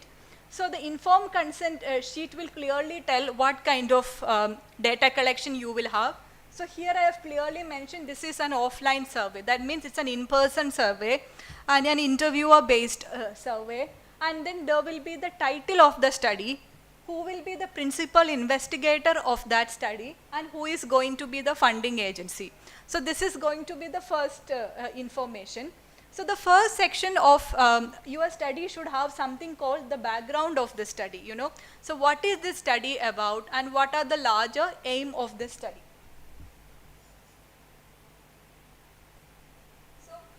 So once you have already told your participants what is this study about, now you have to clearly tell them what are the steps involved in this study. So you will be telling them that, so what are the process? So you are telling them that, an interviewer will approach you, and then, they will, conduct this survey, and you will have this survey in this language, and then, and what is the manner in which we might conduct a survey. So here it is basically using the Google Sheet.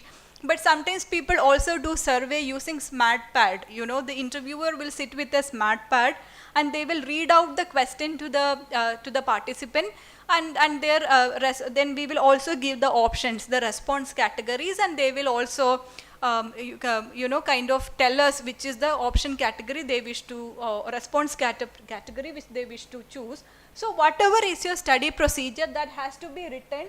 It has to be written in a way, in a dialogue manner. You cannot use so many jargons that the participant cannot understand. So you have to write it in a very simple English, or even if it's in the vernacular. So we make sure that the same template is available in other languages concerning the region of the study. And it was made in a very conversational manner. So the conversational manner of the consent form is also very important. So the first part is about the study. What is the study about? Now, what are the steps involved in this study?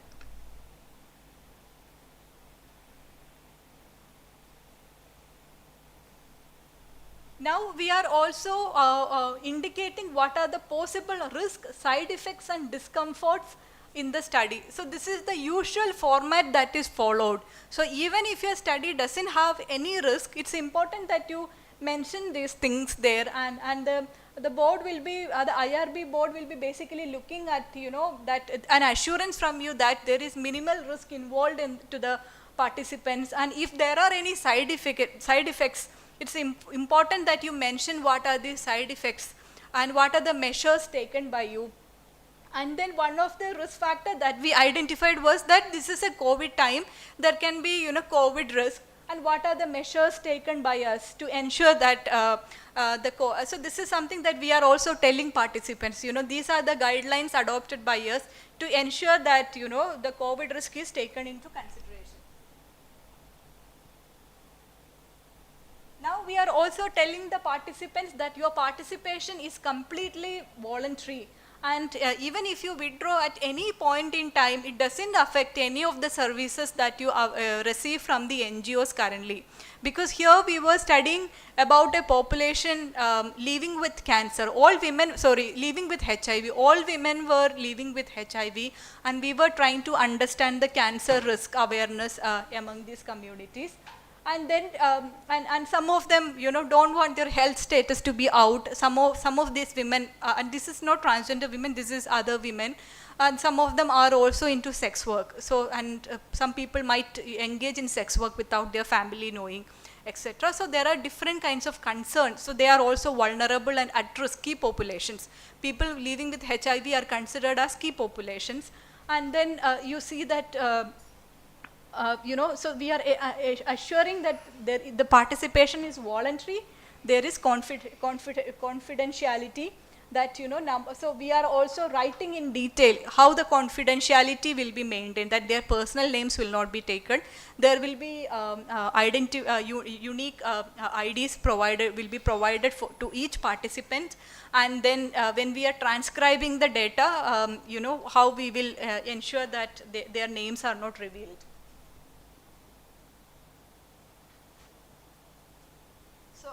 I hope you are also able to see very, very quickly that, no names will be collected from participants.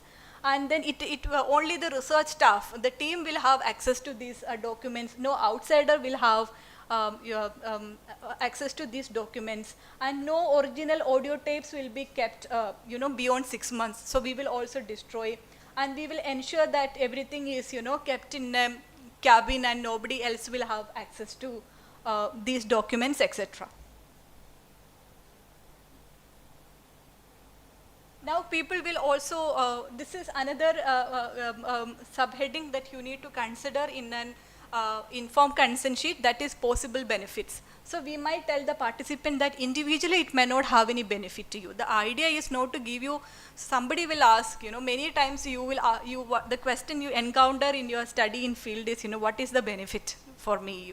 And you cannot, so you tell the participant that there is no individual benefit, but your perspective can help your community, because your perspective will strengthen the policy for your community, and this will have a larger social benefit for the community, and that has to be mentioned, like, how this study is going to benefit you as a community as a whole.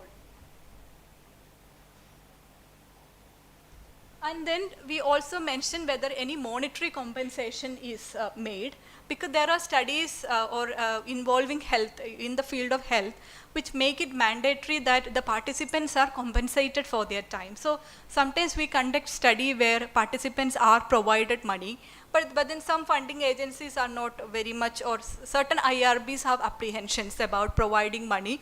There are also debates in social science that, if you give money, you are actually twisting the mind of the participant to speak in certain manner. But then in health research, the idea is, the debate and the context is different. They feel that the participants' time, the time that they allot for your work and invest in your research, that has to be recognized. And sometimes you see that, then sometimes there is payment, and if payment is not there, you have to mention to the participant. Now, and then I also mentioned that when they are reading this consent form, they also should be given the opportunity to ask questions as much as they want.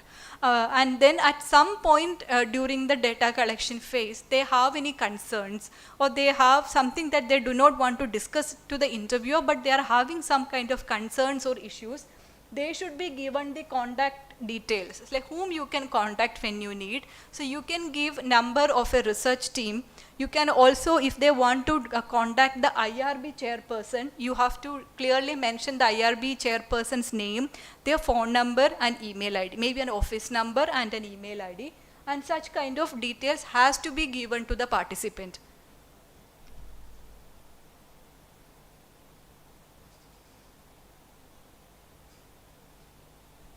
Now, you see that here the participant, so after the participant is consenting that, they have understood the study and the study procedures, and they voluntarily consent to participate in the study. Sometimes you can also have some bullet points, like, I am willing to share the mobile number, or willing to share the email ID, and I can be contacted again if there is a follow-up in the study. So depending upon your requirements, you can make those bullet points and ask the consent of the research participant. And it's important that they also provide date. So all this detail has to be procured.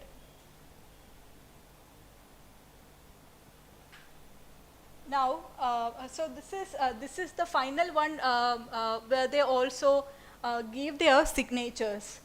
So finally, when the participant, only after the participant has signed, you will actually, the research staff or the research interviewer will sign the document, and then and the investigator, followed by that, the investigator also could sign the document. So this is the broader format of a consent sheet. So if you just Google as well, you will find many templates. But then the main things, the main components are that, there is, first you mention the study title, the principal investigator and their institutional affiliation and the funding agency.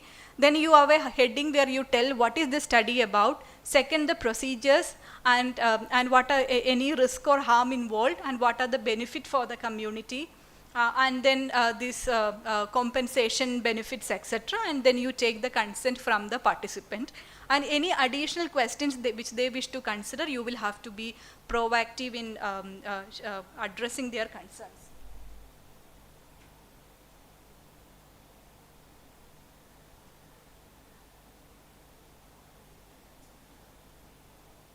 So I'm again listing these references just to ensure, just to show you that, what are the contents, the sources from where the contents are generated.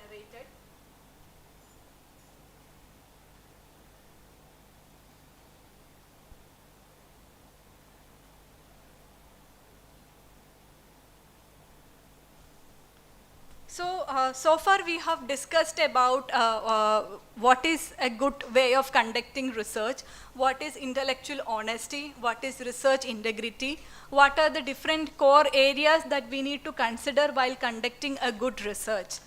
And we also discussed, we also understood that scientists can make errors, and what needs to be done when a scientist make errors.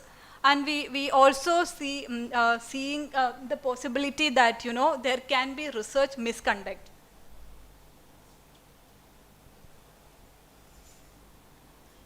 Now if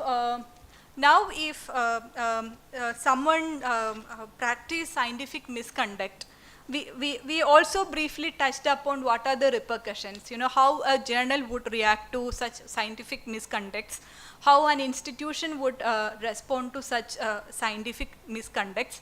But then it's important that we also look into little bit detail about what are these scientific misconducts. So, in the scientific world, the three cardinal sins of research conduct involves falsification, fabrication, and plagiarism, and this is broadly called as FFP. And then, so any divergence or deviation from the ethical norms undermines the integrity of the research, and then and it also undermines and it becomes a reputational damage, not just for the researcher alone, but it is a reputational damage for the institution in which that person is employed. It is a reputational damage for the lab where this particular person is placed. So then the core principles of this scientific research integrity is all about, avoiding such kinds of, fraudulence and adhering to ethical code of conduct. We will also now look in detail into some of these so-called cardinal sins in scientific conduct. So one is falsification in research.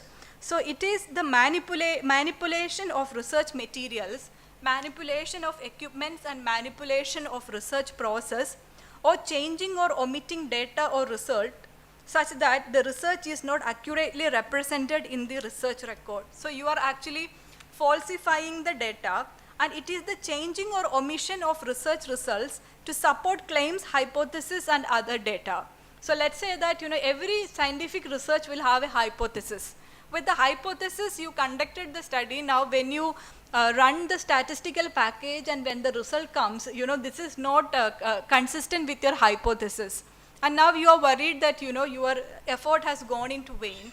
And then the tendency then is that you start omitting certain kind of results out so that you can show that your data is consistent with the hypothesis. Now manipulation, it also means manipulation of images or representations in a manner that distorts the data or read too much between the lines. So the falsification doesn't happen only at the results alone. It can even mean you can distort certain kind of images to make it appear that your results are in consistent with your with your hypothesis. Now there is fabrication. So fabrication is all about making up data results, and it doesn't really exist and you are cooking up something. So fabrication is the construction or addition of data, observations, or characterization that never occurred in the gathering of data or running of experiments. So it never existed. You are simply cooking up something that really doesn't exist. And mind you that this is something that the reviewer can easily find out. We think that they cannot understand, but reviewers are often dealing with number of manuscripts, and they are very experienced in their field. So you should be prepared to understand that someone. So I am in the social science field. I am also an ethnographer.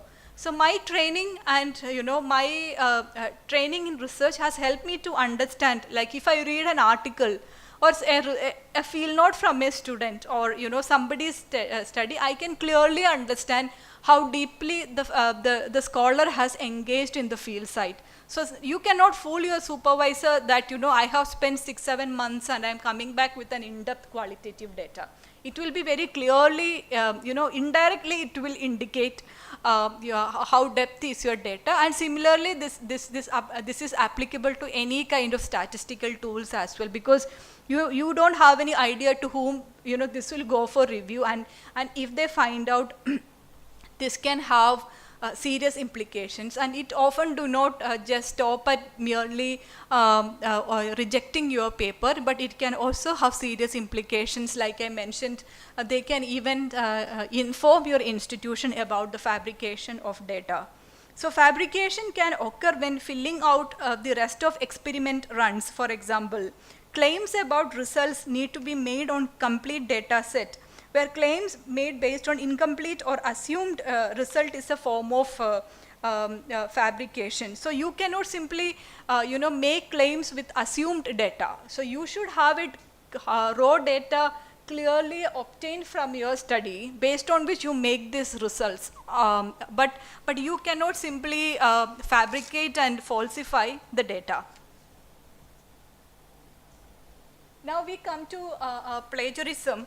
So plagiarism is all about taking someone else's ideas or processes or results without giving appropriate credit. So plagiarism can happen at various phases. See, so any research is, so it's not, research is not always a merely independent activity that we need to understand. So many a times as a researcher in the field, I may be influenced by the writing of many of my senior scholars, and I will be also influenced by certain kind of methodological positions, certain political positions.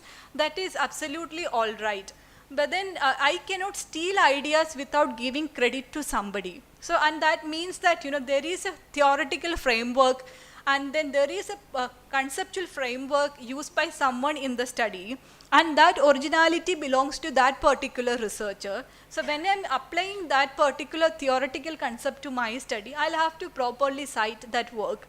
And similarly, if I'm if there is, so that involves at every phase itself that, any kind of data that you had access to, that has to be properly cited. And plagiarism is the most common form of misconduct. Now we also have different kinds of, softwares that can actually capture plagiarism. So one is this Turnitin, and in many UGC recognized institutions, they are using Turnitin. And in recent regulations, Turnitin says that, like according to UGC, like not more than 10% of similarity should be there. So I remember that when this was becoming a norm, so in my institution, so any software also will have its own, it's a technology, right? So it would work in a very technical manner. So then so during a training, our librarian made this very humorical comment that, if you start when you are running Turnitin, if you start your thesis with a double quote and end with a double quote, it means that your thesis is free of any kind of plagiarism. So it means that, usually when you quote something, we put it in single quote, but the Turnitin software doesn't recognize the single quote. You have to mandatorily place it in double quote. Now, then hearing that the natural tendency is that, I want to place everything under double quote. See, if your entire thesis is full of double quote, where is the originality of the work, right? So this is something that we need to be careful. So even you cannot, so there are different ways people adopt to escape such kinds of, software interventions. But then the idea is to understand that we should understand why Turnitin has been introduced to higher educational institutions. This is to ensure that you are producing an original work and there is novelty, and if you have taken any works of someone else or colleagues in your field, that is properly cited. And then and it may happen that Turnitin capture, so the rule for Turnitin is that in a line, if more than 3 words come similar to another text, it will capture it.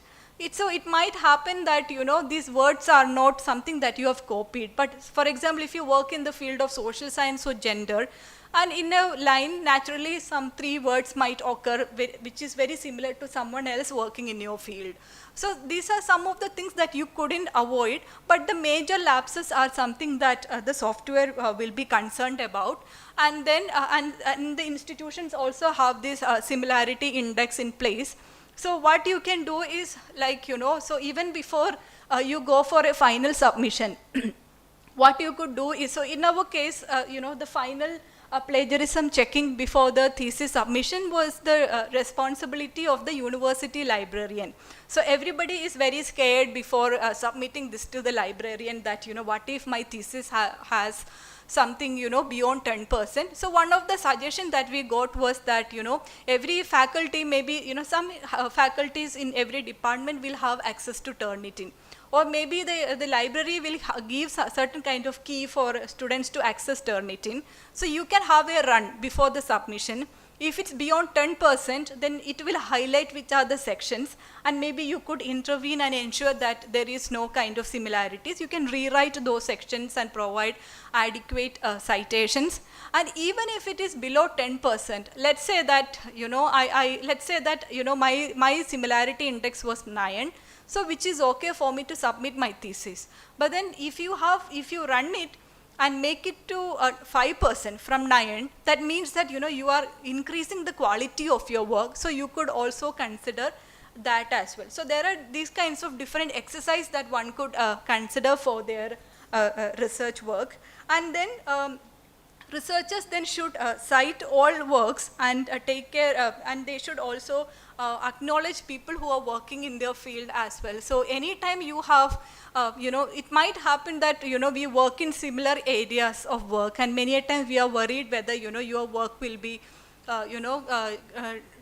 considered as a stolen work. But then so that is where, your review of literature will help you. Place it very carefully, what is this that you're working on?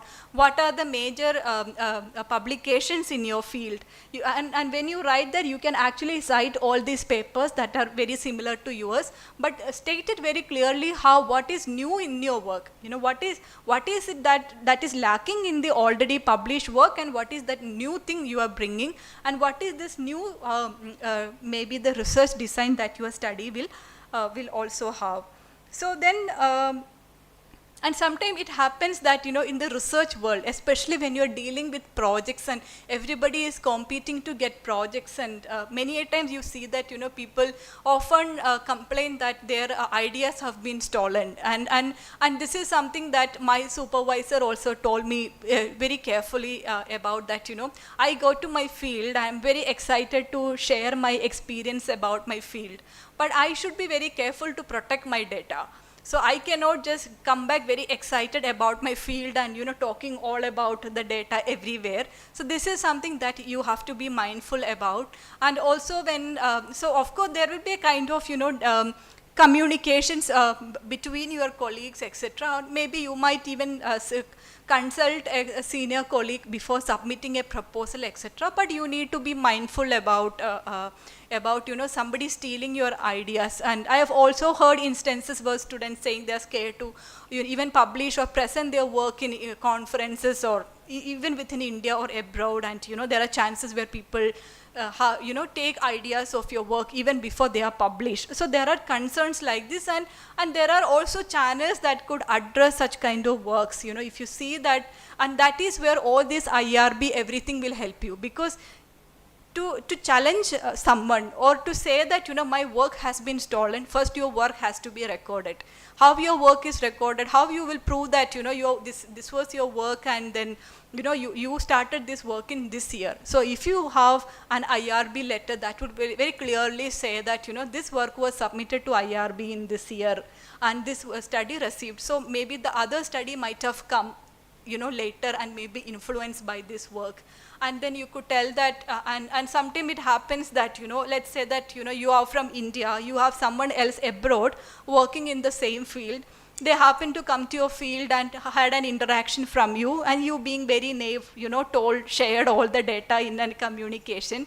So they come from a country maybe that is in terms of knowledge production higher, in terms of technology much more higher to you. So they have that platform where their results will be published before you. So there are situations like this that we should become watchful, and we should ensure, because this is also a responsibility that, you protect your data. So one should know, and even in qualitative research, the doctoral committee never asks the researcher to show the raw data. Like, what are your, those field notes, never, that is your personal note, where, where you might have written the personal informations about your participants, including their names. Only when you're transcribing that data, if somebody's name is, let's say, something you transcribe with a pseudonym. So that means that the confidentiality of those data are important. So even I don't think the doctoral committee could even have access to it. They can have access to the larger analysis and transcription. So these are some of the things that one could take into consideration. And then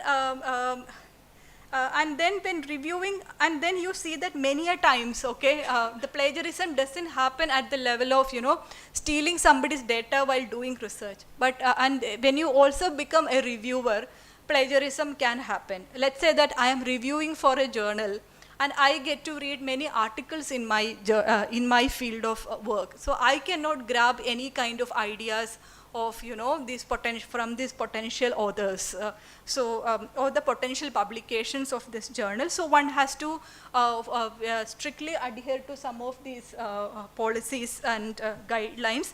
So tomorrow we will actually talk much in detail about, what are these ethical code of conduct that the editor should adhere to, the ethical code of conduct that the editor should adhere to, etc. So this is not something that is imposed by the journal to the author alone. This is something that has to be adhered by everyone, including journal also.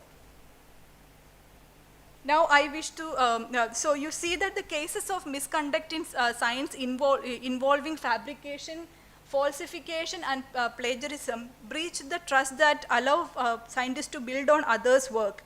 And then, which means that, when everybody is practicing scientific misconduct, and then people start mistrusting each other.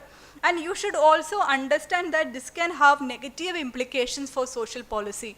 many of your work will inform social policies, and we see that that so if you just look at any commission, let's say the commission that is maybe working for women's rights, so that will have women researchers who have worked, or any researcher who have worked on women's issues. So their reflections and their data, their published works will then inform that policy. Maybe somebody study on child marriage, somebody reporting this many number of incidences of child marriage in one region. So all this can have policy implications. So it's important that you become truthful of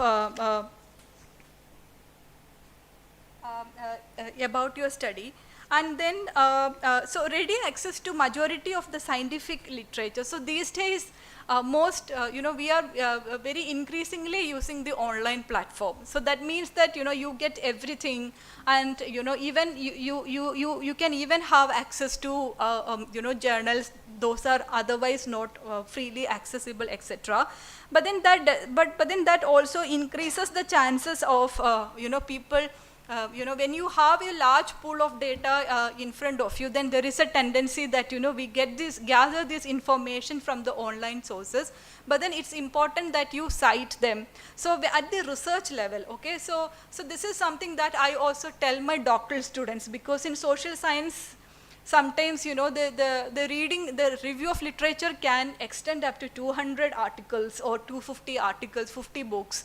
So then, so I always advise them that when you're reading a paper in the first year, so just write it down in a sheet of paper or book, so from which, what is this journal name, author, year, and the page number. So why it is important that, sometimes you just write down the informations, okay, the content that you need from that journal. And you start working on your thesis maybe in the 3rd or 4th year. By that time, you actually forgot from which article you have got this information. And now you have used these materials in your work, and not with the intention that, you want to copy that particular work, but you were mainly influenced by that work, and you had only good intention, but you don't know from where you could trace this material. So then this could also land in plagiarism without knowing also. So then that means that you need to start engaging with review of literature in a systematic way. So that way you also have softwares, that help you to organize your review of literature, like Zotero, EndNote. And if you just, and Zotero is, and Mendeley. So Zotero is a software that can be freely downloaded, and it is free for any students to use. And basically you will, once you install this Zotero software, you will have this installed into your computer and also to the Microsoft Word. So any journal you open, there this Z icon will come. When you click there, that particular article will get automatically saved there. So you can further organize this Zotero library based on themes. If I'm working on, let's say, health, I can make a folder for transgender women. So all my readings on transgender women will go to that particular folder. And there is another one on mental health. Like that, I can organize the library there itself. And if it's a collaborative research, for example, you as a PhD scholar is part of a collaborative work, and then you can share this data to your supervisor or to the project lead by making clouds. So there are different kinds of possibilities, and Zotero, so Zotero, Zotero, it's not very difficult one. It's a very user-friendly one. If you just also go to YouTube, you will get to see like how to manage Zotero or Mendeley, but EndNote may not be freely available, but Zotero is something. So this I am just mentioning, but Zotero kind of software is not something that you can suddenly plan in the 4th year of your PhD. The moment you are starting your compilation of your review of literature in the 1st year, you should start from there itself, because then you will systematically collect all the informations there. So even if something happens to your laptop also, that you will have a username and password through which you can access Zotero through Google Chrome, or so there are other platforms through which you can access the same data. So there are these kinds of things available, and Zotero will also help you to manually cite your work. So this is just an additional information I am saying. Like, let's say that, I submit to one journal. The journal has an APA format. Now, I invested so much time formatting for this article. As per the journal demands, I submitted to the journal. There is a rejection. Now, next possibility for me is to submit to another journal. Be prepared for this. Again, you have to change the entire structure as per the second journal's demand. Now, you have to again change the entire citations as per their style. So the Zotero has all the citations in place inside that, and you also have the option of incorporating these citations to this. You can browse these new citations and install that to the existing Zotero. When you click on that citation, every citation of your study will naturally convert to that particular format. So this is an additional thing I'm telling. So for those who are interested, because this is outside the scope of the ethics syllabus, but then this is something that you could also, experiment with, because this will help you, one, in terms of storing your data and then having all articles theme-based collection. Second, in terms of having proper citation of your work. Alluding to the proper citation styles of your work. So we were actually discussing about the plagiarism, and I mentioned that there are different kinds of now softwares involved that can actually check the plagiarism or similarity index of your work. And you should be also prepared that when you are submitting an application, let's say after your PhD you want to apply for a postdoctoral position outside, and sometimes you want to write a research note, etc., and every detail you submit will be subjected to plagiarism check. You are submitting a project proposal, that will be submitted to plagiarism check. So these are certain things that you need to take into consideration. And scholars also say that the most number of plagiarism you actually find in the methods and research section. People in scientific papers, you have the methods and materials and methods section, and then because there are so many ways in which you can rewrite it, and then people just copy others' material and method section. But then a good way of writing is, I clearly write, this study will have this design.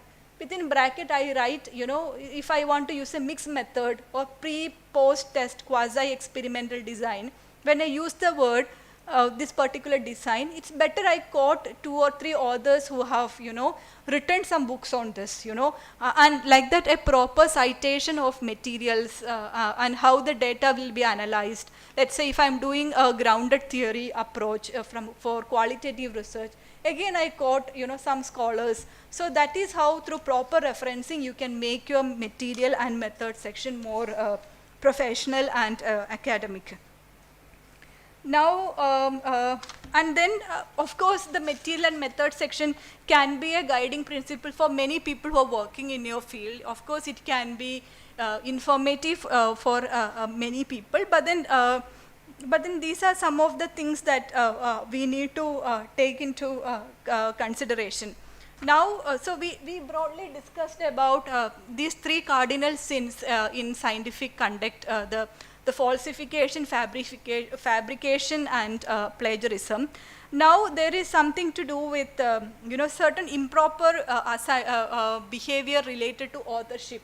You cannot simply give authorship to someone just because you like a colleague or because you want to show your respect to some senior faculty. So until and unless they have provided clear, they have contributed to the study design and implementation. They have also clearly contributed towards the drafting of the work, and they have seen the final proof of your work. So all these contributions are important before you could consider somebody for authorship. And you cannot actually exclude someone who haven't who have put so much effort to your work, and this mainly happens at the student level, and this kind of a hierarchy is something that we need to often discuss, and this is something that we often find that you make your PhD student work on your personal projects, and and you do not on one hand, you really waste their time for their PhD work, and you don't even give credit to,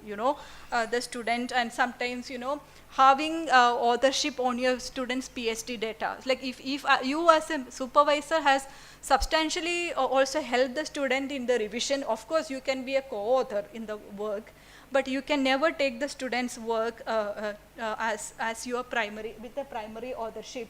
Now, it's important that you also comply or adhere to the legislative and regulatory requirements affecting research. So that means that it is not just about, so let's say that, we are dealing with animals and human and non-human participants.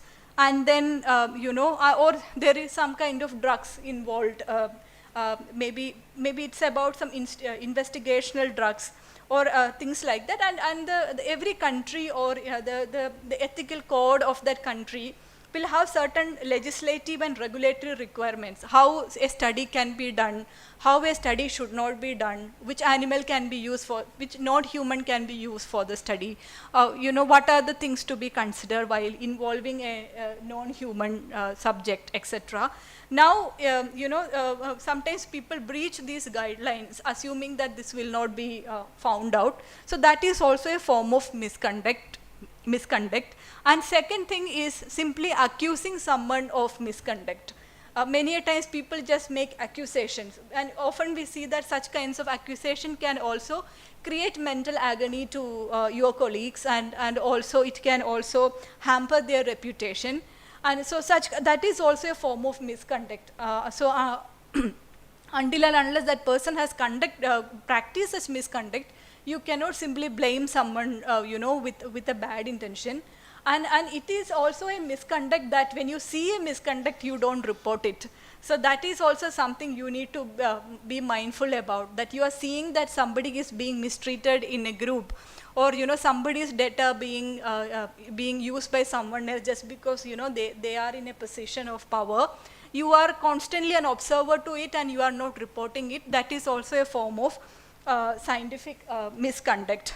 Now, then such serious deviation from accepted principles in proposing or carrying out research, and then improper manipulation of experiments to obtain biased results, and also, playing out, making unnecessary interventions to the statistical, tools to make manipulative results. So all these, and then improper reporting of the results. So all these are actually the violation of generally accepted research practices. So I hope you are getting a sense of what are these misconduct. So this can happen at the level of publication, how you publish your work and how you represent your data. It is also at the level of the scientific conduct itself, how you conduct yourself as a person, and how you treat your research team and colleagues. Everything becomes important.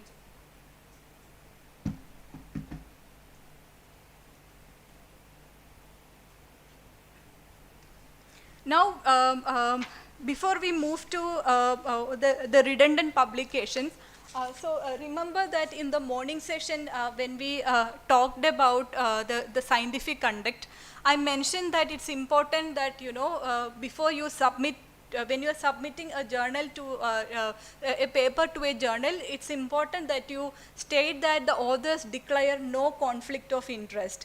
And this is very important to state, because and many a times, when you can, this is just to understand or to affirm that your work was not influenced by someone else. The results are not influenced by someone else.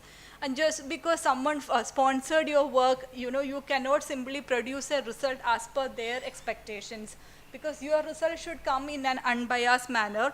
So a conflict of interest arises when your judgment is compromised because of personal connections, personal favors, because of competing interest, and just to gain some personal rewards and some career growth. And then and sometimes it happens that the conflict of interest is not always visible for others. Like it's not often immediately obvious, and then you know, this can have it can actually hamper the quality of the work, and then you see that the personal obligations, connections to other institutions, participation in other research programs, or drawing from competing pools of funding can influence one's capacity to be impartial in a given situation. So everybody, these days what happens, everybody is more into projects. So this is like, you know, you see that change in the research world now. So everybody is more for the fundings, and then you know that, you know, these are the certain kinds of expectations of the funder. And then, you know, you start, you know, fabricating your data so that, you know, you kind of produce things, you know, in favor of the funders. And this is not something that one could carry out. So in the scientific conduct, being impartial is very important. And then, so that becomes a serious concern. And then authors should also realize that disclosing financial support does not automatically diminish the credibility of the research. And this is something, this is told by Thomas Goyle, the editor-in-chief, Environmental Health Perspective Journal, that, you know, just because you disclose that there is a competing interest, it's not going to harm you. But hiding that and latest people finding that out can have, you know, a bad impression, and then that can actually have serious implications to your work. Now, and then you cannot, you know, use, let's say that you have received a public funding, you cannot use that public fund to support a research for a private company.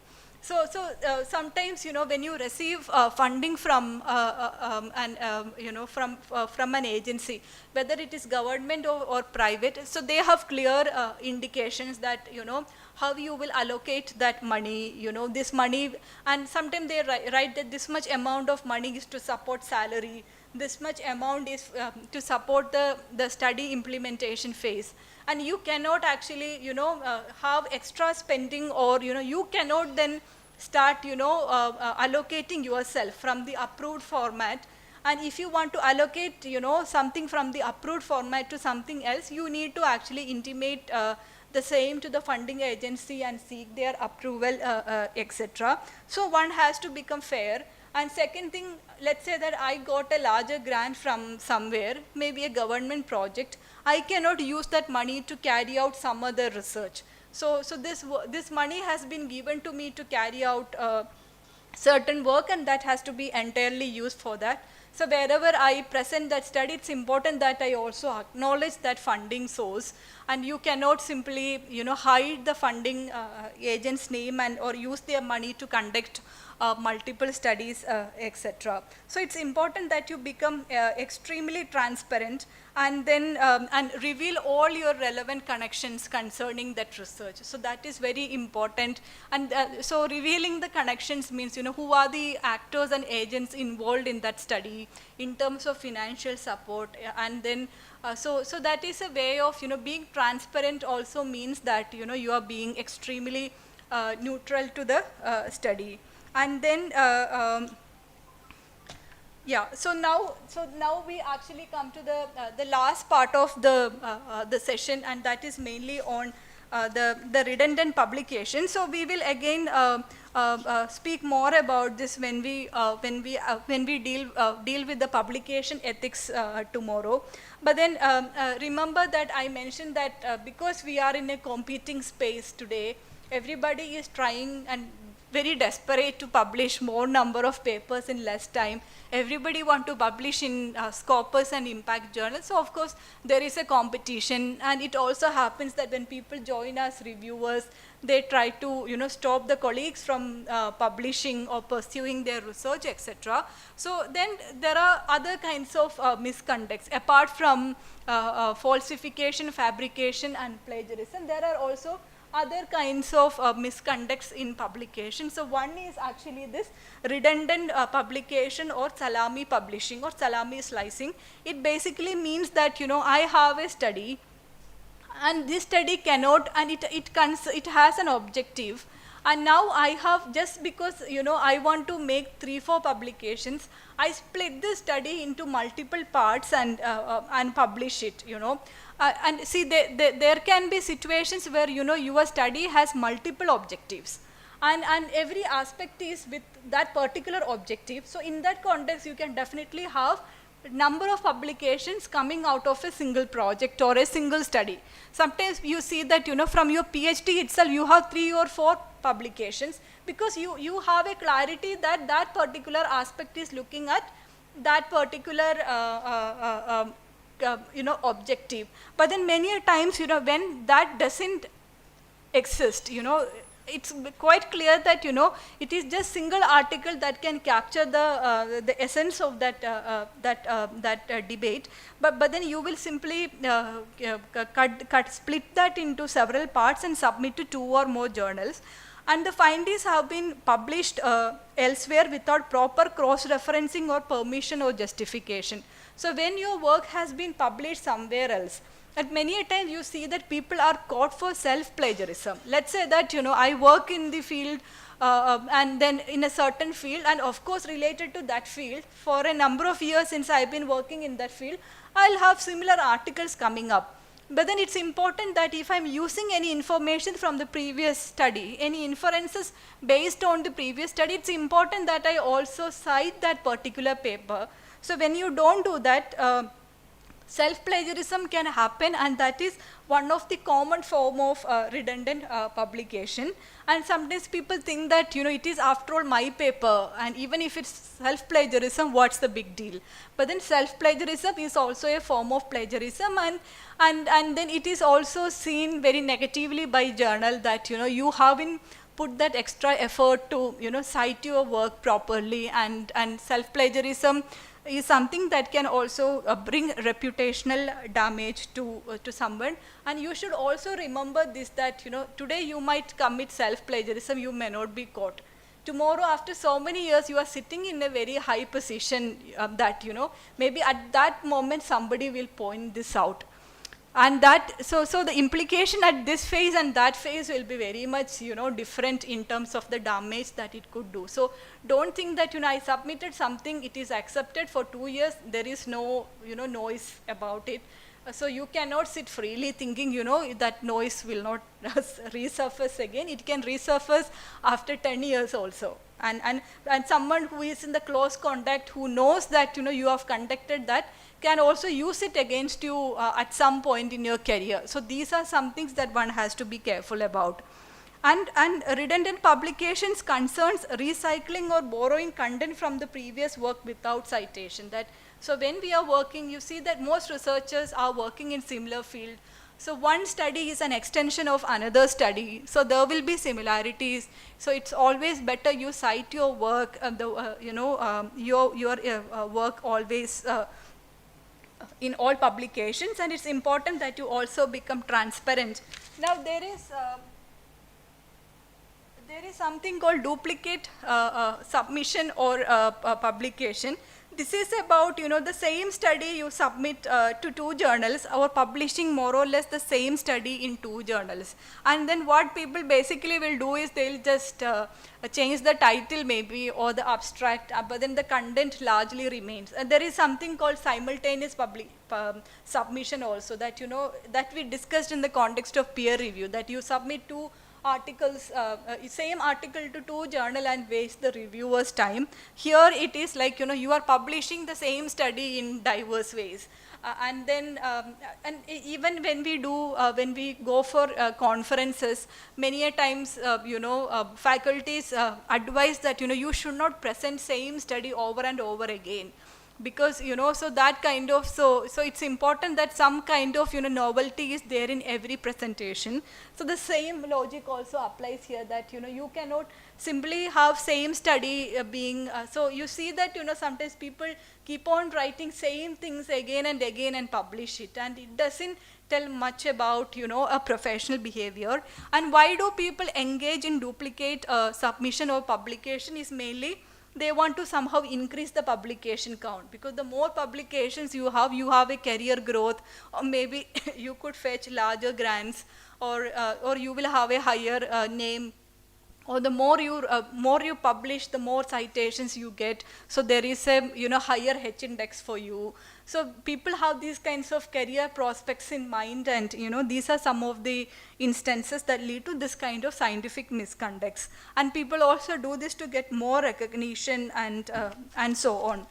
Now there are different kinds of such misconducts, and that involves duplicate publications, overlapping publications, or simultaneous submissions of salami slicing that I have already discussed about. So the duplication or duplicate publication is that it is the publication of a paper that is substantially similar to a published paper by the same author. Like just now I mentioned the same thing, and then you are not acknowledging the source and without obtaining permission of the original copyright holder. So when you publish something to a journal, so they hold the copyright over that particular article. So let's say that today I published a research article. Tomorrow, maybe after 3 years, I want to consider this same article in the form of a book chapter. And then someone told that, let's say that, I published in Taylor and Francis one article. Now the Sage is coming up with an edited volume and they would like to republish. And of course, the journals would allow you after a certain period of time to republish your works in the form of a book chapter, etc. But it's mandatory that you get this permission from the journal. But if you don't do, that can have serious repercussions. And sometimes people end up in these duplicate publications without actually by violating the copyright.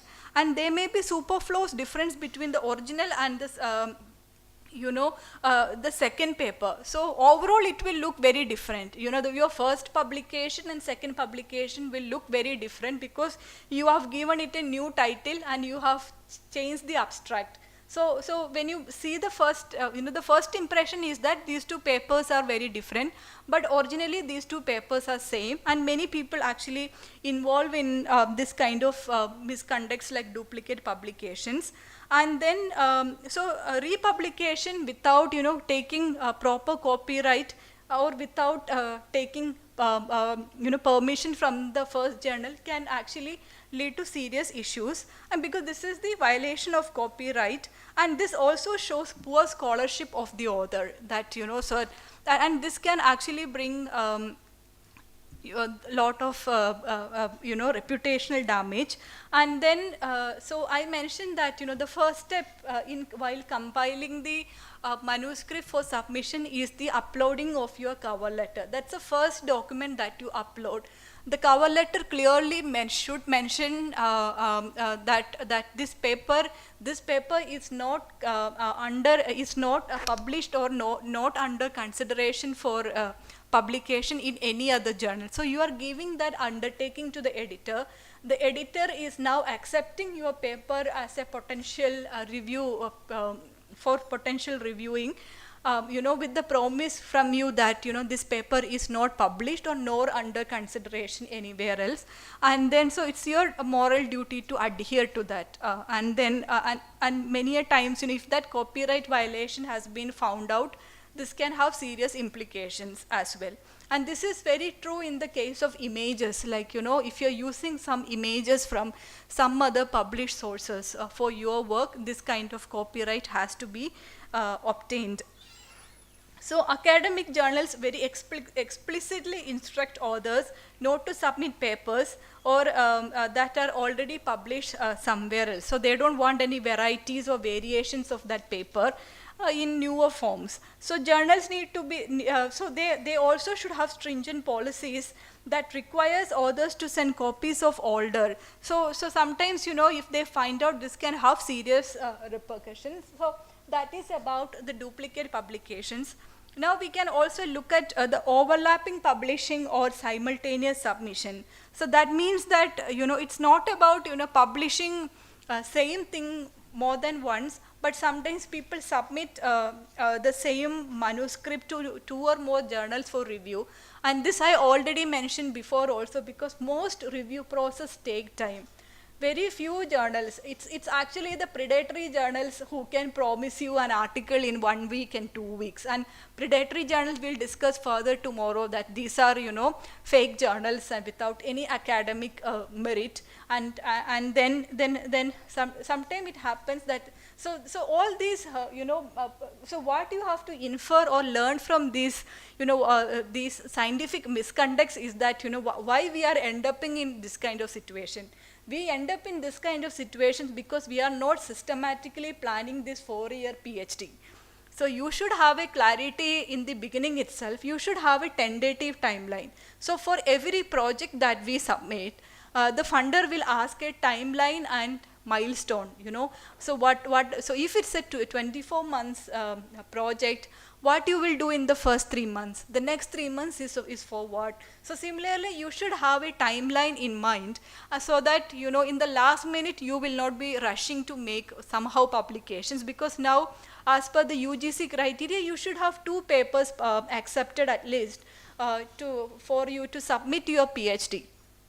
So then we see that, in the last minute, the student is like running around for publication. And sometimes, just because publication is not there, their PhD has been delayed, their chapters, everything is ready. The supervisor has approved the final, the edits and the final copy, but publications are not there. Meanwhile, your fellowship has exhausted. You don't have a financial, backup. So there are these kinds of situations. And similarly, maybe someone else who want to seek, let's say that, you have a situation where, you can fetch larger grants only when you have, great record of publications. So I'm talking about multi-crore projects. So now, the researcher is in a desperate situation that they should have more publications, and they're worried, all peer reviews will minimum take 6 months to 1 year time. So who have time to wait? So then they end up in submitting the same article to 2 or 3 journals, and they are thinking that, either of this will get accepted. But like I mentioned before, that, the reviewer might be a reviewer for other journals as well. And if they find out, they will consider it as unprofessional, because you're literally wasting their time. Because every reviewer is reviewing your study. They don't start reviewing with the intention that they are going to reject that paper. So they look at every paper as a potential paper for publication. So you are literally wasting their time when you actually end up in this kind of behaviors. And then a copyright violation can also come, because when a manuscript is under consideration with a journal, there is certain kind of copyright also attached to it. So you cannot have this kind of simultaneous and duplication. And then so what if, all the 3 journals accept, or all the 2 journals accept your paper, and then when you're withdrawing the paper, let's say that, there are situations where you withdraw your paper. For example, your paper has been under review for more than 1 year. You've been giving many reminders to the journal, and then it happens that, if they have more number of submissions coming, they are not able to deal with all manuscripts. This can lead to lot of time lag, and then you see that before every time the author would write to the editors asking for the status of their work, and what is the status of the review. So to address that issue, now most journals have an electronic submission page, so where you can see the status of your work. First it will show submitted, then it is with the administrator, now it is with the editor, it has gone for the peer review, waiting for the decision, final decision. If the decision is out, what is the result, or the first draft received, second draft received from the author, etc. So these are some of the new kind of interventions that the journals have made to ensure that your work is you get to have access to know what is the status of your work. But so when journal provide you that kind of a facility, you also need to be reciprocal, professionally reciprocal, that you don't simply waste time of 2 or more journals by having multiple publications. Now, just to also do a recap of what is salami slicing. So I mentioned that it is like, making small articles, by making slices of, your work. Because because if that slice of that work is not creating any sense, and that is actually a scientific misconduct, because it doesn't. So don't assume that, so when we were doing our research, so what my supervisor told me was that it's not the number of publication that matters, it's the quality of your work. Let's say that I have just 2 publications. Let's say that after my PhD, I'm going for a faculty position. I have 2 publications, there is someone with 10 publications in some random journals, you know, with this salami slicing. And then I have 2 papers which are published in, you know, I have invested time for these 2 publications, and I, with my time and effort and hard work, I have I've been able to publish in a good impact factor journal. So the panel would consider me in place of someone with 10 publications. And this is the confidence that one should also gain, that should encourage you to sustain or hold on to quality oriented work rather than quantity. And then authors can't break up a study into parts and present it like separate studies until and unless there are multiple objectives to that study. So it should clearly say that, you know, there are certain studies with multiple objectives, and then it would clearly give the rationale that why is it important that, you know, this study can be made into different components. But then if it doesn't have that justification, then that can actually lead to self-plagiarism, and it is also an unfair waste of the peer reviewers' time. And it might increase the citation record of the author, but it is an unethical way of achieving career progression. And the author will also end up, you know, losing credibility. Just say that, you know, someone is interested in reading your work. That is how you get the potential readers, you know, and they start following you, and they end up seeing that, you know, most of your work is just a repetition. There is no novelty, nothing new to contribute. You end up losing such kind of readers to your work. And so these kinds of instances come into play, especially when you engage in this kind of scientific misconduct.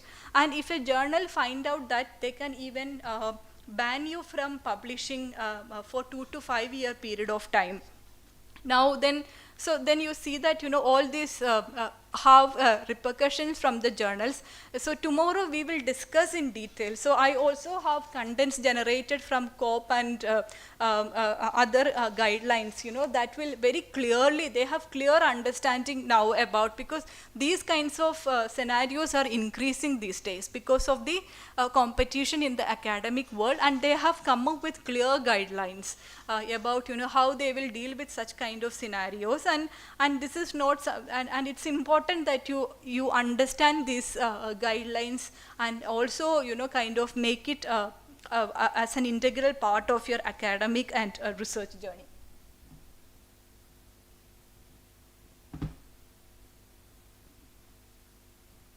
Yeah, so I will then just add one more, how much more time I have? 15 minutes. Okay. So what are the ways in which how you can publish something ethically? So some of the suggestions. Let's say that, you know, so we talked about the misconducts. Now, if I want to publish ethically, how that can be done? So you can break your study into smaller parts. If your study is large and it has distinct questions, like if there are multiple questions, of course you can then you can break that study into different parts. And if your study can be reanalyzed from a completely different angle, or it can have a completely different treatment, then you can think about it. And then and when you publish ethically, your focus should be on the quality of the publication rather than on the quantity. And if you are using the data from the articles that you have published previously, it's important that you also cite those publications. And then if you are feeling that there will be an overlap, it's important that you also become honest to your editor. And then and it's not good to to deceive the editor and waste their time. And then I also mentioned that in the ethical behavior, it's also important how you treat and take care of your data, because you have a responsibility to your participants as well, because a lot of investment into the research comes from the data, because the data is the crux of, you know, that research, and how you protect this data becomes very important. And I think we also discussed in much in detail about, you know, who should have access to data and who should own the data, etc. And then I also briefly mentioned about the interoperability of the data. Interoperability basically means that, you know, the code of guidelines may be concerning the sharing of data. For example, sometimes you write to a government institute for certain kind of data to be available to you, so that, you know, that published data could, you know, you could further work on this data and arrive at further new analysis. And then as scientists also, we should be proactive in sharing some of these data if that could actually benefit some communities and other our colleagues, etc. And these are some of the things that we need to take into consideration. So I hope that you have had a fair picture about what is scientific conduct and intellectual honesty and research integrity, and what are the different kinds of components that we need to take into consideration.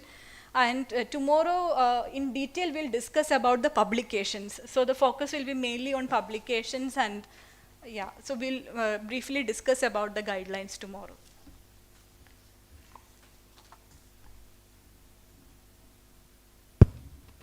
Thank you, ma'am. Now, the session is open for discussion.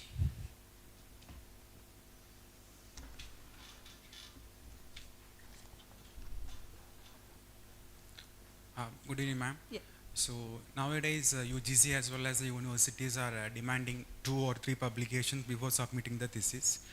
A researcher has done his work in 2 to 3 years and come up with some findings, and is published in Scopus Index or Web of Science Index journals.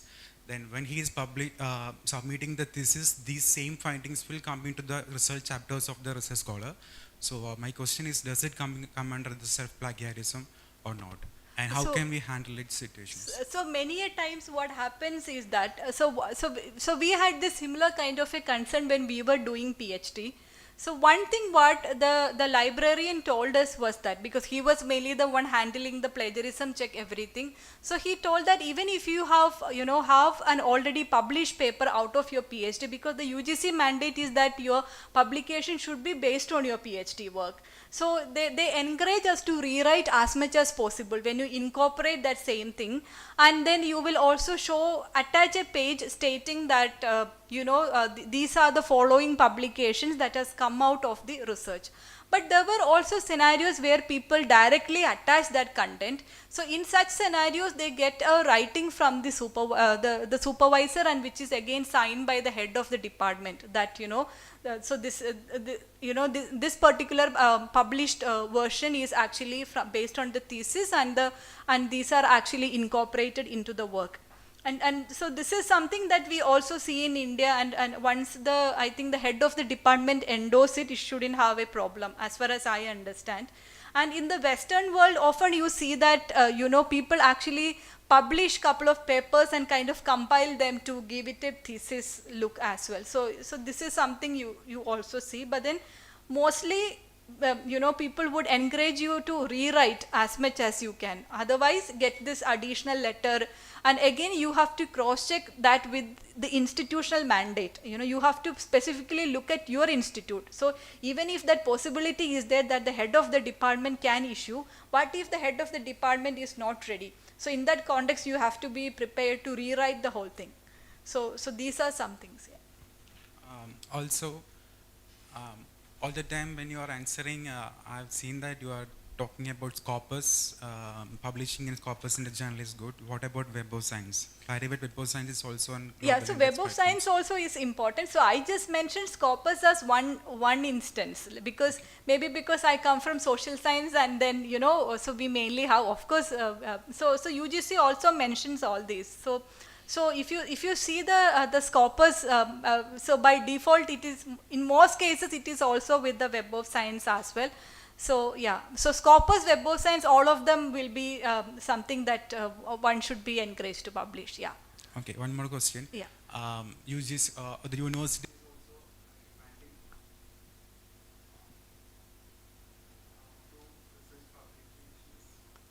research presenting. Yeah.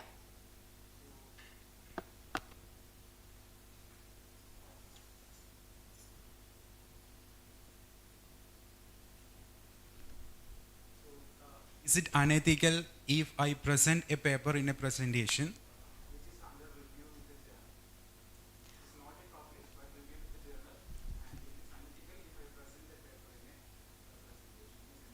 No, you can always make a presentation based on your published work. That is not a problem. But you will have to acknowledge that somewhere. Like, this is a paper, based, maybe a presentation based on a paper submitted. Or the similar way, let's say that, you presented first and then publishing. Sometimes in a footnote, you have to mention that a previous version has been presented at this conference. So a previous version, you are not presenting the same version. So this is something also people take into consideration. And you also need to ensure that, that if you are presenting somewhere, that abstract everything, the content, everything is like seriously rewritten. Yeah.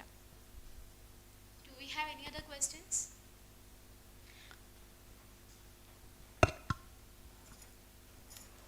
Ma'am, it is not a question, but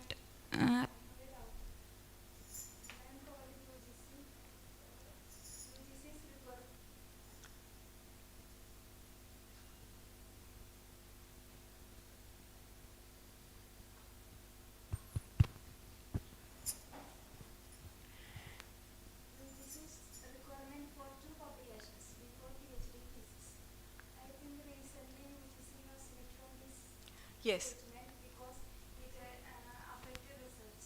Yeah, so recently UGC has told, has this kind of amendment in research in terms of publication. But I would urge all scholars to publish because see, once you finish your PhD and when, the next possibility is in terms of, maybe you are planning a postdoctoral research or you are planning a faculty position. So there, the main criteria for your recruitment is actually your publications. So research is the time where you also get that time to engage in publications also. So I would still recommend and motivate students to publish in journals. Yeah. So even if that mandate is not there, it would still indirectly work in your selection process, Often that happens. So it may not be there as a rule, but it will work indirectly.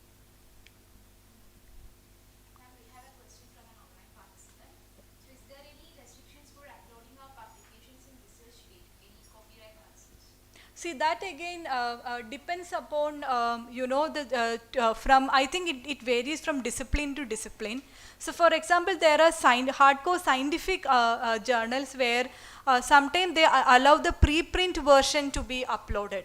Let's say that, your paper was accepted and subsequently that paper has undergone many revisions and the final maybe a different version get published. So the preprint version can be uploaded. But then sometimes, people are not encouraged, before the publication, certain subjects do not actually welcome, this idea of, uploading. But then in sciences, in natural sciences, I've often seen that, if they have any study or result, they wish to actually document it somewhere so that nobody else will have, will kind of steal that data. So again, that discussions will vary from subject to subject, yeah.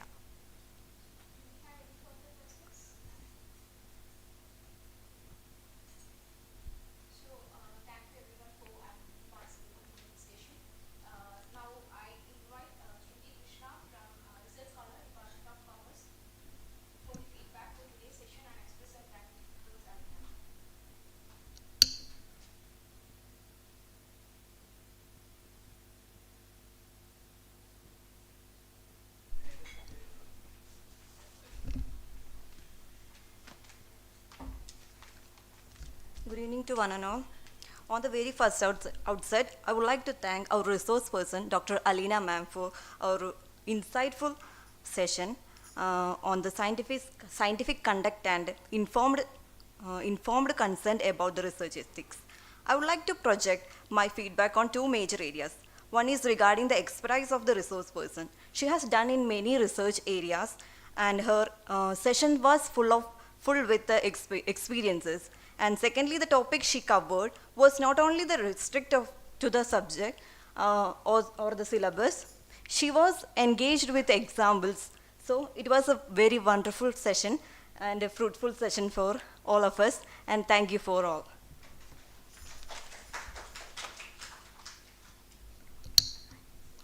Yeah, thank you everyone, and so I also look forward to an active session tomorrow. And meanwhile, if you have any particular session to be covered, maybe you could kindly pass on that message, and we could also try to incorporate that in tomorrow's session. Thank you.